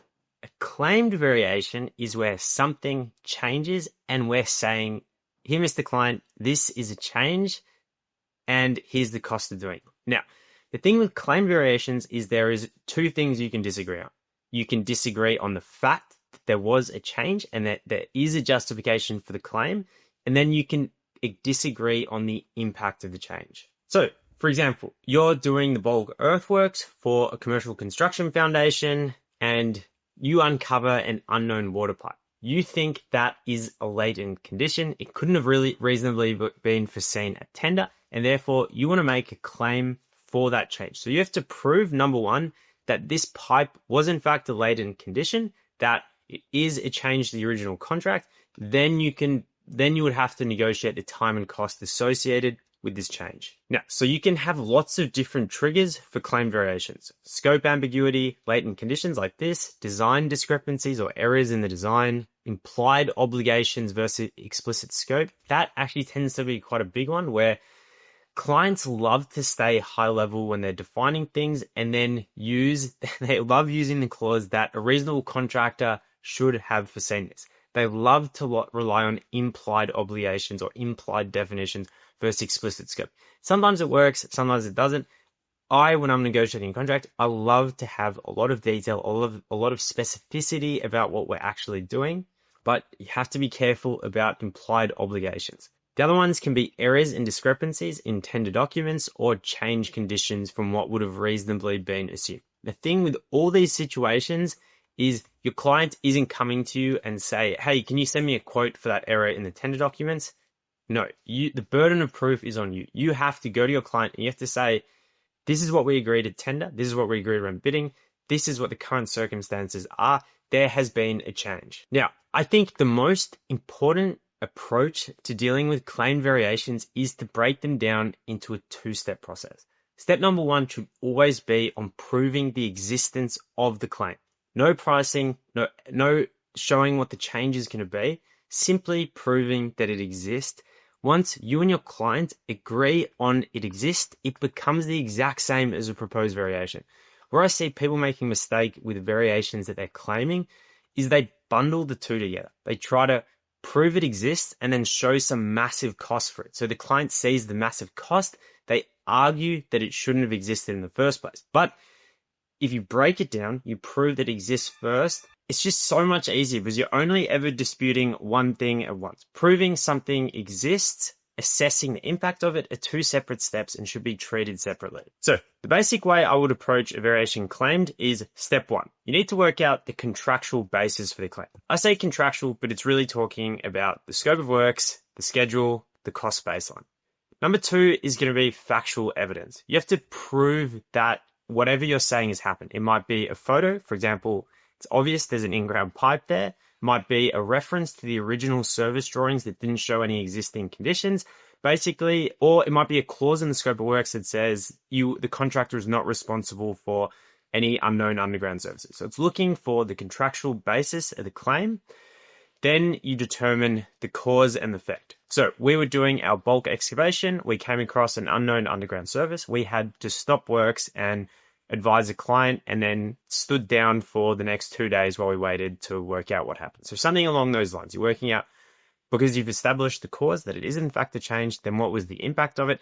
Then once you have unequivocally proved those two things, then you can work out the quantum, the cost and time impact. Okay, so let's look at an example of a claims variation. I'm going to talk about the example where on the drawings, it showed a certain number of light fittings, and at tender, there was a separate number nominated in the bill of quantities. So say as you're going to do your procurement, you become aware that there's a discrepancy between tender and now. So the first thing you would do before you go and prepare a notice like this is you could simply send an email to your client saying, hey, heads up, we've just become aware that there's a discrepancy between the tender bill of quantities and the drawings, and we're working out what the impact is. That is good enough for at least getting written notice into your client.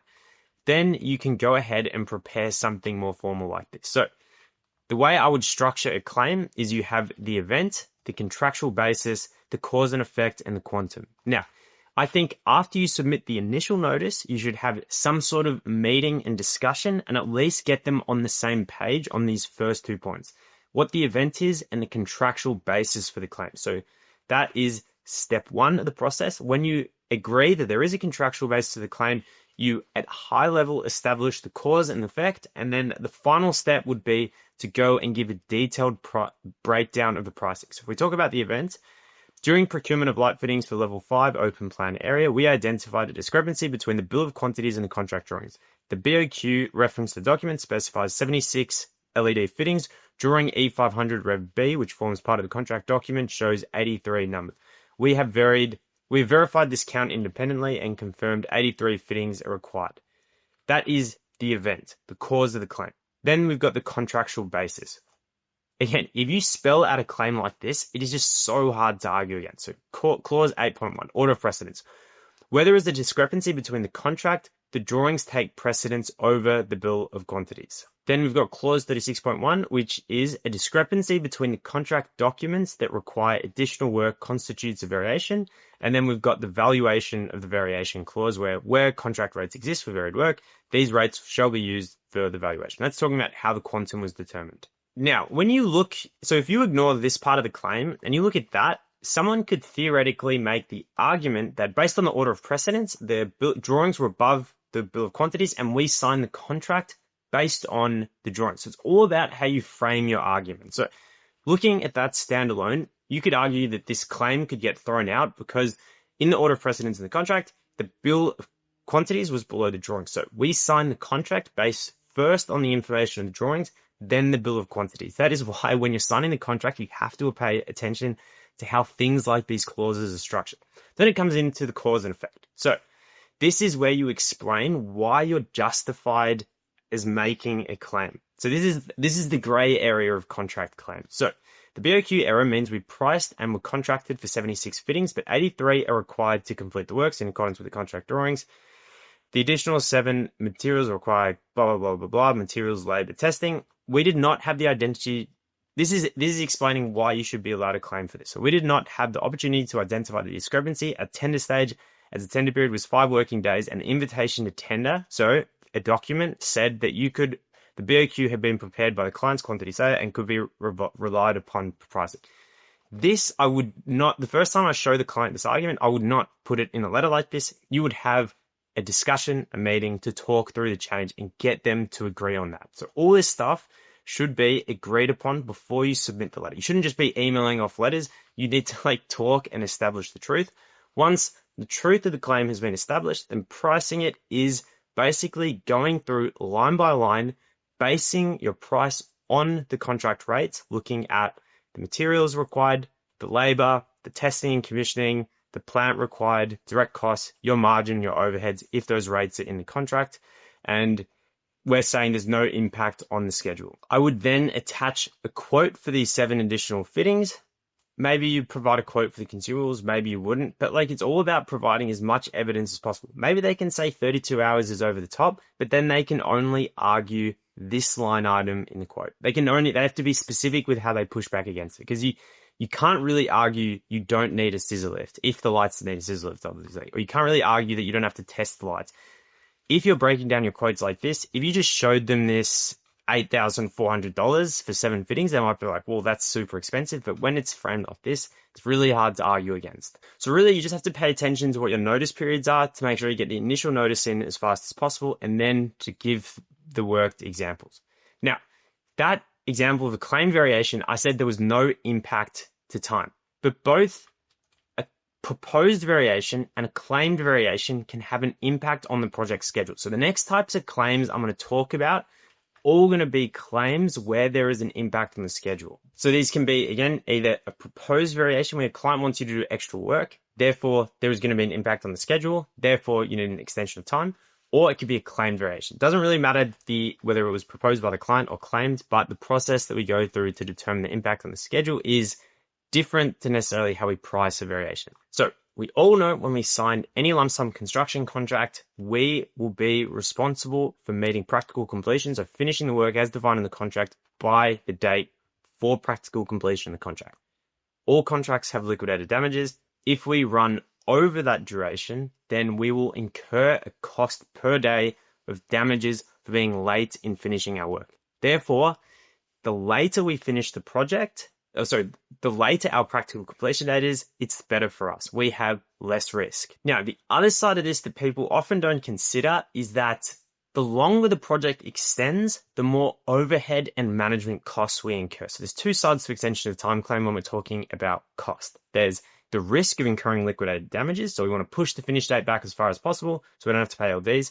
Then there is also the overhead cost calculation and contribution. If the client extends the duration of the project to get us to do more work, we should be allowed to claim additional project management, supervision, site running costs, all these costs. Now, the first thing you have to understand about an extension time claim is you can only make an extension of time claim if you have been delayed by a qualifying cause of delay. So when you look in a construction contract and the special conditions at the back, they usually will define what a qualifying cause of delay is. It is different on every project. Some projects, as the contractor, you may be responsible for inclement weather. There may be a fixed number of days of inclement weather you're responsible for. It depends on the contract. So you have to pay attention to the back of the contract what the qualifying causes of delay are. But these can be things like, typically, obviously, if it's a client-directed variation, they're getting you to do more scope, that will be a qualifying cause of delay. If originally you were meant to build one house and now you have to build two, that would be a qualifying cause of delay. Then there's the practical stuff you need from your client to do the work, such as an issue for construction design, access to site, client-directed information on supervision will all form qualifying causes of delay.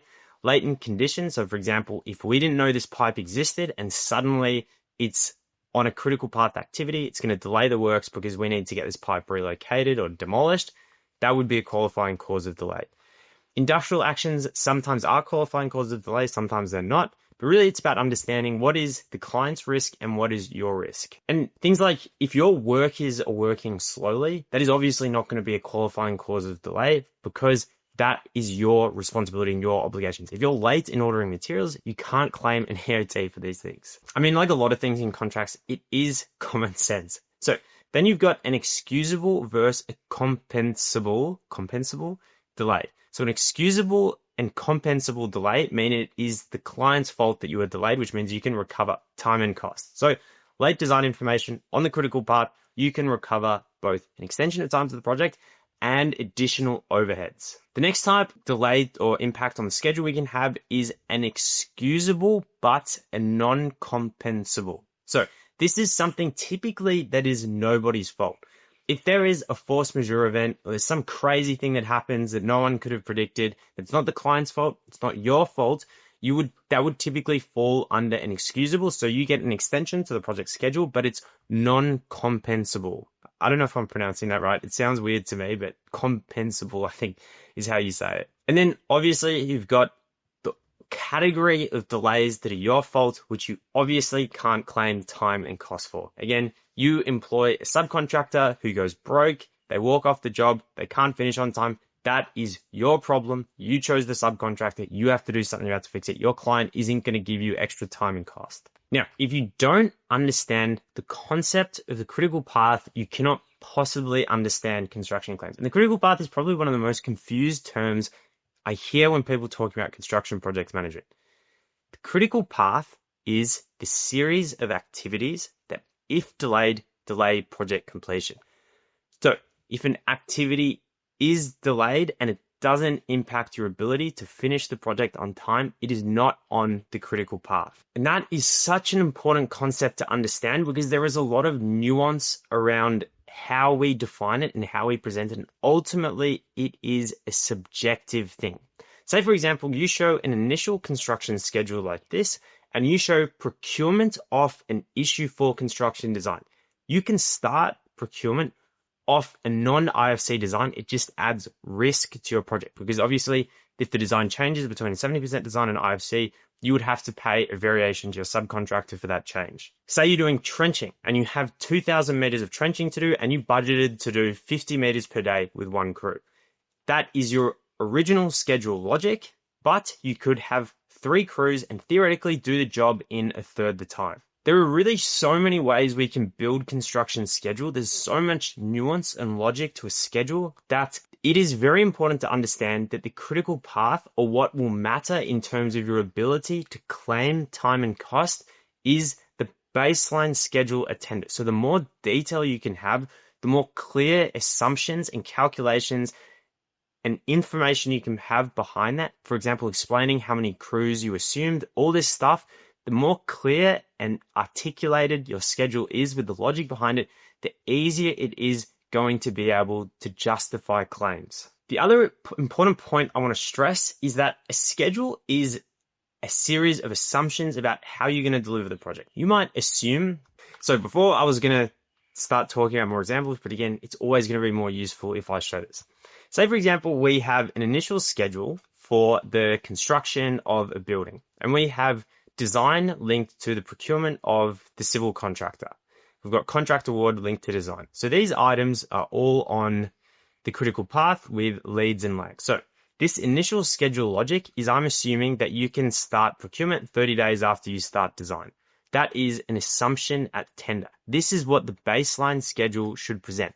But assuming you can start after 30 days after tender, and that is a schedule that you show at tender to how you're going to finish the project on time, that would be an assumption you have made at your own risk. Now, if we then look at what the critical path for this project is, we can then see that the critical path is running through this series of events. Now, if we then go ahead and can show that because the client pushed back the contract award, and contract award is an easy example because if they delay the start date of the project, it is always going to delay the finish date. Contract award will always be in a critical path. But what you would have to show to justify any extension of time claim is to show that the activity that is delayed is pushing back the finish date based on the original assumptions that you made. So what you have to pay attention to when you're first preparing the contract baseline schedule is that these are all assumptions, and then all these assumptions will have some variability around it. We're assuming it's going to take 40 days to procure the electrical contractor. Realistically, it's probably going to take anywhere between 30 and 50. There is variability to these numbers. So when you're talking about critical path, what I find is people get too specific with what they're defining on the critical path. I think the critical path, depending on the duration of the project, obviously if you have a much longer project, you need more variability around activity lengths, but the critical path should really be any activities with very low float. So if something had 5 days of float or 0 days, well, obviously 0 days of float is on the critical path. If something has 10 days, 15 days on a long project, all of that stuff, in my opinion, would be on the critical path. Okay, so what is float? Float is how many days you can delay an activity before it impacts the completion date of the project. So if I go to this example, the critical path, you see these activities are not highlighted in red. So red generally, when something's highlighted in red, it means a critical path. Depending on the actual activity and what it's impacting, it's actually kind of hard to tell from these lines. But if you could push back that activity 20 days before it then causes this next activity to shift and then that activity to be on the 20 critical path, that is what float is defined at. So I think because you always have, like, any duration you assume about an activity has some level of variability around it. Near critical path or low float is also by definition, or by my definition, depends how you argue it and present it, should be shown on your critical path. The then logical progression of this argument is, well, what if a client delays an activity that had 50 days of float, they delay it massively, and then all of a sudden it has 10 days of float. Basically, all that float for that activity has been consumed And then suddenly an activity that wasn't risky is now risky. The question is then, should you get compensated for an activity that wasn't on the critical path suddenly being on the critical path, even though you can't show with your schedule that has delayed the finish date? And this comes down to one of the most debated topics in construction claims, which is who owns the float. So although you have had risk added to your schedule, your client has consumed the float on your activity, you would typically not get any sort of compensation for it. You've just increased your risk massively. That is why I think you should try to set up your schedules to avoid situations like this by really showing anything that is near critical path that you're relying on the client for.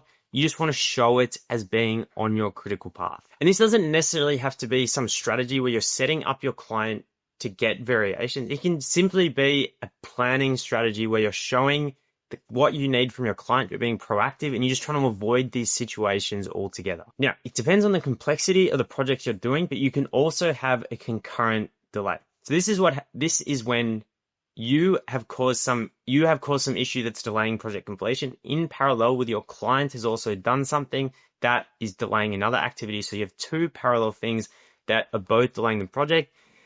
And again, you should really try to avoid situations like this by having a really clearly articulated baseline schedule, because then the probability that you have two things that perfectly delay the project the same amount is almost impossible. But generally, when you have concurrent delays, you are allowed for an extension to the project duration. So you're mitigating your liquidated damage risk, but you're not getting any type of cost. So this would be an excusable and non-compensable delay. But these are complex, and this is why you start to have specialists like forensic schedule analysts that do this sort of stuff. All right, next I want to talk about flying through some of the different delay analysis methods. So there's lots of ways you can analyze a schedule to justify claims. As we're going to see, some are much better than others, and some are actually not great ways of doing things, but I'll explain all the core methods and which ones you should really try to adopt. So number one is the as planned versus as built method, which, as it sounds like, you have your baseline schedule and you compare it to what was actually done. It's the simplest method, but it is also the weakest. What would happen is you show the as planned schedule, so what was originally planned at tender, and then you try to show the as built schedule of where the delays were. But obviously this is a mess because you can have multiple different sources of delays, and proving what these different delays were actually caused by becomes much more difficult, because your client can you can say, well, you were late in giving us information. And then the client could say, well, your productivities were lower than it was expected. So this, I don't think, is a great way of doing things. The next method is the impact as planned method. You take the original baseline schedule, you insert the delay event to show what that specific impact on the schedule is. Problem is, this is the theoretical impact, because you're taking the baseline schedule, or what was planned to do at bidding stage, then you're showing the delay event against the baseline event. The problem with this is it's the theoretical impact. It's not the actual impact. So again, it's a prospective looking schedule, and it was also against the baseline. It's not against the current schedule. Then we've got, which is better, we've got the time impact schedule. Instead of taking the baseline schedule, you take the current schedule. So most contracts actually say you have to update your construction schedule weekly. So that would be taking the schedule you're updating weekly and inserting the delay event based on actual progress. Obviously, this makes way more sense than taking the baseline schedule, because you're using the current schedule. It's showing what is actually happening on the project. You're inputting the delay event into that, and it's much cleaner and easier to calculate. So again, other tip, having an accurate, realistic, up-to-date schedule is going to make getting these claims across much easier. Then the next type of claim we've got is the window analysis, where we divide the project into specific time periods and we analyze the delay per time window. Again, for simple projects, you probably won't have to do this, but it's where you have complex projects with many events, and it's usually done by delay analysis experts. All right, so which method should you be using? Simple projects, you could use as planned, as built. I think the best method, I think for lots of reasons, you should be keeping your project schedule up to date, because it's going to have benefits, not just with contracts, but also things like cost tracking and just keeping your client happy by showing an up-to-date schedule. It's a very powerful thing to do. So I would always use the time impact analysis, where you're showing the current version of the schedule against the status. But really, it depends what sort of resources you have to manage the project as well. If you don't have a scheduler on your project, it's harder to use. Better to use the baseline schedule. So if I go show another example of a claim using, if I go and show another example showing an extension of time claim, we can see again, there's the event as described with the dates of everything that's happened. There's the contractual basis and specifically the clause around extension of time saying the contractor is entitled to an extension of time where a variation causes delay to the date for practical completion, provided notice is given within 28 days. And then we've articulated the delay analysis. Now, it would be better to show an actual schedule on this, but here's how you could explain it. So we've conducted a time impact analysis using the current approved program, Rev 7, dated 3rd of February 2026. Again, you have a weekly meeting with your client. You could have a weekly schedule where you go through in the meeting minutes and everyone agrees on the dates. Then you're using that version of the schedule so they can't dispute what the current status of the project is. Then the analysis demonstrates that the fittings have a confirmed procurement lead time of 6 weeks from order. Attach the quotation showing the 6-week lead time. The new order was placed on the 22nd of January 2026. The expected delivery on the 5th of March. The original delivery was the 6th of January with installation commencing the 27th of January. The light fitting installation is on the critical path for level 5. Ceiling, grid closure, painting and floor finishes cannot proceed until fittings have been installed. The revised program shows a net delay of 5 weeks and 2 days to the critical path of the project. Then you've attached the program and you've showed this sequence of events and what has happened, and then you're requesting a 27-day extension of time. As you can see, it's all about framing arguments and giving evidence to them. So stepping through what has changed, why it changed, what the impact is, how have you calculated that impact. The more information and evidence you've provided, the only way they can argue is with specific pushbacks.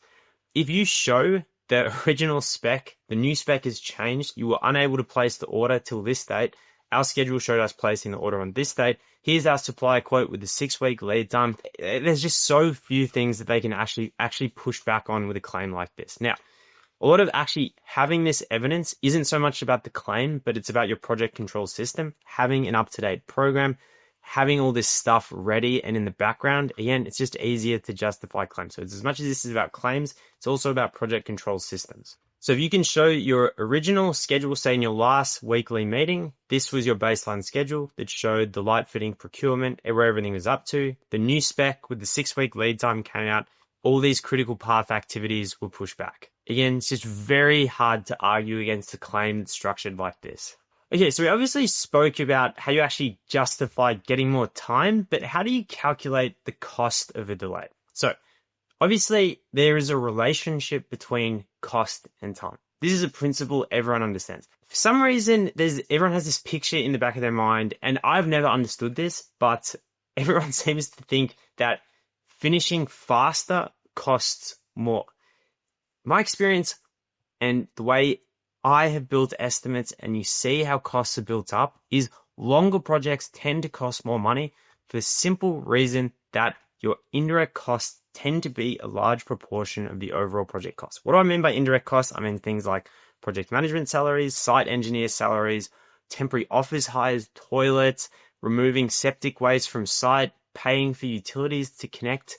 All these ongoing recurring costs that as the project gets longer, get bigger. Now, as we said, not all EOTs necessarily come with cost. You might get what we said was an excusable but a non-compensable delay. But if you can claim costs with your EOT, the costs you would be looking at claiming would be things like your site running cost, supervision and management salaries, plant on hire. So for example, like if you're bringing in a crane to install structural steel, that isn't an EOT cost. That's a direct cost to the project related to the activity. So unless the activity changes, the cost for that crane won't change. But if you're paying for something like a telehandler or a forklift, you're paying for it week on week to just sit on site, depending on the project duration, that is a cost you could incur. You can also cover head office overheads or recurring costs. Again, anything that is driven by the duration of the schedule. The simple way to do this is you would identify any time-related costs from your baseline, Time related is where the quantity of work is not driving the cost. You calculate the weekly, monthly rate, you multiply by the extended period based on what the EOT duration is. Okay, so if you have a 4-week delay, so if you have a 3-week delay at 15K a week, the cost of that EOT is 45K. Now, the way I really like to do it is when I'm submitting my tenders and doing my pricing schedules, I think you should always have a line item in there for preliminary costs, which are weekly costs of running the project. Then when you get an EOT, you can show that if the project duration was pushed out 4 weeks, our rate of 31K a week multiplied by 4 is the cost of that EOT. Again, it is what we priced our tender on. You can show it. We're not trying to double dip or incur additional costs. This is how we came up with the original project budget. It's harder to prove. Now, something that often gets confused in EOT claims I've noticed is when people try to claim head office running costs under an EOT, it becomes much more contentious because it feels like a contractor is then actually double dipping. So there's lots of different ways you could do this. The best way is not to try and claim head office overheads as a weekly or recurring cost. It's to use the percentage markup you have in tender. Often, somewhere in the back of the contract, there'll be some allowance on profit for variations. You should just apply that profit margin, and when you're negotiating a tender, your head office recurring cost should be built into that. Now, the key mistakes with this would be trying to show these costs before you've proven the EOT. Again, prove you're entitled to delaying the project, then negotiate the cost. Double dipping, so trying to show, for example, that you have additional costs built into the direct cost of variations, but then also double dipping. It's transparent. People will see through it. People will ask questions about it. When they start to see you're fabricating costs in your variations, they'll just drill deeper and deeper. It'll get harder to get approved, which actually is probably something I should have brought up earlier. There's an important cash flow aspect of variation. So if you think of a typical construction project, might be like 20% becomes change orders and variations. That 20% you want to get approved as early as possible to begin claiming for it, which is going to do a huge amount of work for your cash flow. So if you're making messy, complex, confusing claims, the client is disputing them, maybe if you're really pigheadish and bullish, you could get the absolute value of the claim increased and annoy your client a lot.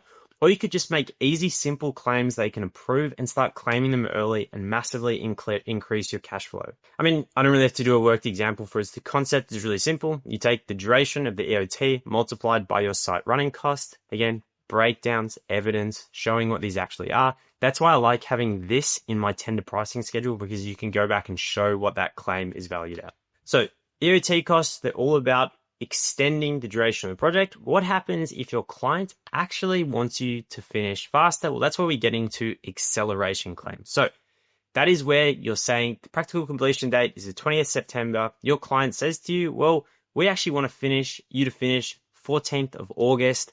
Obviously to change the terms and conditions of the contract, what is the cost for doing this? So you'll either have this as a proposed variation. So this is where your client says, I want you to finish faster. They're proposing what is the cost of doing this. The other type you could actually have a claims variation for acceleration, which is actually in a lot of ways more common, but again, much harder to prove. So a sequence of events that would lead to what is referred to so directed acceleration is a proposed variation. Constructive acceleration is where you say to your client, well, hey, Mr. Client, you delayed our procurement of the light fittings for 4 weeks, which is pushing out the critical path by 4 weeks, but you haven't approved our EOT, so we're going to accelerate the works to avoid liquidated damages. They've given no formal instruction, but they also haven't granted a valid extension of time. So you're saying, well, the conditions of the contract have changed, so we're going to start spending money to mitigate the delay, and the costs of us spending this money are going to be, we're going to eventually bill you for it. So this is a claimed acceleration where you're saying for us to currently finish the project to meet our practical completion date, because you've changed the work, we have to accelerate and change the way we're doing the work. So what is the structure of a claim like this? Going back to the commercial fit out project, you would say the background to the claim would be, we refer to our extension of time submitted the 14th of February 2026, in which we demonstrate a 27-day working extension. We further relate to our effort in which you rejected our extension of time claim on the basis that the contractor should have anticipated procurement risk and maintain sufficient program flow. I mean, when people start saying stuff like this in letters, like, you're probably not going to get your claims approved because it sounds like the relationship has started to go south. But in this situation, what you could do is you could then make a claim for acceleration. So you're saying you disagree with the assessment. The delay is solely caused by a client-directed claim. We have placed the order for the originally specified fittings, which have already been delivered to site. This is not a procurement risk that could have been anticipated.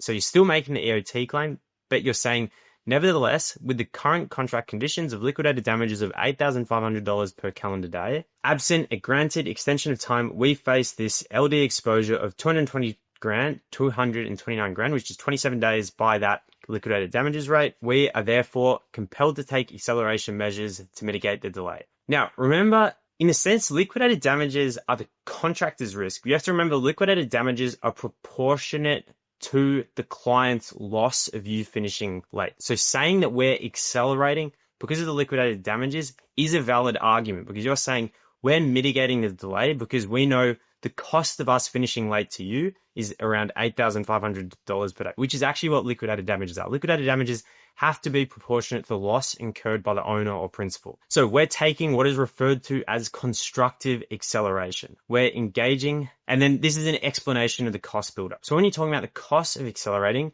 you're thinking about costs like overtime, night works, overlapping trades, increasing risk, bringing on additional contractors, out of sequence works being less efficient and less productive. Maybe because you're getting more crews working, you're hiring more people, you have to factor in more hiring costs, more supervision to manage these people. Again, this sort of acceleration, it's all about the disruption to the direct costs by working faster. Again, you could argue that there's actually a reduction in the overheads because you're going to not need to hire facilities and things as long. And if you are structuring a claim correctly and being fair, honest, and transparent, you should actually include that in your claim. There's some reduction in the duration of hire of these facilities, but the way the direct costs are now being incurred, it's going to be less efficient, out of sequence. We're hiring more employees, so we've got hiring costs associated with more employees. We need to buy more PPE, all this sort of stuff, productivity loss, night works, hiring additional lighting so we can work at night. All this stuff has to be considered when you're making an acceleration claim. So in the claim, you've articulated what the causes of the additional cost are. So engaging a second electrical contractor, implementing Saturday and overtime work, overlapping ceiling closeout, engaging additional supervision. And there's an estimated cost for this. To me, when you start to see claims like this, you're getting rejected EOTs and then you're making acceleration claims. This would be an example of a relationship that has started to sour and claims are going to stop getting approved.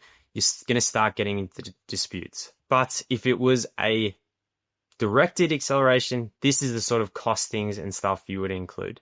Again, when you're making a claim for constructive acceleration, you should put in there something about reserving your rights to still claim for the EOT. But again, when you start to have two claims for the same thing, it's going to start getting messy and complicated. And this is always going to be a product or a relationship that is significantly soured. Now, what happens if you are disrupted in the way you're doing the work? The client hasn't actually changed the scope. They haven't asked you to finish faster. They haven't delayed you in finishing longer. But what if they've disrupted a non-critical path activity and you can't work as productively as you otherwise would have? That is referred to as a disruption claim. Disruption is where typically a non-critical path activity has been impacted. So say, for example, you have trenching. It's not on the critical path, but there's underground services in the way that weren't in your scope at tender.